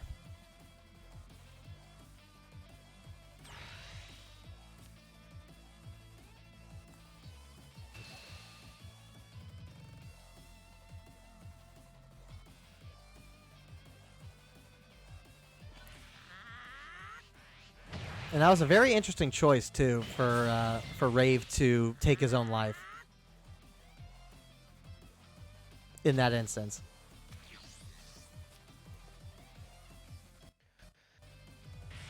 I think he's in a position to do so because no Broly can come out at this turn. Yeah. So So Broly, it just and he adds did more charge, combo power to his hand. and Jaeger did charge a Broly, so he probably does have a Broly in hand.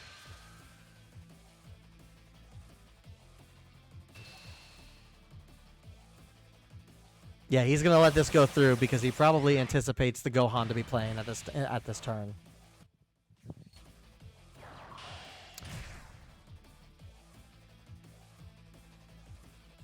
That is a brave choice. That is a very brave choice. Does he have the Gohan in his discard? I think he does. Yeah, it does. Yep, it does. Well, no, he KOs it. So he does get his life. He does get an extra life. Oh, but it's not going to go through. No, it does because it's a KO, not a. Oh no, it does No, it minus doesn't. It 2,000. doesn't. You're No, right. You have to be. Yeah, it has to be KO'd by a battle. That was a very brave choice. But he was probably hoping he didn't have the double strike, and that is unfortunately match 2. Good game, guys. Unfortunately, that was just a very rough. That was a very rough match. That was an extremely rough match for you, Jaeger. You guys did phenomenal in that first round, though. That first round match had me on the edge of my seat. So, but that is not. Oh, it is not over just yet.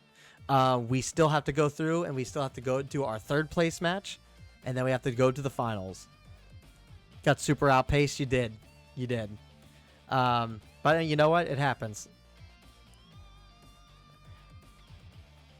Me going second and always having the hit really tilted it in my favor. Yeah. You had the exact same plays on both rounds. So that was crazy. So, all right, I'm not going to divvy out the rewards just yet because we still have to go into our third place matchup. So it's going to be Jaeger. It's going to be Jaeger versus Versal. So Jaeger and Versal, let me know when you guys are ready, and we can jump right into the third round before going into the finals. And we'll take a break in between, so I can give you guys the remainder of your rewards for participating in that match. So if the guys in the finals want to take the break, then they can. But let's just get into the third match whenever you guys are ready. So, Jaeger versus Rave.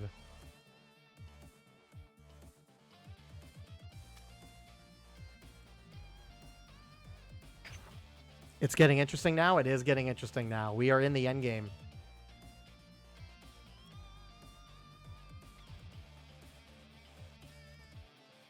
All right. So let's do this. The third place match. Is this a best out of 3 or just a 1? It is best out of 3. So best of 3. Good luck to Jaeger. Good luck to Versal. And this is going to be interesting because it's a mirror match. You thought you were going to get away with not seeing Broly Wars in this tournament? Nuh-uh. Broly Wars is here, and Broly Wars is going to be happening. Now, this sucks for Jaeger because Broly having that extra energy hurts a lot.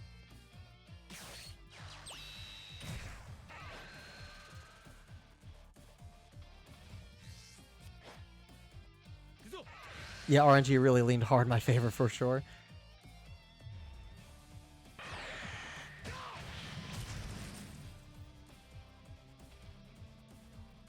All right. Turn one done, going into turn 2.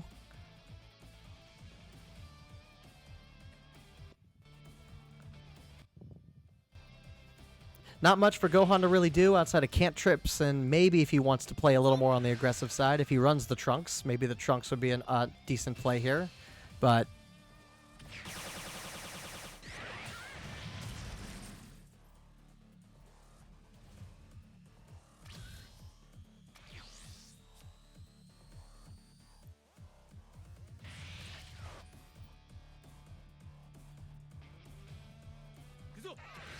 Broly going in for the swing. Because it's green versus green, something tells me this is going to be the longest round that we've had in the tournament so far, or the longest match. Green mirror matches usually are. Yep. We might be here for 45 minutes. Depending on how it's played, maybe an hour.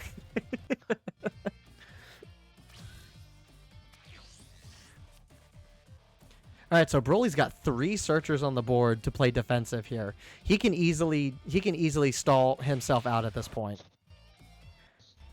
Broly is in a really strong position right now to just defend attacks. So this is ideally this is Broly's best setup.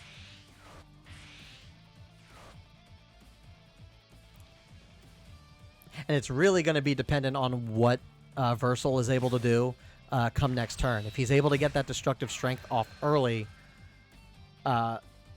he's going to be in a really good, strong spot. But if he can't capitalize on that, then Broly will have to probably go on the defensive. Looks like Gohan's got some ramping power. Gohan's got some strong. Yeah, I mean 8 cards in hand, but Broly's got 10 in hand.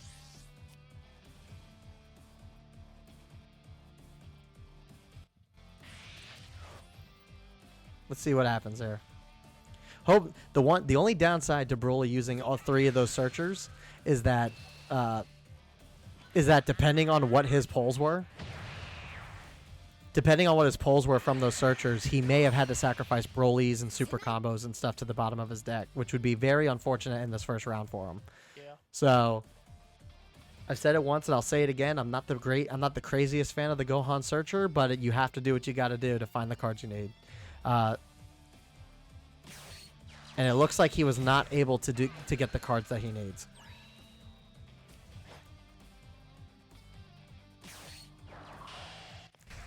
Lots of combo power on board, though.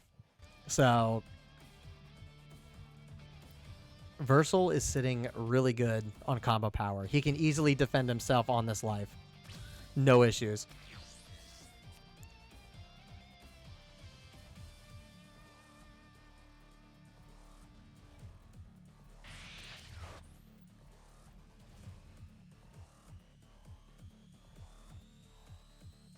Let's see here. So I will be back. I gotta go let the dog out. go ahead.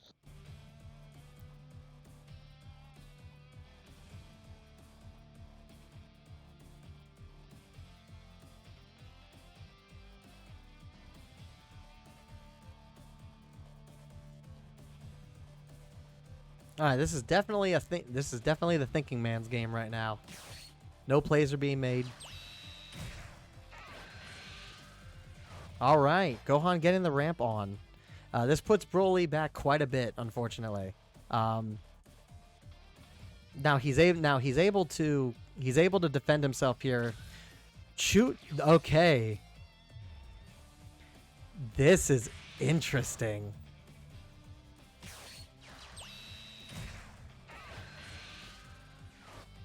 I don't know if that was the play, but at the very least, he's going to get the benefit when he does awaken. So no swing on Broly. They're putting on a show for us, guys. This is an interesting match. Oh my god. Broly has so much combo power on board. He's got 11 cards in hand still. But he's got no ramp whatsoever. So Gohan is sitting really good on 7 energy. We could see the secret rare Gohan drop now, and this would actually be the best time to play that. So are we going to see the secret rare?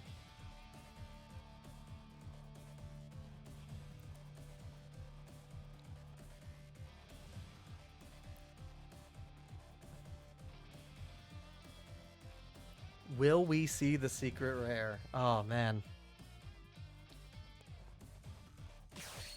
I think that's it. No, it's not. What? Back up to 6 life right now for some extra board power? That's interesting.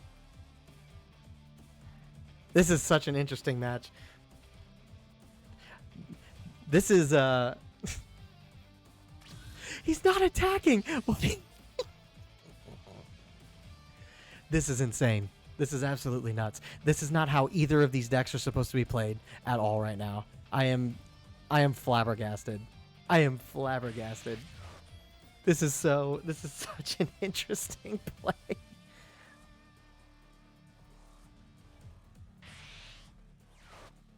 Let him build the board, then drop it.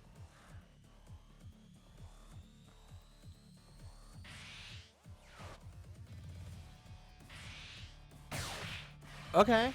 That's not a bad move. That's not a bad move at all, honestly. And he can play something else here to ramp if he needs to, so. But the thing being is that he needs to, like, attack this turn, because if he has Gohan in hand, this is a problem. If he has Gohan in hand, this is a problem. Building up all this board to not really be able to use it, like.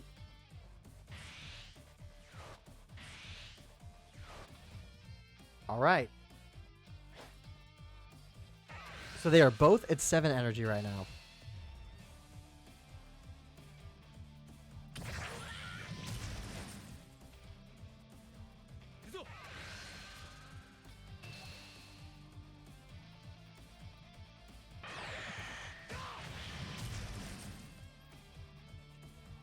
All right, so Gohan's now going to awaken.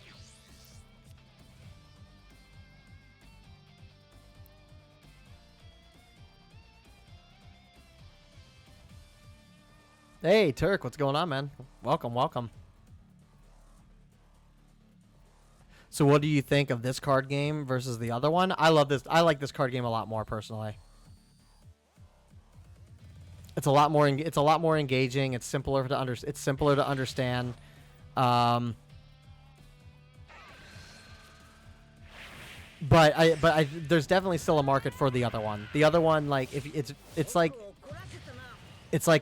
what King James says. King James, it's more skill intensive, and there's a lot more disruption when it comes to things. How's it differ? So in the other one, there's counterability. You're able to counter your opponent's board a lot more because there's like counters that you can play. Some counters like allow you to some counters like are like counter attacks. You can block basically nullify and negate attacks just by playing a card. There's a lot of skills that like basically prevent you from playing cards just outright, whereas like there's nothing like that in this game currently. And like the secret rares in that game are a lot more like necessary as opposed to what they are in here, which is like stronger utility. There's a lot of differences between the two in all honesty, but it's like King James says, the other one's very more skill intensive. It's a lot more of understanding what's going on with the cards, and there's a lot more to read.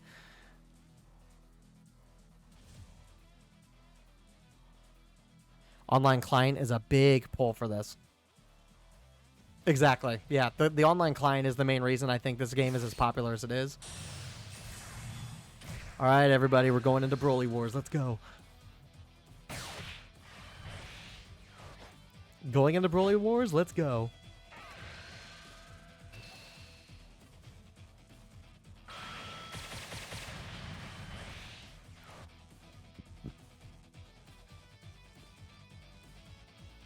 Yeah, and you can only play one secret rare in Masters, whereas in this game you can have a full play set of.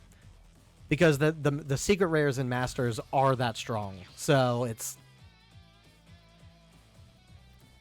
And I think people like the simplicity of not having to play on both opponents' turns.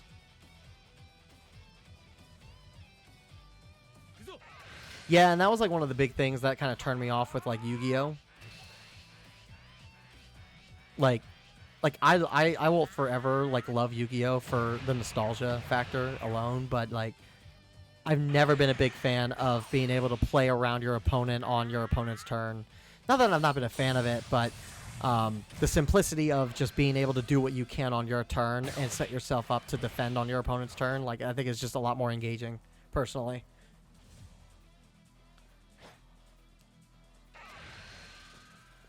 But Masters was a fun time when I played Masters, and I will still probably play Masters. I'm just not going to be as involved with Masters as I am now.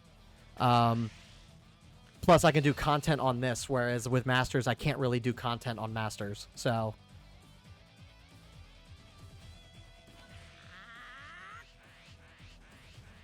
Like, I'm able to do this tournament because of the client, so it's like, doing stuff like this with the community is like so much more fun than not.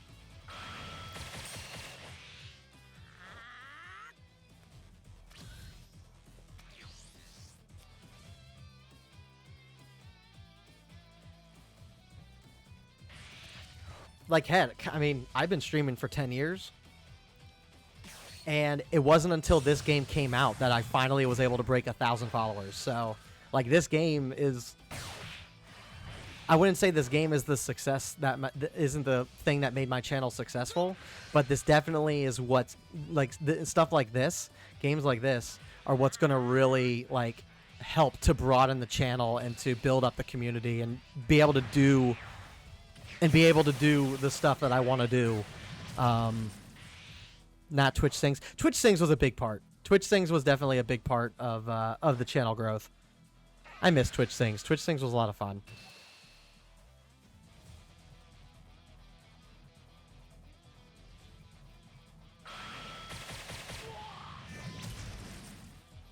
Really? Not Awakening.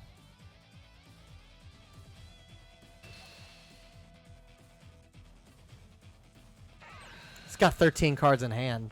So, 最高の気分だ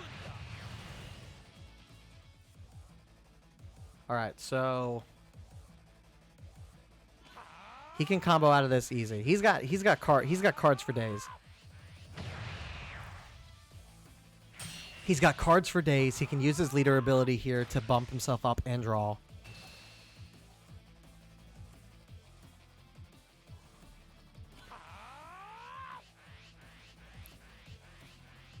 And if he has Broly in hand too, like he's set, man. He's set.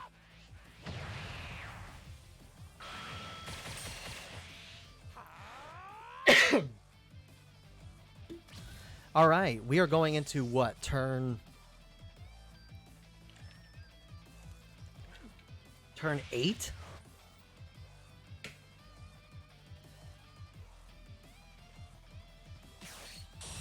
Yep, play Broly. Get the draw. Get rid of the Broly. We're in the Broly Wars. We're in the Broly Wars.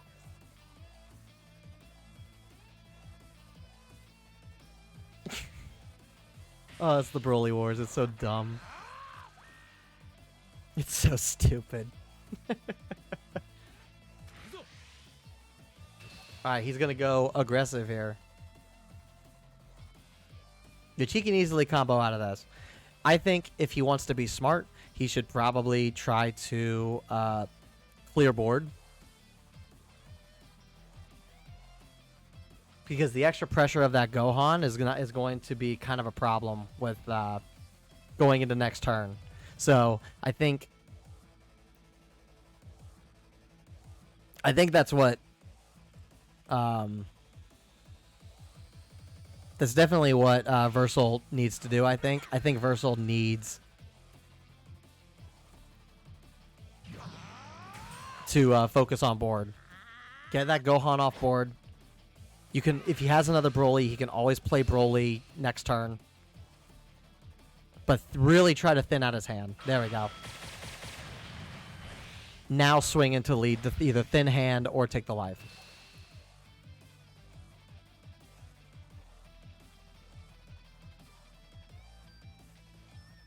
Haven't seen a 6-drop android. I feel like all night really. No, I think people had them over the course of the tournament. I just don't think people have been able to play them. And a little extra defense. Okay. Oh, so now this is a good position for him to be in, because now it's going to be a matter of, do I want to destroy the cantrip? If he plays Broly, it's a matter of, do I destroy the blocker or do I destroy the Broly? Because the blocker is going to be able to block one attack and keep him alive, preventing him from having to need to combo out. So this is an interesting match, man. This has been very interesting.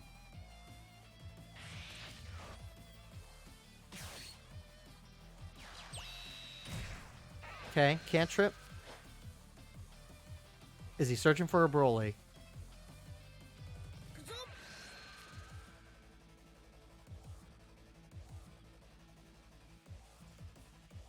If he's searching for a Broly,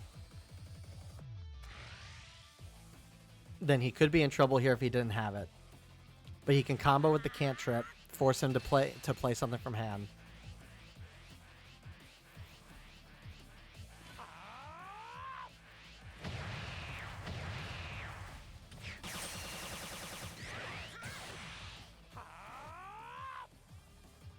Interesting.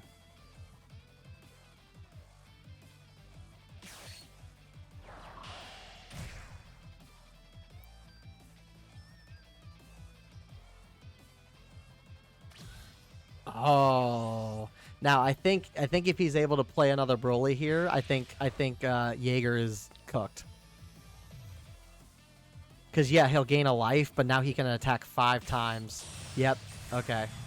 Jaeger may be in trouble here. He's got a lot of hand power, and he's getting an extra life, so he could always out combo some of these attacks.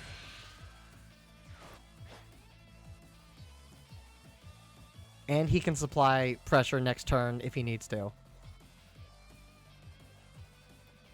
God, this is... This is why I want to do more of these, because I love watching other people play and just kind of seeing like what people's responses are to certain situations. That's probably the best thing about like having the digital client like this, is just being able to see how people approach this.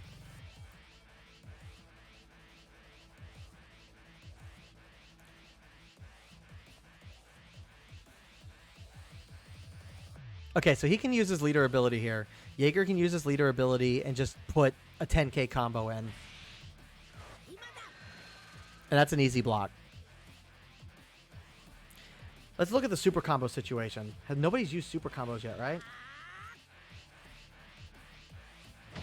Okay, Jaeger used one.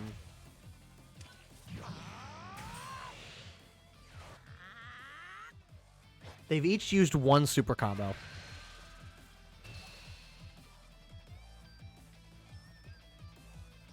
So they've each used one super combo.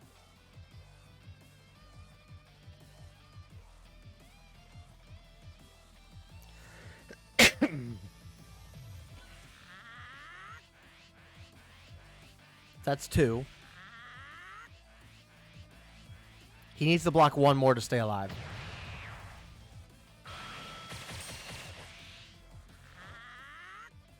He's got to block one more to stay alive.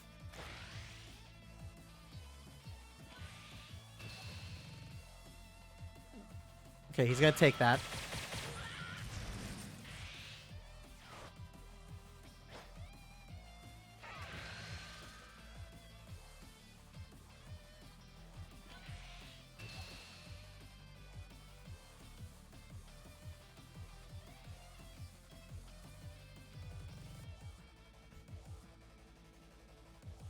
Now it's a matter of is Versal going to Gigantic Meteor, okay. Is Versal going to well, he can't go all in now. He's committing. So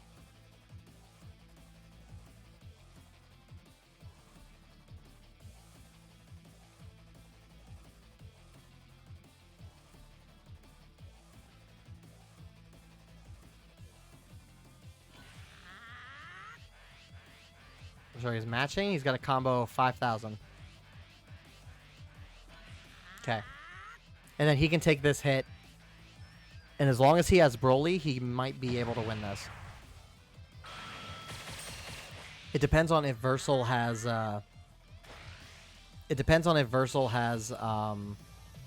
Gigantic Meteors in his hand or not.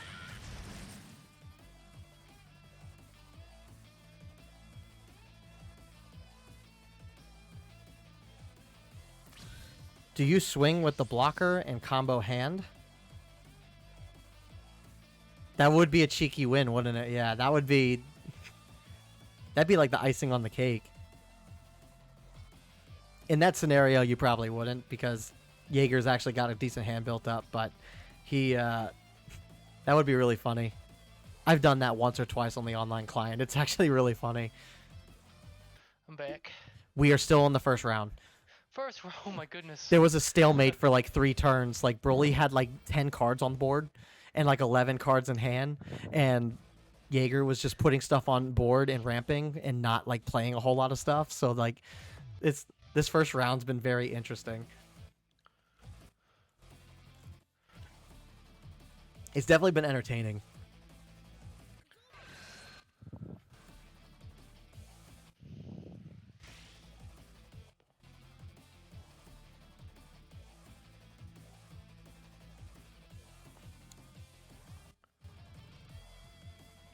This is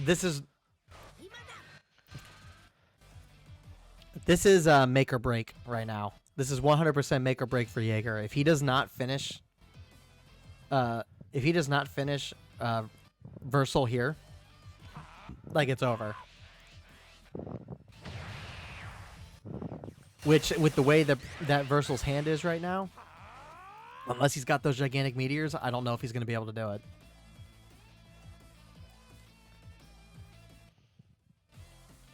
Because there's a couple things he can do here. He can go aggressive with the life Han and try to force him to take a life, and then play the secret rare if he has it, or he can just force him to combo more cards. Or maybe he doesn't have anything. Wow. That's not a bad play either. He might have to go all in here. He's gonna have to, otherwise he loses. Cause again, Versal has 2 energy still in play. He could easily Gigantic Meteor out of both of these if he wanted to.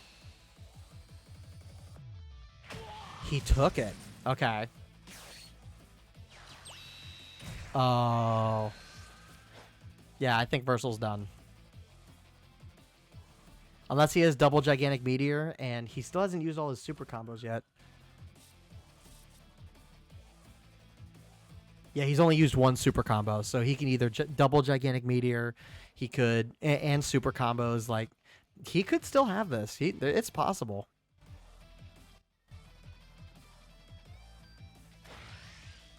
Yeah, you got to go all in because you're losing next turn if you don't. So there's Gigantic Meteor. Okay, that's 1.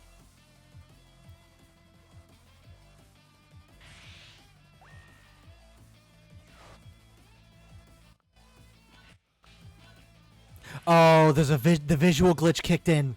Oh no, you can just click on the card and it'll show you. Oh no. Yeah, well, he's at 110 right now. Oh, I hope Versal was able to keep count. I think Versal knows he needs to go all in to try to defend it, but it's that sucks. That's a shitty glitch. I hate that. I hate that glitch. Okay. All right, so he needs to be 110. So Broly is sitting at 50. He's gonna Gigantic Meteor again. And does he have the super combos? If he has the super combos, yep, 1. Super combos. Oh, Oh. that's 100. Oh, Oh no. Oh, good job, Jaeger. That was a very, very fun first round to watch. He could have had that too if he had the other super combo in hand. That was close though. That was a really, really close game. Yeah, so Jaeger takes home the first round. By the way, that first round went for like 30 minutes. So we're not even done yet. We're going into round 2. Jaeger, that was these stressful games, bro. Dude, when you guys were doing that Wild West standoff, like I was like my mind was being blown away. I was like one's prioritizing ramp, the other one's prioritizing board. Like what is going to happen between these two? Like it was a 2-turn stalemate. Man. You guys are both crazy. you guys are nuts. All right. Are you guys ready to go into round 2? All right, we're going back in. Holy crap. やれるだけのことはやってみます。壊されたいのは All right. 頑張ります。破滅を見せてやる。 So we got Jaeger that's choosing to keep his hand, and we got Versal, who also is going second again.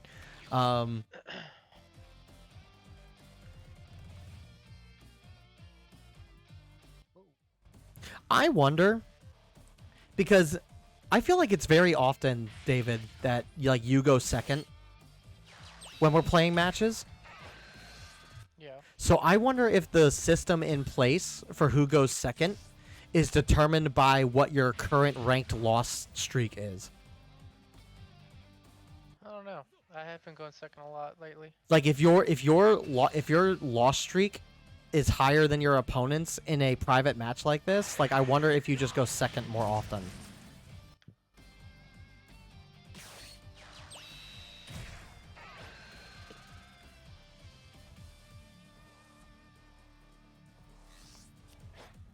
I still think it should be like both players roll a die, and whoever rolls higher gets to pick which turn they want to go. Yeah. Even though most times people will pick second, but I mean, for the client, I guess it's whatever. It's fine.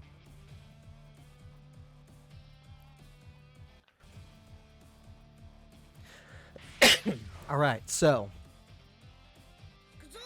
Jaeger's sitting at 2. Now it's a matter of, are we going to see a repeat of what happened last round? Last round, as we said, on turns like 4 and 5, there was a big standoff. Nobody was attacking anybody, and nobody was awakened. Weird plays were being made. Will we see a repeat of what happened last round in this round? Although it seems to me like we got a little bit of a reversal going here. This time around, we got Jaeger actually playing his cantrips and building up his board a little bit more. So is Jaeger going to... Not Jaeger. Is Versal going to reciprocate? Will he double cantrip or search up? Or is he going to... Is he going to ramp with destructive strength?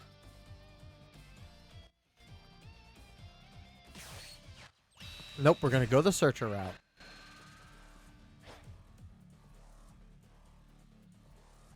But only one time, so we're at an even match right now.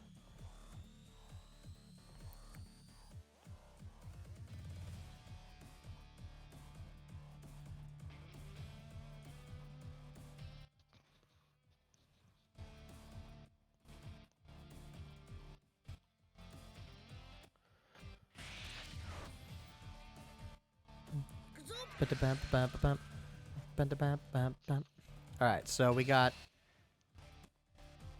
even 6v6, 2 searchers and cantrips on each other's boards. Both are at 9 cards. But did Jaeger get the destructive strength to begin his ramping procedure? He did not.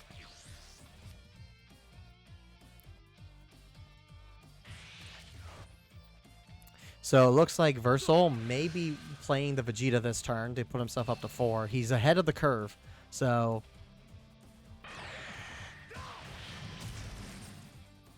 Yeah, unfortunately, Jaeger's ramp is stalled a little bit. Alright, so Versal is going to Destructive Strength, which puts him 2 ahead of... It's going to put him 2 ahead of Jaeger. So this is not a good start for Jaeger this turn.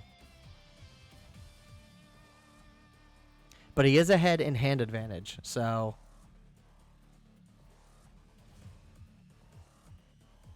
This is already turning into a very different match than the first round. Because it's literally a role reversal right now. Versal is the one that's able to get the ramp going early enough, whereas Jaeger is struggling a little bit to keep up.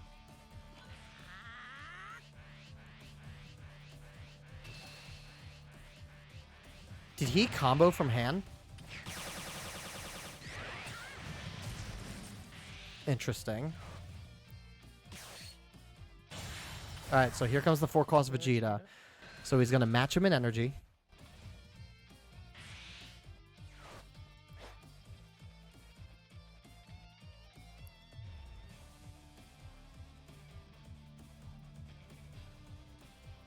And he's probably going to use his ability to get rid of a cantrip. Or not. No, he's just going to build board. Interesting. Alright.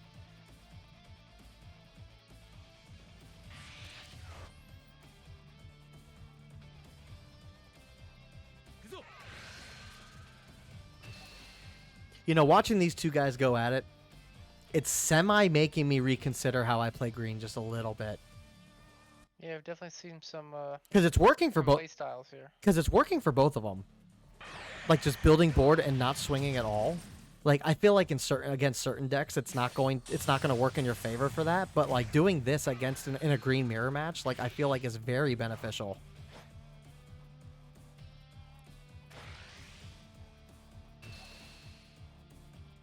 You're gonna awaken here. Yep.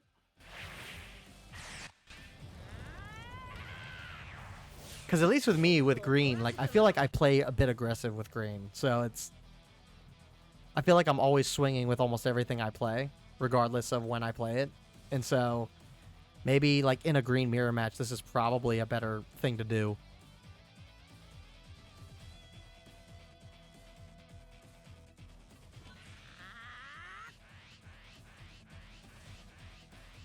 All right, he's going to combo 10k from his hand.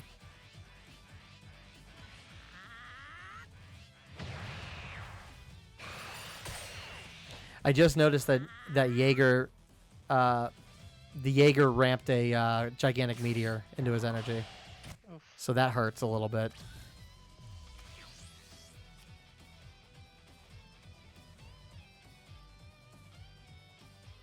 Whereas Versal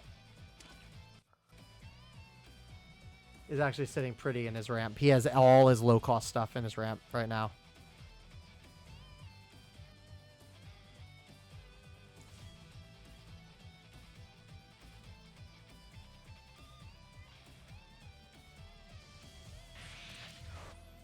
All right, so now Gohan. Now Jaeger's going to be able to force Versal's hand just a little bit here. Having two 20k beat sticks with his leader and whatnot. All right, he's just going for the draw on Turles, it looks like. Is he going to activate the ability?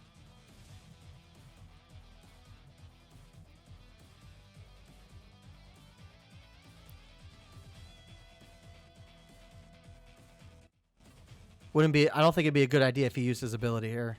No, not at 6 energy. Oh, he's just going to match him. All right. Minus board. Makes sense.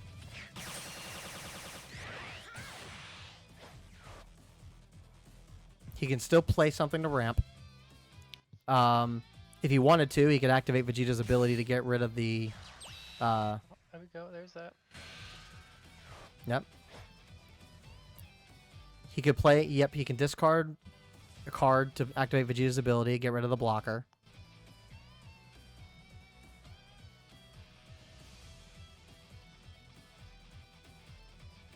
It seems, and this could be very preliminary and not really, like, and this could be maybe a little bit of a reach, but he could be, like, trying to withhold Broly from awakening. I don't know if that's the best strategy, just because Broly gets that free draw on his front side. And if Broly can build up his hand, like, that would be a problem.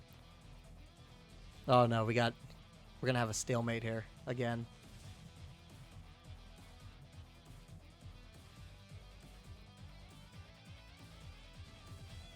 Thing being, though, if Versal has Broly, Broly's going to start hitting the field now. So, No, bro. no Broly, though. Oh, man. He's going to self-awaken. Okay.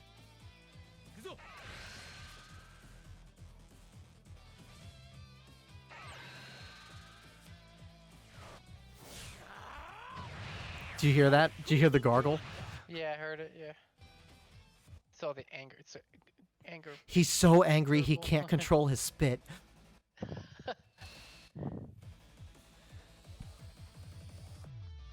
Combo with the cantrip, or with the searcher. That would be the probably a good play with there. Like, the searcher's doing you nothing on the board. Just use it to combo, but...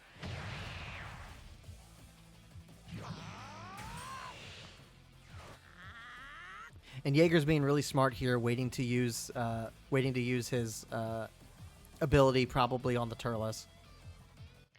Yeah, Or what- You want to get that crit out as soon as possible. He charged the blocker instead of the Interesting. searcher.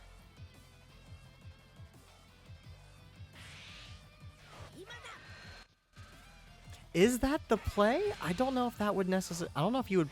That might have been a misplay. But Could be a misplay.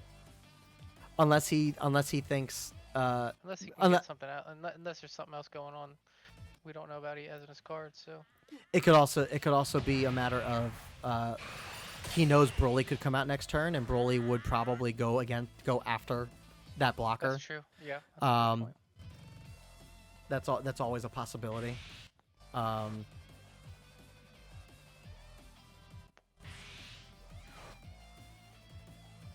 It's gonna big bang attack. Okay. Turles? And he's gonna go up to 8 with that. Alright, so double Turles is kind of nasty. Versal is sitting really well right now. He's sitting very well right now because he knows he can play Broly next turn. So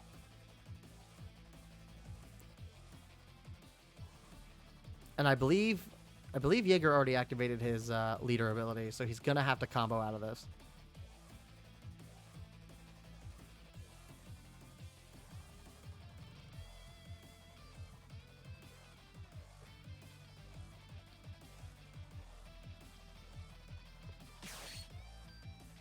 Gigantic Meteor, interesting. I feel like that's probably a little overkill. He may not have super combos in hand. He did ramp a super combo. That's why he got rid of this. Yep, Okay. Yep, that's why it's there. Yep. Those Paraguses always throw me off. Like I can almost never remember which one's the Self Awakener or which one's the activate ability for the Shimoians. That was an interesting play. That was actually a pretty good play.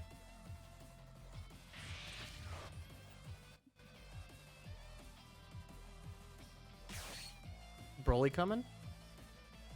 Or secret rare? Oh, that might have been the secret rare.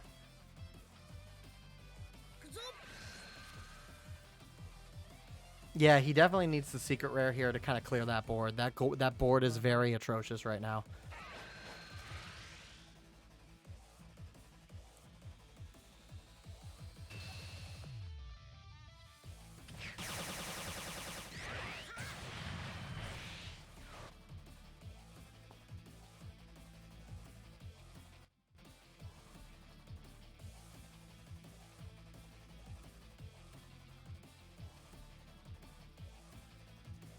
I mean, he could play Broly and get rid of one of the Turleses and then swing with the Broly to clear board.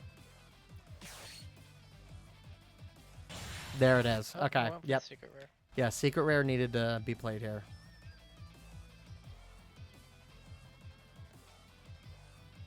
Maybe 8-drop swing board. Yeah. That's the thing with green is that green, I think, green probably has the most amount of options when it comes to how you want to play in the end game. With probably, I would probably say red's probably second in that regard. Because green's got the double strike androids to clear board and swing double. They got the secret rare Gohan to whiteboard completely and then have a 50k beat stick. You got Broly, which is just so oppressive.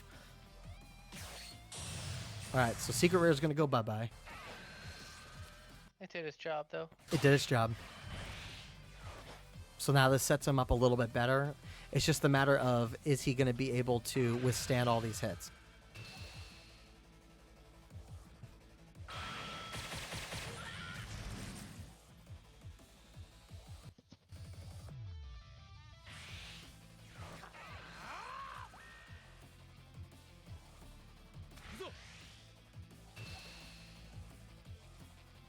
Yeah, like I feel like with like yellow, I feel like with yellow in your case, Jimmy, I think it's at a certain point. I think at a certain point with yellow, like there's a point where you have to drop the double strike. There's a specific point where you have to play the cooler, where like yellow, I don't think has that same like level of piloting. That like green does. So it's, and like blue's the same way. Like blue literally has one strategy, and that unless it's Goku Black, blue is just peel off the entire time, no matter what deck you're really playing. At least with Goku Black, you have the 6-drop Goku Black, but it's still like, even then, like, yeah, like that's one where you have to be like specific about when you play that. All right, this is looking a little rough for Jaeger. Now, if he can commit to Broly Wars and get the Broly Wars started, there's always the possibility that he could sustain this and come out on top with his second victory, but it's still a matter of if he has what he needs. And if Versal is able to, yeah. Broly Wars, let's go. Yeah, so now it's going to be a question of, does Versal have the combo power and resources to be able to out combo 4 attacks?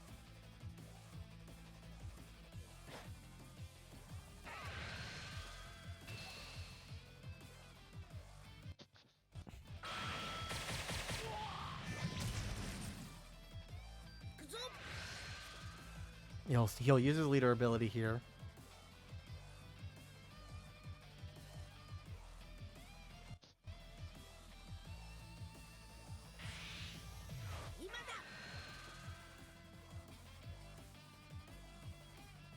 It's a matter of how hard does he want to go in on this? Because Broly can get out of this easy. So...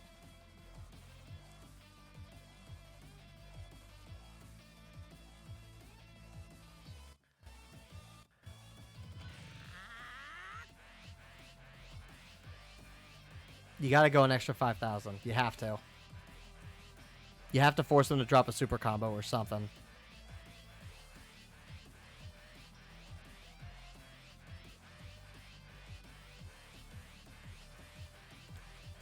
$65 is what I think combo Vegeta. I mean, 65 would be a lot of pressure.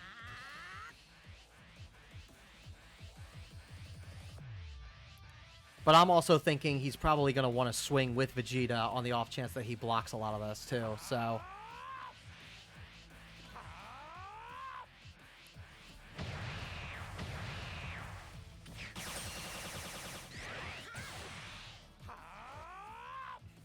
because he can swing with Broly, force him to super combo and play another card. And then he can, if he wanted to, he can go all in on Vegeta depending on what he has. Because he probably has another gigantic meteor in hand. So, whereas, yeah, like it's, like he has options here, which is very...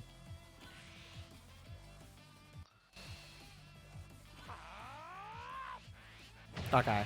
Well, he didn't go in heavy enough here. So swing Broly, thin out hand.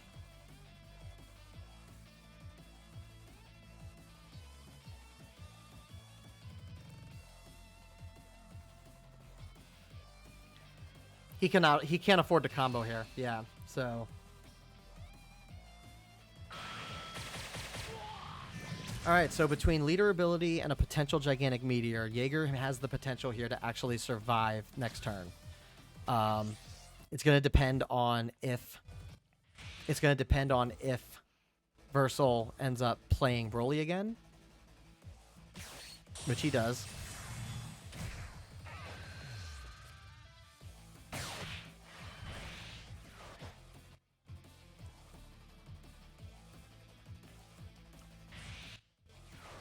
Always Broly, yeah. There's a slim chance here, but Jaeger could come out on top. He could survive this turn.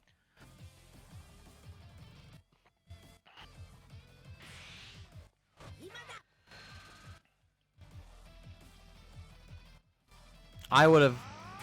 yeah, I would say that this is probably GG's now. I would have comboed out of hand first and then use that ability with Gigantic Meteor if I have to. Unfortunately, here he has to use Gigantic Meteor if he wants to stay alive. And combo something else out.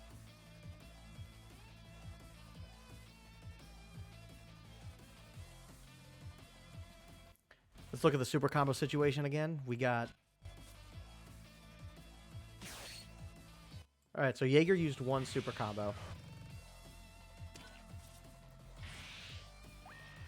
Whereas, once again, Versal has not used any super combos. Oh, he's throwing this match.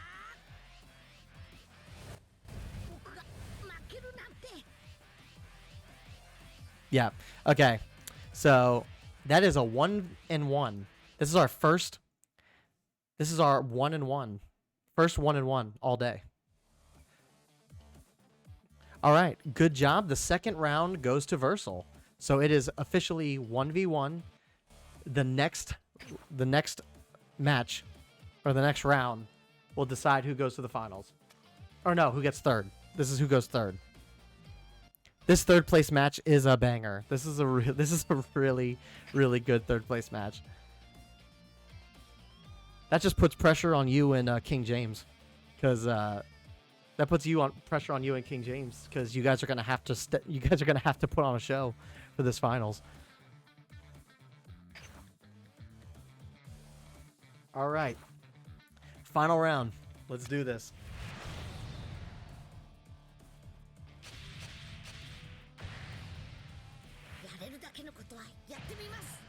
Woosa.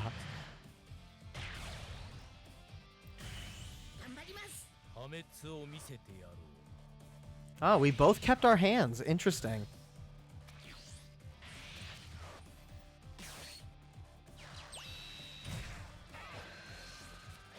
All right, so Jaeger ended up charging a destructive strength, which tells me he has one in hand.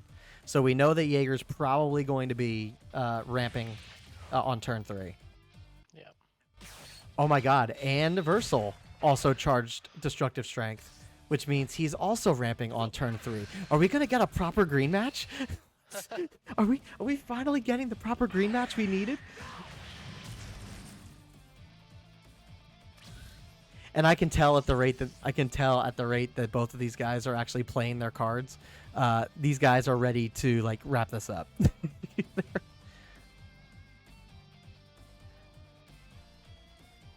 They're changing up styles completely. They're gonna, they're both gonna. He charged a second one. That is a rough starting hand if you drew 3 destructive strengths on your starting hand.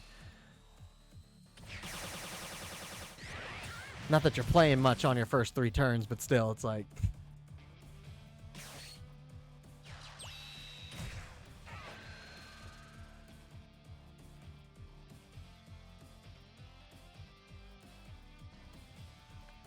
Alright, so... Oh, and we got... Okay, so he's going to go for the cantrip and build up board.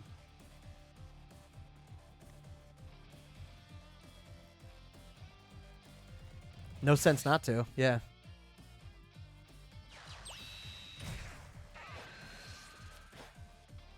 Okay. All right, so Jaeger is definitely changing up his playstyle and building up his board while filling his hand at the same time. We know that both players have a destructive strength in hand, so...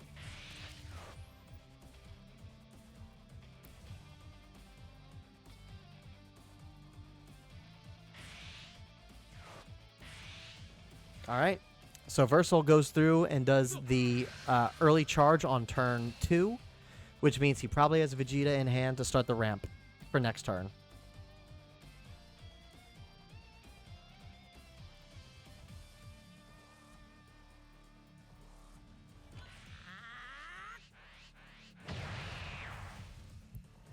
And we're going to keep our life going.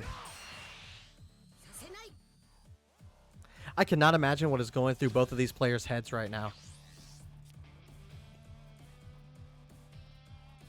Because the reality of the situation here, and it's really, really funny, is that every match leading up to this point has always been more of a one-sided match.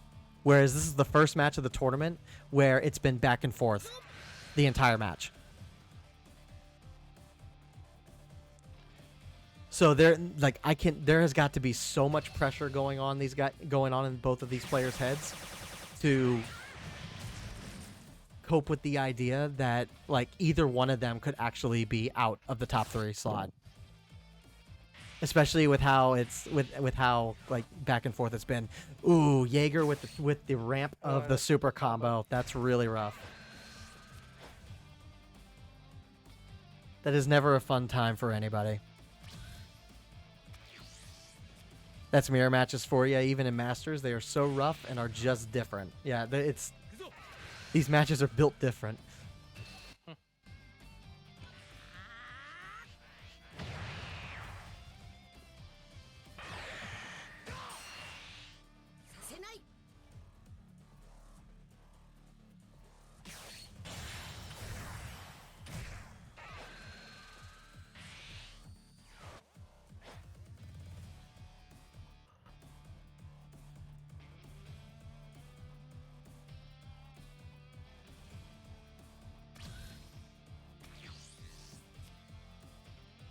All right. So now we are going into turn 3. Both players are going to be sitting at 5 energy with 2 cards on board. Jaeger has a slight advantage in his life pool by being 1 life higher, while Versal is sitting with a better board, already having something in play, ready to swing at the next available opportunity. But Versal does have the slight advantage right now, also by having by also having the better hand advantage too. So.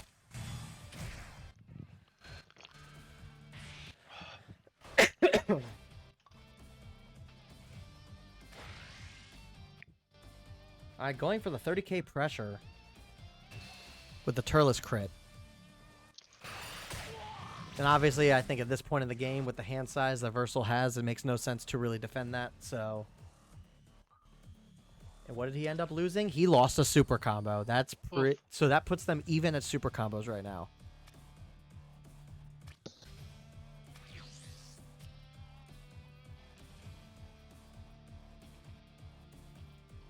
This match is being this round is being played very differently from what's been happening in the previous 2 rounds.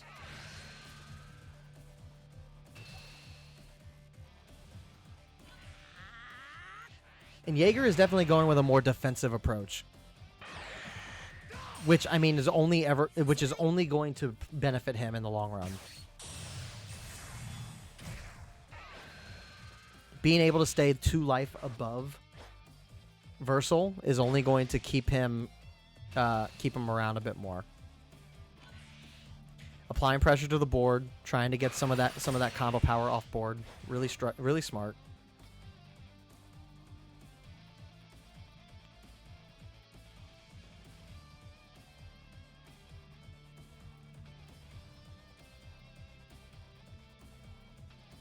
Now it's a matter of, does Versal want to keep swinging into Jaeger?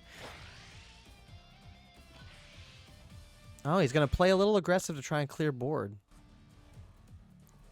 Thin his hand out a little bit. Much stronger board focus than the first 2 rounds.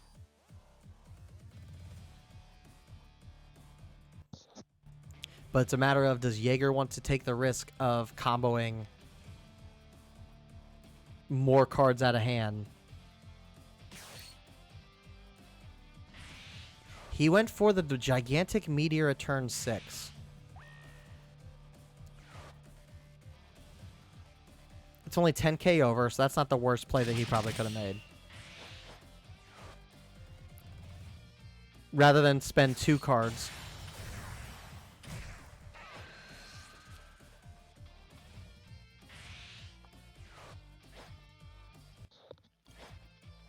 Alright, he's choosing to go after Jaeger's life pool, which he's going to more than certainly take this. There's no reason for him not to when he's at 7 life on turn 4. 5.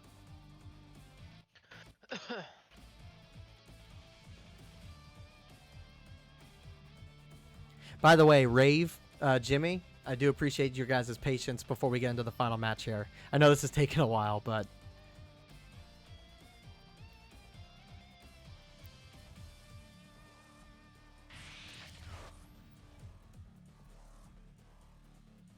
So he charges the double strike androids, which tells me he has something in hand that's going to benefit him here.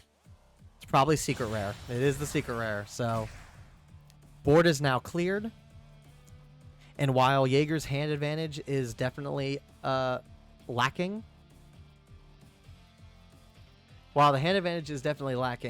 it does put him.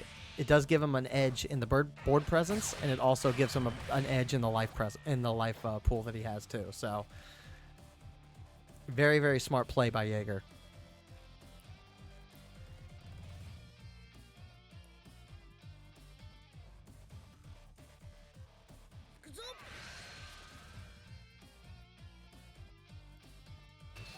All good. Appreciate you putting the effort into the community.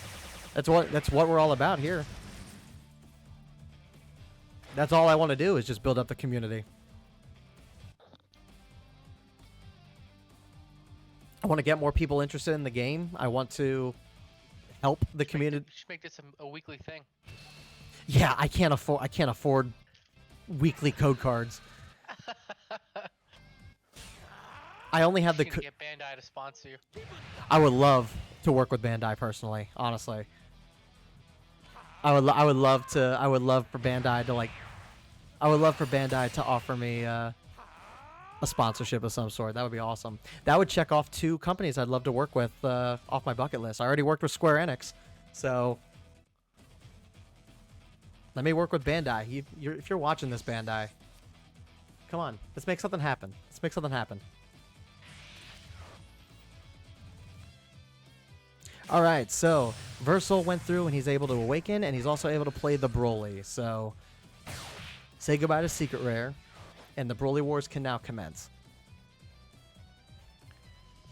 The thing being, though, is that right now Broly is not that much of a threat to Jaeger. Jaeger can still take some life and build his hand back up in the next couple turns.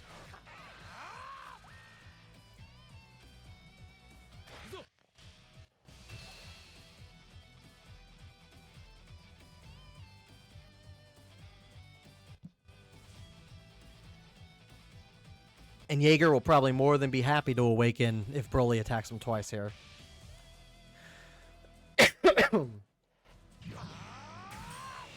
But, I mean, for Jaeger, this also makes sense, too, because you want to keep that crit pressure on the board as best as you possibly can, because it's right now, it's the only thing that's going to be able to damage Broly, so... Yep, and he'll definitely take this hit. He's not gonna combo 35,000.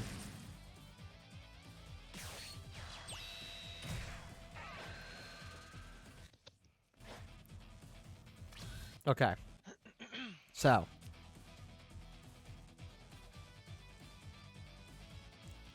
Jaeger. Need to make- oh, Go ahead. sorry. You go ahead. No, no, it has nothing to do with this. But go ahead. Commentate. Yeah. Naruto with the follow. Thank you so much, man. Welcome, welcome.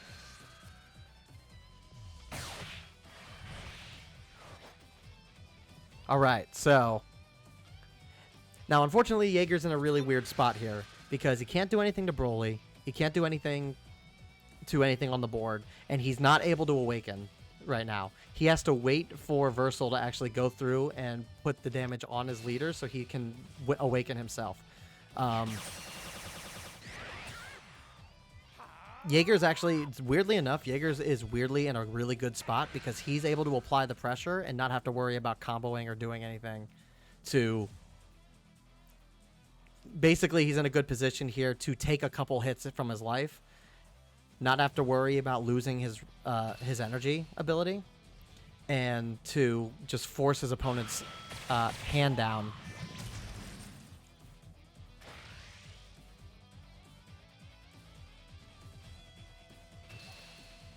What I was gonna say is they need to make a Hercule deck just for fun. It would just be a deck full of smoke and mirrors.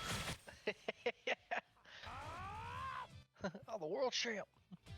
Do you remember in like Budokai Tenkaichi, like those Budokai Tenkaichi games that had Hercule in them, and he had like some of the moves where like he would present a present to like your opponent, and then he would just scamper off behind a rock and detonate it in their face. It did like 2 damage. And he had a jetpack.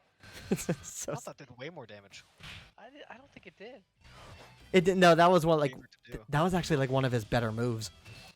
Yeah, I think that was his like ultimate move. I mean, I still don't think it did a lot though. Nah. No, it did a good chunk. He had one move where like he did like the rolling kick, where like he would like rush his opponent and he would like punch him a bunch of times, but you would see that the health meter wouldn't go down at all, and it wouldn't be until the last punch where it actually did damage.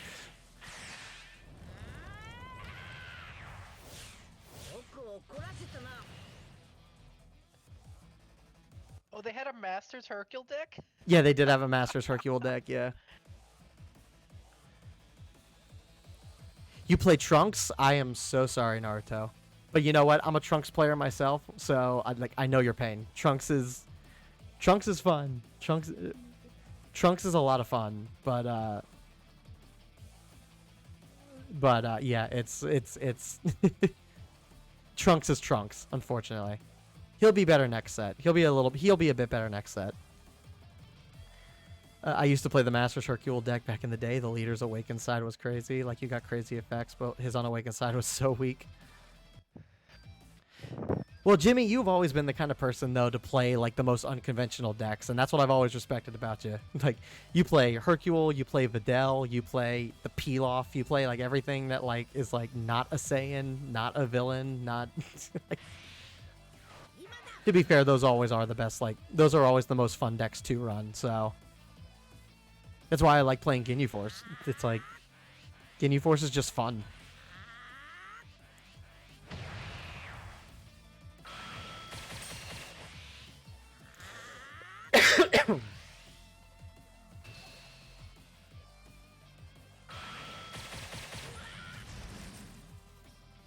All right. So Jaeger here is going to probably play Broly again to get rid of Broly.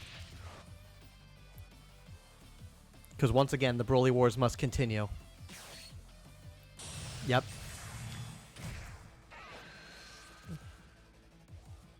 Now, it's a matter of how aggressive does he want to be. Does he want to use his leader ability to kind of force his hand and then combo in with Broly? It depends on if he has another Broly in hand. He may not necessarily use his leader ability if he has another Broly in hand. Well, he has one Broly charged. So, unless he has 4 Brolys. Yeah. He already used 2, so he may or may not. 'Cause I've seen people run 4 Brolys before.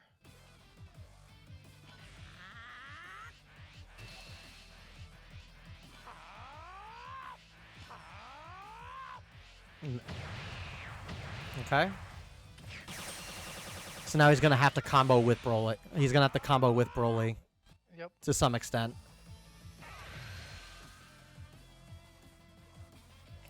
I would put 10k down. What's the super combo situation looking like? So one super combo used. He uses Gigantic Meteor.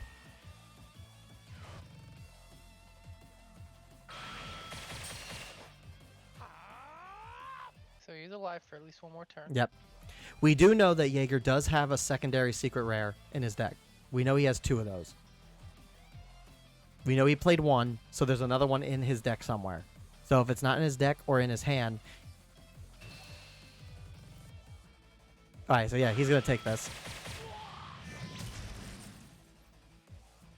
So as long as he blocks... if Broly's going to be played again, as long as he blocks the leader attack, like, we know Jaeger's going to have this in the bag.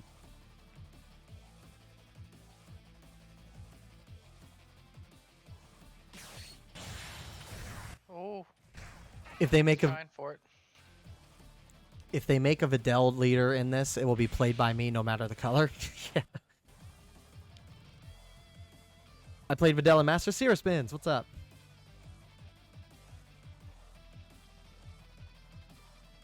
She was green, yeah. Yeah, King James still plays Videl, I believe.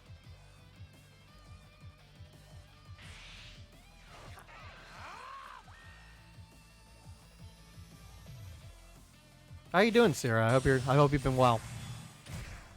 I haven't stopped in your streams in a while, so I hope all's been good. Yeah, I was first to top with her back in the day. Nice, man. It's awesome.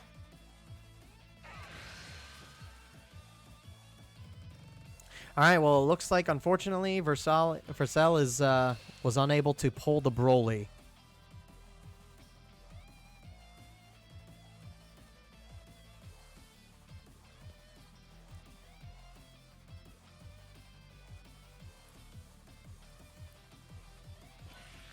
I love gambling up the ladder. Oh no, I don't have the heart for that. I did it one time, and it was a very close match. So, like, I'm not opposed to gambling again. I'm still in gold. I haven't been able to get out of gold since the update. So, it's and I had one really bad streak of bad luck in my I've had one really bad streak of bad luck where I went like 15 losses in a row on ranked. So I knew getting to God rank this season was probably going to be out of the cards. I'm still going to try and at least push for platinum, but next set, I'm hoping next set my my luck will be just a little bit better, and I actually pull. I could pull the stuff that I need.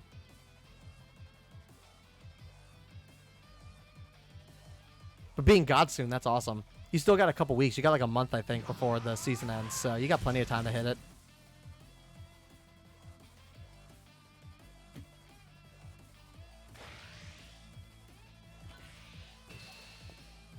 Maybe that'll be my next Fusion World stream. Maybe I'll just play the ranked ladder and just do nothing but challenges and just see what happens.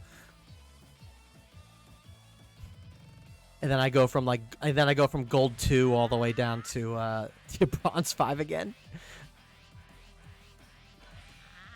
That would be so sad.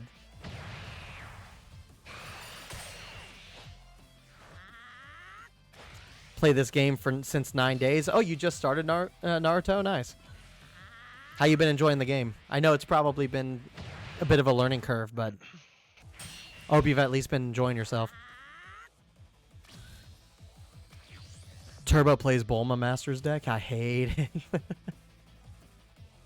I think I've been playing for 2-3 weeks, so I'm hoping to get to whatever is after gold. Yeah, that would be platinum. So I know you were like just on the fringe of like hitting gold the last time I saw your update on that. So I think that'd be kind of fun though. I think we could do a stream where we just do nothing but doing the challenges on the rank ladder. That would make things really interesting.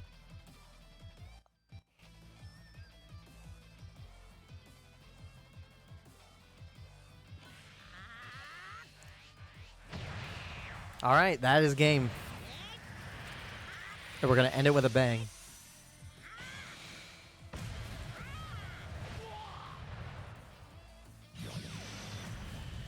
GG's, guys. That was one hell of a third place showdown.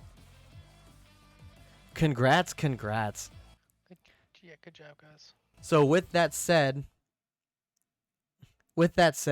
Jaeger has clutched the third place placement. And so congratulations to Jaeger. You will be receiving 3 code cards for getting third place. Versal, thank you so much for participating and hanging out with us today, dude. That was a hell of a third place like kind of placement. You'll still get your participation. You'll still get your participation code, and before we end the stream tonight, we will still give away 1 code card.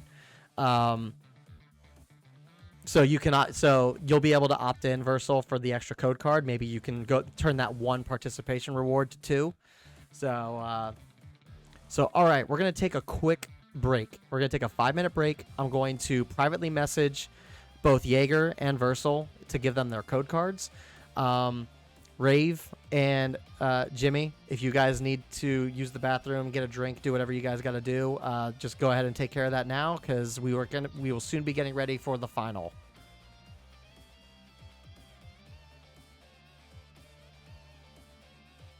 Please participation. That's what they call me in school. All right. Yep. So we're gonna take a quick break, guys. Do what you got to do to just reset and get ready for the final. But we're gonna go to BRB screen, and I'm gonna privately message you guys these codes. And once we finish up with that, then we will get started with the final. So be right back, guys.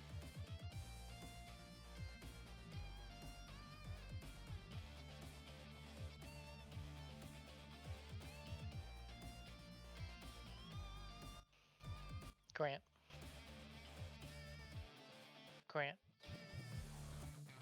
You still there, Grant? Grant.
All right.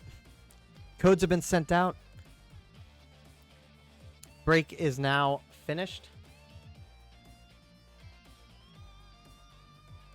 Versal's codes work. Jaeger works. Awesome. Perfect, guys. Okay, guys. This is the final match of the night. In one corner, we have King James. 1, 2, 2, 6, blah blah blah blah blah blah blah numbers. We got Jimmy in the one corner, and in the other corner, we have Rave Time. Jimmy is a Masters veteran who has just been getting into a Fusion World, and he's been delving in it for the past couple weeks. So while he may be new to the game, he is no slouch. And in the other corner, we've got Rave Time, who likes to party and create nostalgia by matching in their in the current format. I have only just met Rave Time tonight, so I can't really say much about Rave Time, but I'm sure I'll get to know him over the course of the next couple streams. So we're using ChatGPT to assemble these introductions. If You're a chat GPT. if my brain can constitute as an AI creation. So either way, so this is going to be the final match for the finals. I'm going to update the title here, so in case people want to join, hop in and hang out for the finals.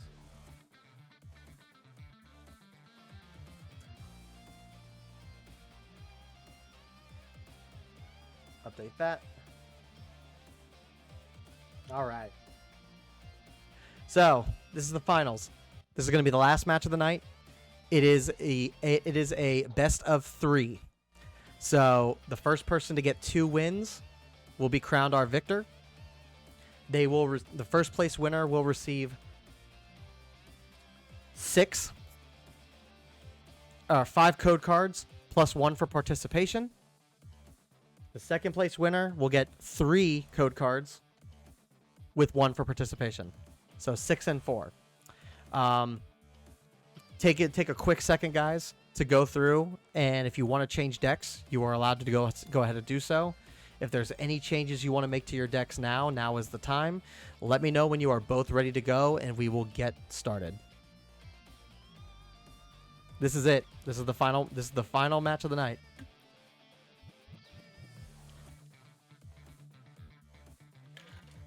Good to go here. Ready? All right, boys. Good luck. I wish you both Let luck. the showdown begin. If Yugi were here, now would be the time where he would go through and say, "It's time to duel." But Time wizard.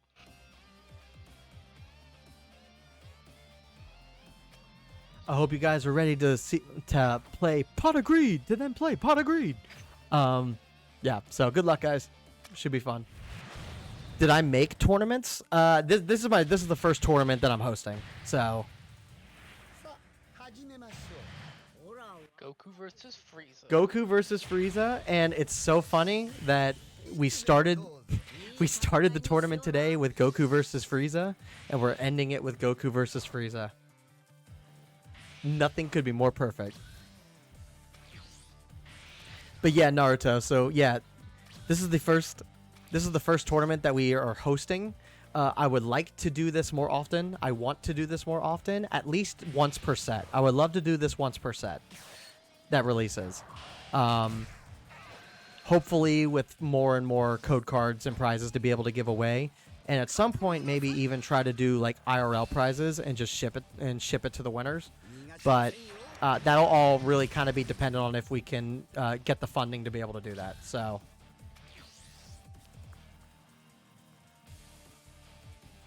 regardless, I'm gonna buy packs in game, and any code cards that I use and pull will be given to you guys. So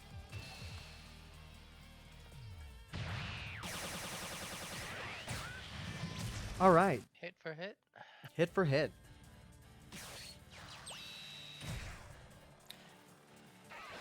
All right, we got Self-awaken. Rave going for the self-awakening Krillin with a little bit of extra power, but he's choosing not to play aggressive. He's going to let that kind of sit. Against a Frieza matchup, that it could be a death sentence. Really depends on what gets played, and that is why.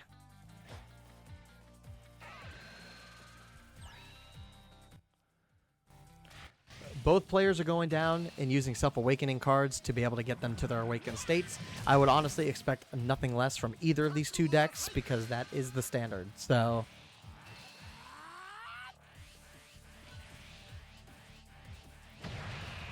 Rave comboing with the Fua while Jimmy is unable to successfully get that Krillin off the board.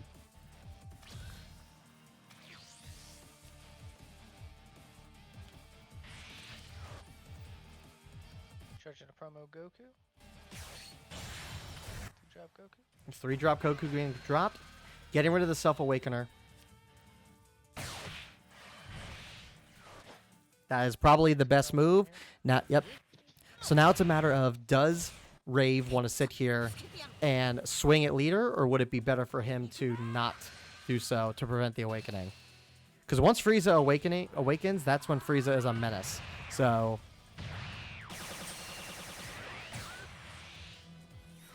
is heavily dependent on. Looks like we're going to go all in.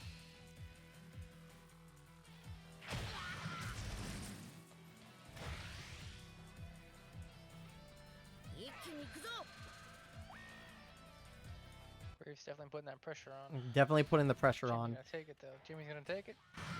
I'll awaken next. Unfortunately for Jimmy, Jimmy has to take it because Yeah. there's no reason Needs to to combo. awaken. There's no reason to combo a super combo before awakening at any point. So Oh, there goes a double strike. I think this is the point where we might see Jimmy be forced to use the extra energy that was given to him by going second. So really is going to be dependent on what he needs here. He would need to play a sorbet or some sort of 1-drop to be able to set up the Raccoon to be able to get the 2 free energy back. And it looks like that's the exact same play that he's going to go for. Obey. Yep. So that's good for Jimmy if he's going to go for that play. He might be looking for that Raccoon though.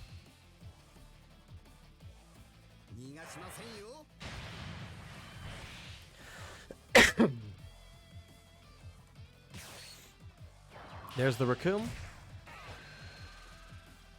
And we're going to see the Ginyu play. There we go. He's going to get 2 free energy back, and then he can play something for 2.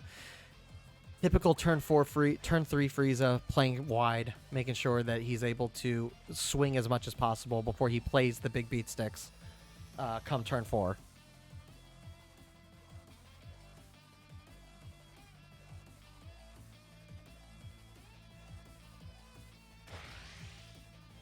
So it looks like he's going to just apply pressure to the lead. And there's always the possibility that he will swing Raccoon into the Goku and combo with Sorbet. But he chooses not to. He decides to apply a little bit extra pressure.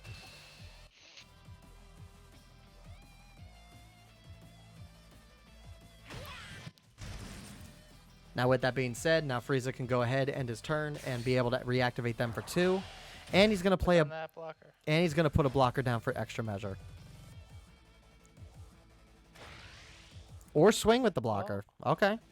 I mean, it's not the wrong play to make. He's probably just gonna rest that blocker back anyways, so which makes sense. Yeah, Why not? he'll definitely reset the blocker to active, and then he'll probably put the Raccoon to active as well. Doesn't really matter which ones the second one is that he brings back, but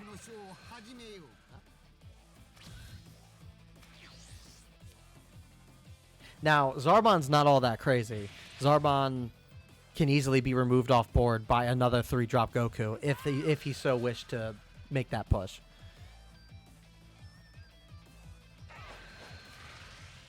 Which I think he did the right move there, because that's probably what was gonna happen. Yeah.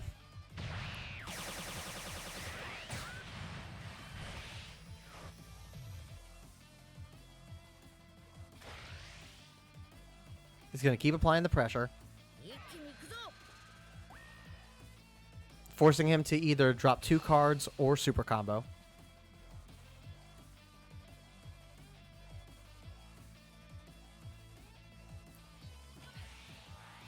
He decides to take the Raccoon. So Jimmy is putting himself at risk by potentially having his board removed in this next turn. Because he can just play the 3-cost Goku again to remove the Ginyu off board. So Jimmy leaves himself a little bit open here. It's the other 3-drop. This is definitely going to be a close match.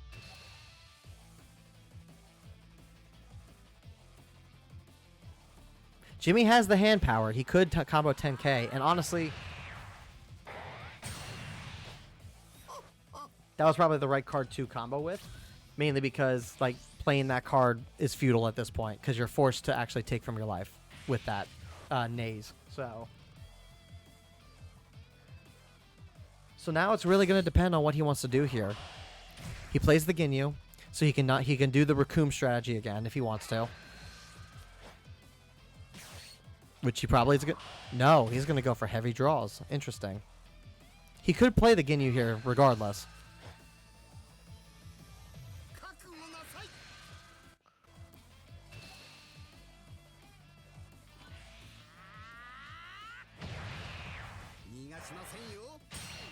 Yeah, so we'll still probably see the Ginyu to reset the energy.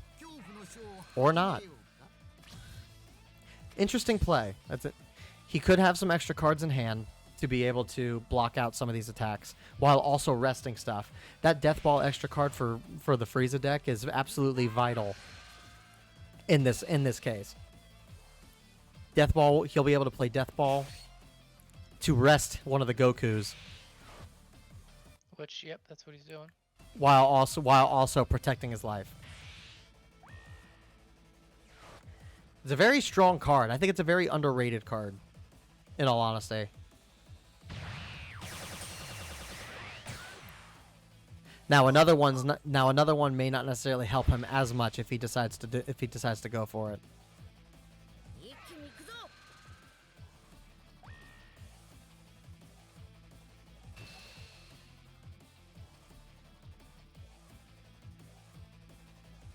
He could if he wanted to, but it wouldn't make sense for him to do so.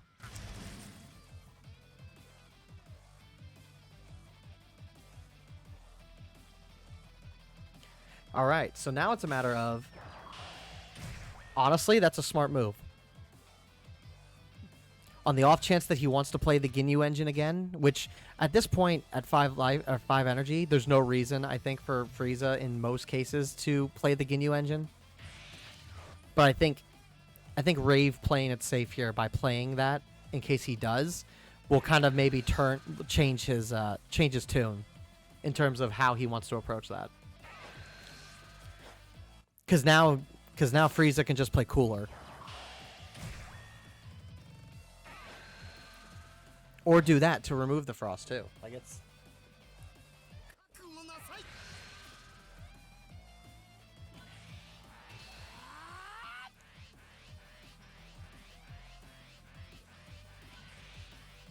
Yeah, he's gonna combo with it to keep that off. Keep his Ginyus from coming out. Yep, so he's going to basically force him to play the 4-drop cooler.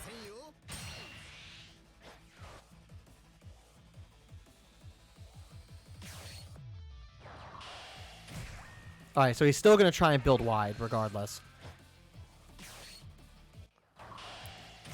Or at least play something that can swing at him.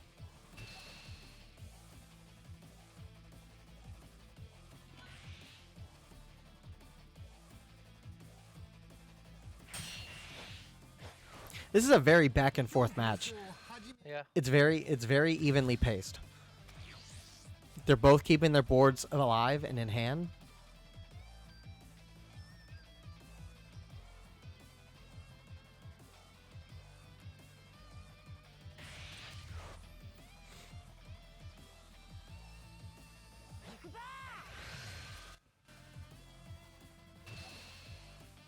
Yeah, remove that draw power. That's the one thing about the Frieza deck is that if you have those Ginyus there on draw, or for the draw power, like the Frieza's pretty unstoppable. 2 of those 5-drop Ginyus is nasty.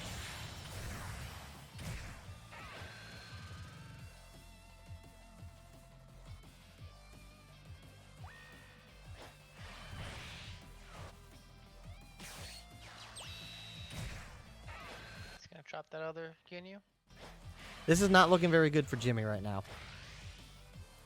He's gonna have all the pressure put on him.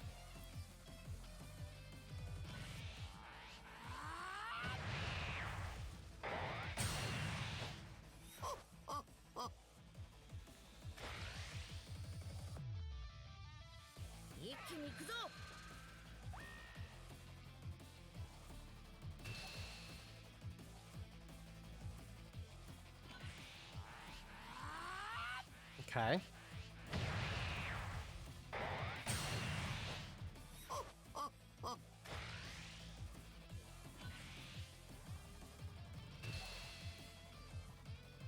Yep, he'll definitely take this.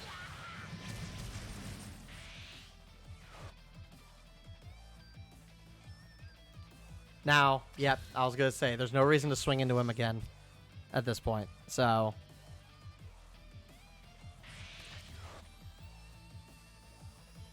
and there's always the possibility that Jimmy here is still trying to get a handle on the Frieza deck. So, mainly, He's not in the worst position. he's not in the worst position. He's got a really, really strong hand, and if he can get the Golden Frieza off, to block the double striker, like, he could set himself up for a good turn here. He's basically going to try and force Rave to actually take this hit so he can play the double strike Frieza and go all in.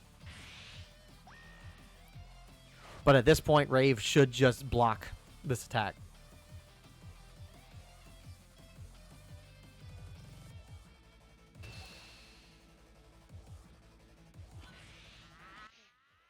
That is unfortunate, though.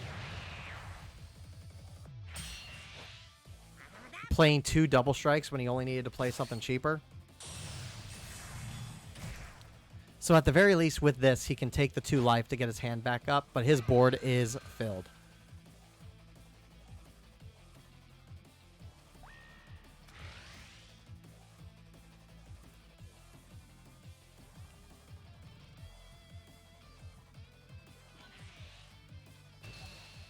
Trying to secure that he can get that double strike off the board. If he cannot get the double strike off the board, I think this might be the round for Jimmy.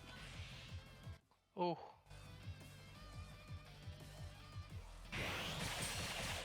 Yeah, because depending on what he has in hand, there's no reason for him to charge, and he can play something. He can play 1 or 2 things for free essentially. And I don't think Jimmy's used any super combos. Jimmy, I don't think has not. We can take a look here and see. He has not.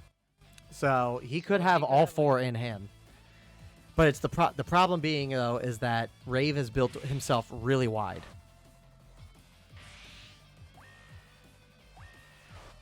That's good. I don't see that card get used too often, so that's actually kind of nice that that promo card's getting some use here.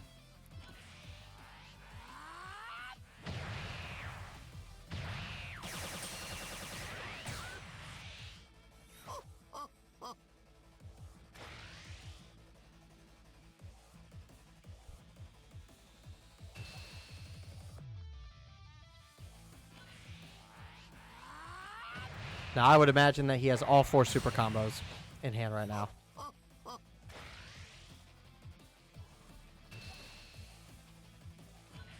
No. Okay. No.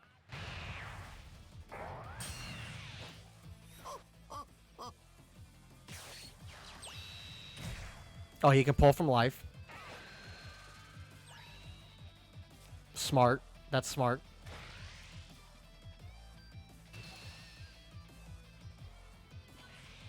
Oh, no. Depending on what he drew here.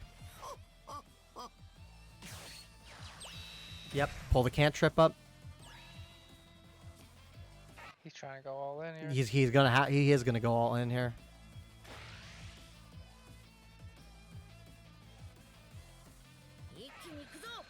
Put him up to 40, and then 50 with the Roshi, and then what has he got in hand? Oh, two super combos wouldn't do it. It'd be just enough. Yeah, that's unfortunate for Jimmy.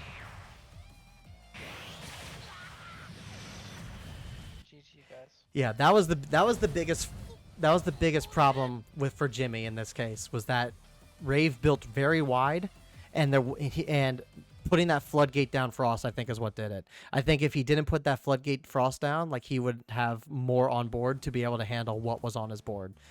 Not being able to do anything about that board and just allowing him to defend that was definitely probably what did him in. That and not having super combos. Super combos in that situation is unfortunate. So it was a good first round, Jimmy. You did solid there. He just had a little bit more than you. So, all right, first round done. First round goes to Rave. Gotta hop off here, but thank you for hosting the tournament. Had a lot of fun. GG's to everyone. Jaeger, thanks so much for stopping in and hanging out with us tonight. Greatly do appreciate it. If you want, you can join us over on our Discord. Yeah, good games, good games. Yeah, you can join us over on our Discord, hang out with us, chat about the game. We got a bunch of Dragon Ball channels over there, so feel more than free to come and hang out with us in the Discord anytime, man.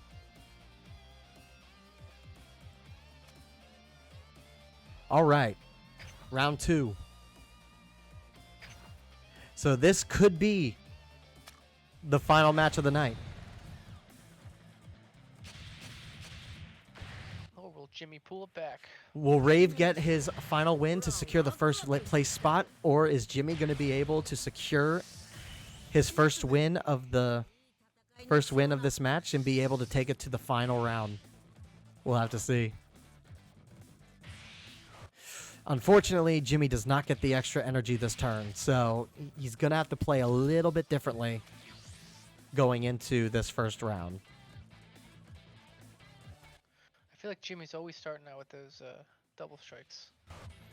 He's always charging them. It's unfortunate. Well, it's very dependent on what's in his hand. If he has another double strike Frieza in hand, then charging one makes sense for turn 1. And here we have Rave going for the hit on turn 1 play again. That is such a strong opening move.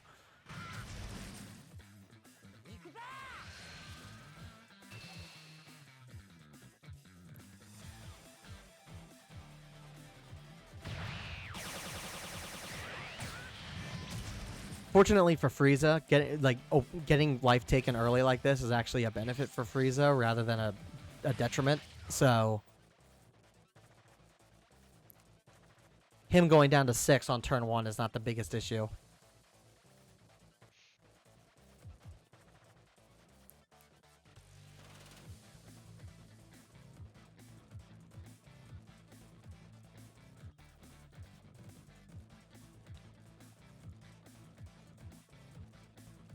Ooh. All right, swinging to lead. Rave will more than certainly take it.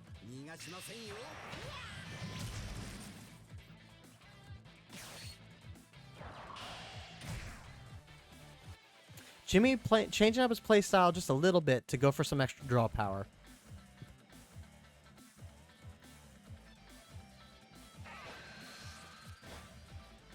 Not the worst thing he could be doing. Not the worst thing.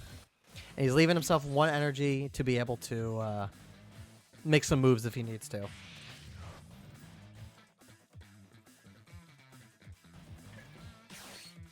Because a death ball here would actually help him in terms of not taking too much pressure. Yeah. So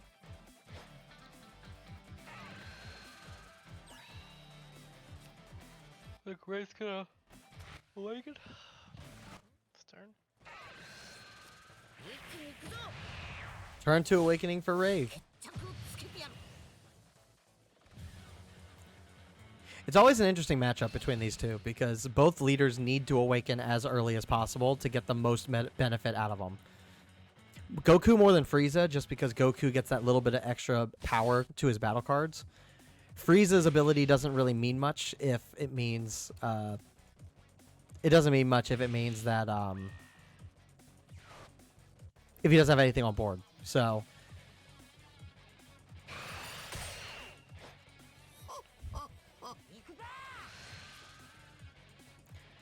But that's not always an issue here because he can always play the two cost He could always play the 2-cost Frieza to self-awaken too, so...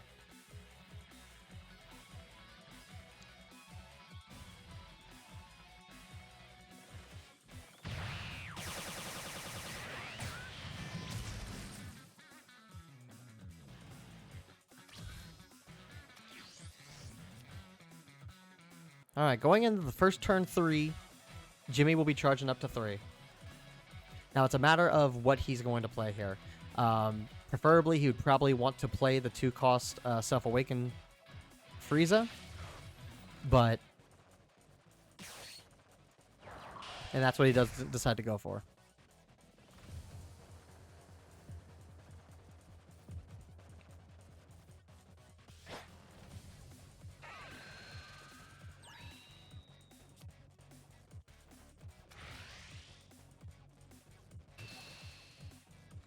Now, ideally, with this extra energy, if he doesn't have another Death Ball in hand, probably having a Ginyu to be able to play on board for an extra draw, and then resetting both of them would probably be the best thing for him.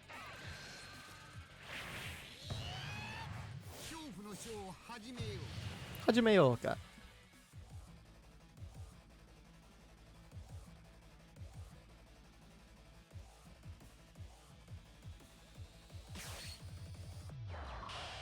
Aha, see? Zarbon's also a pretty good pick, too.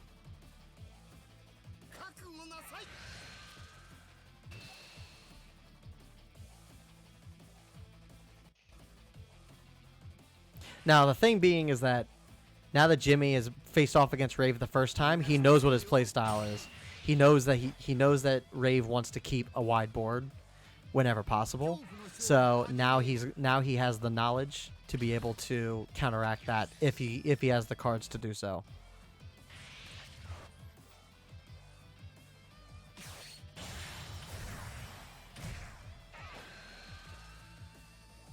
The problem being, though, is that it's very hard to do that because red is almost the perfect counter to yellow.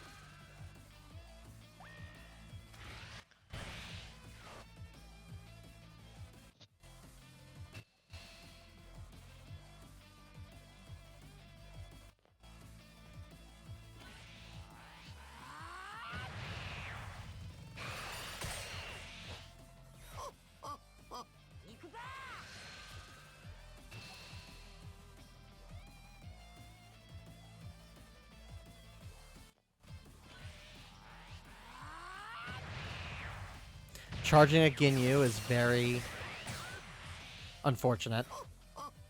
I would imagine that currently he does have a Raccoon and the Ginyu in hand, though, so... Yeah, I can't imagine he wouldn't.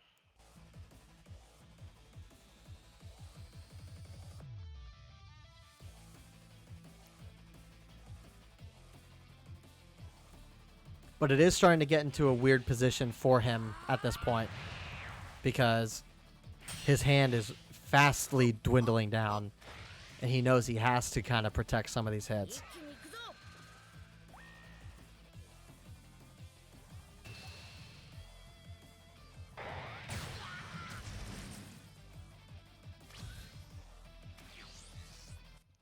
Alright, so he's definitely going to charge.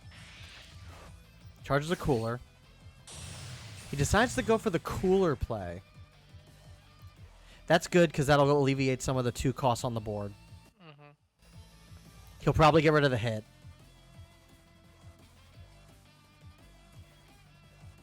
He'll probably get rid of hit, swing at the Goku. I would imagine would be his play.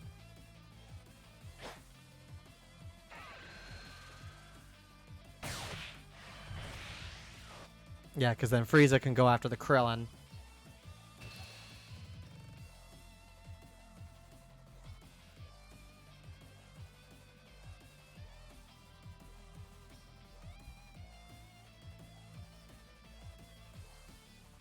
Now, I don't know if we saw this from Rave in any of his earlier matches, but does Rave have God Kamehameha in play? Does he have that in his I deck? haven't seen it. It would be very interesting to see if Rave actually does not have God Kamehameha, because otherwise he really doesn't have much in the way of removal for Cooler there.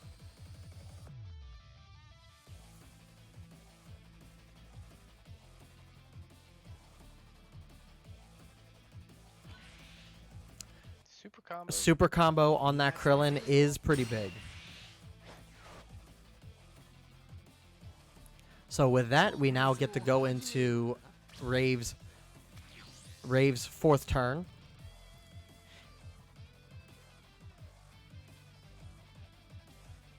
Now it'll be a matter of, can Jimmy keep this cooler on the board? If Jimmy is able to keep this cooler on the board and potentially play another cooler next turn, double cooler is almost the exact same as having double Whis in red. Almost the same impact. Like, it's...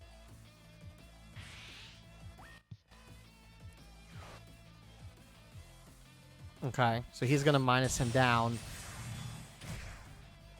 That's a very smart play on Rave's part.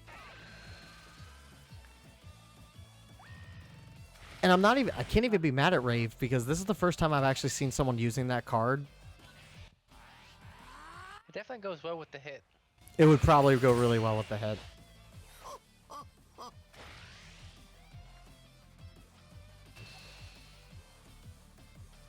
Like, honestly, having maybe fewer Fuas in a Beerus deck, I feel like you could maybe get some use out of that if you run less Fuas in the deck. Because Fua at least gives you combo power, but he is only minus 15. Whereas you could spend the same amount of energy for that promo card and get 10,000k power extra out of it.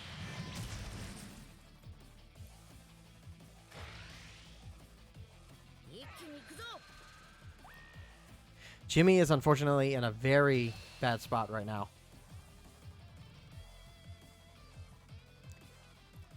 It's going to be extremely hard, I think, for him to actually overcome this.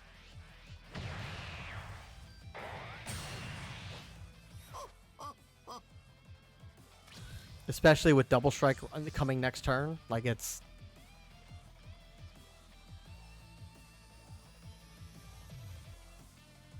And unfortunately, Double Frieza... Oh, he chooses not to charge.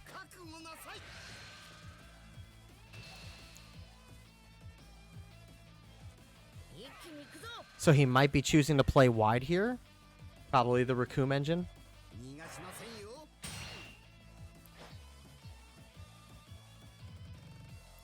I would say he'd probably play Sorbet or something. No. Okay.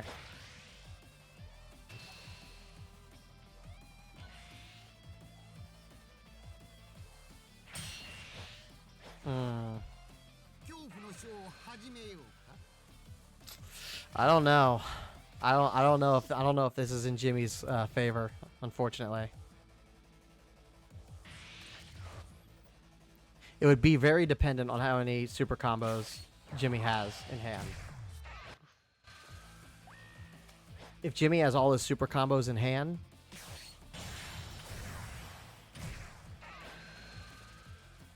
even then, I don't know. That's a lot that he's going to have to combo out of.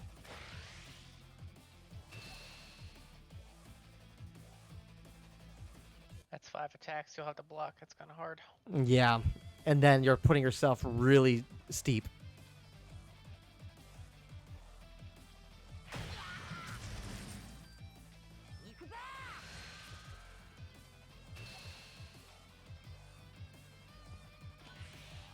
Unfortunately for Jimmy, I think this is probably going to be game over, unfortunately.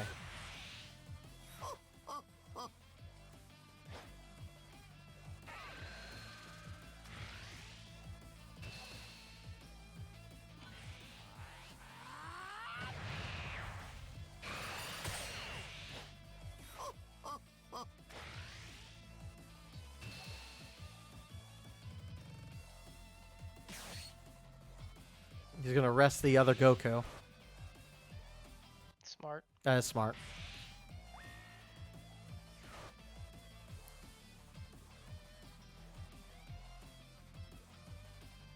Okay.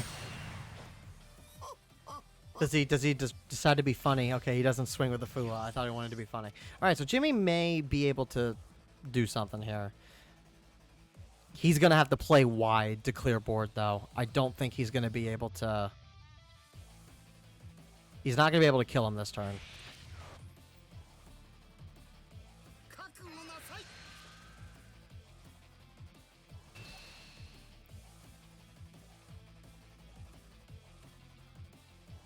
しませんよ。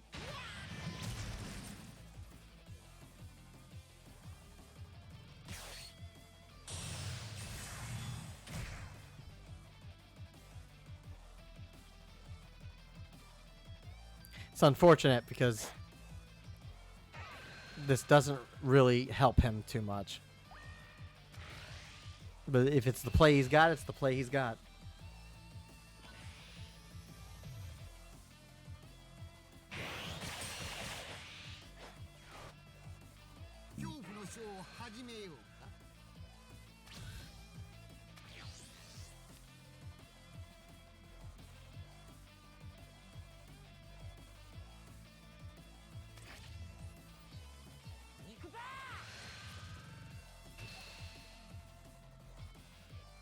Yeah, he's just gonna let it go. Good game, guys. GG's. GG's. And with that said, that makes Rave Time. That makes Rave Time our champion for the first Corrosive Budokai Tenkaichi. Well done, guys. Good games. Good games. Wait, he's still in a rave now. So Rave, Game, guys. Yep, Rave, congratulations on winning first place. Jimmy, congratulations on getting second place. Because of the amount of code cards that I'm gonna have to give you guys, I think what I'm gonna do is if Jimmy, I mean, I have your number, Jimmy, so I can just shoot you a picture of all the codes for you. Rave Time, if you want to join our Discord,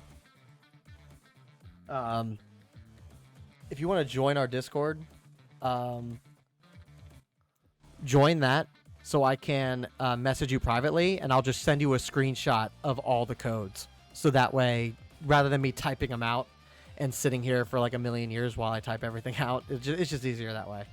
So, but that's going to conclude this first ever Budokai Tenkaichi. We will be, I guess technically in the series, it's Tenkaichi Budokai, as opposed to Budokai Tenkaichi.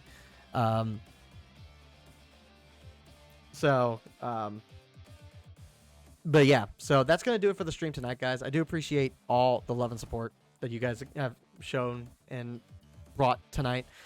We are going to raid somebody before we get off for the night. But very fun. Have a good night. Red is yellow's hardest matchup for sure. Yeah, it is. It definitely is. But we're going to raid somebody before we get off for the night. I do want to do more of these tournaments going forward. And I promise everybody that comes to the streams and whatnot, it's going to be a bit more organized next time. We're going to actually plan it out. We're going to pick a day and give everybody and do like legitimate signups as opposed to just first come, first serve. And just kind of put it out there in the universe for people to kind of and give people time to actually sign up, you know. I want to do one of these tournaments at least once every set. I think it would be really fun to be able to have to do this with like once every set and do and just give out real prizes for like that. So expect more of these going forward. But that will do it for tonight. Let's go see who we're gonna go raid.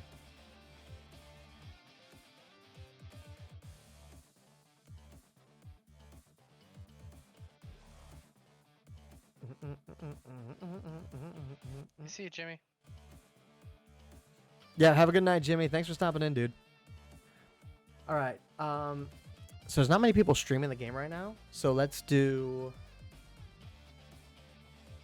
Ayo Jules. Raid Ayo Jules.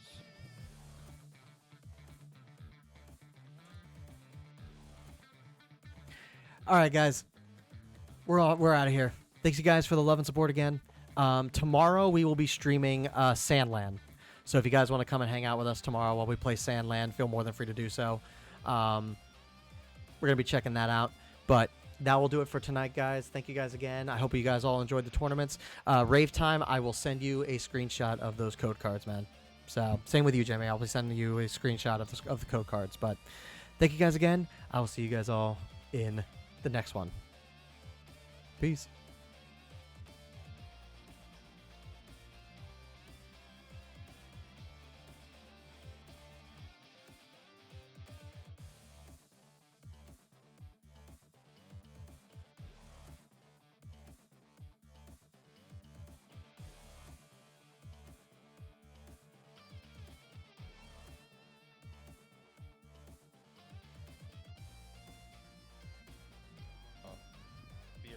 Grant. You'll just Hello.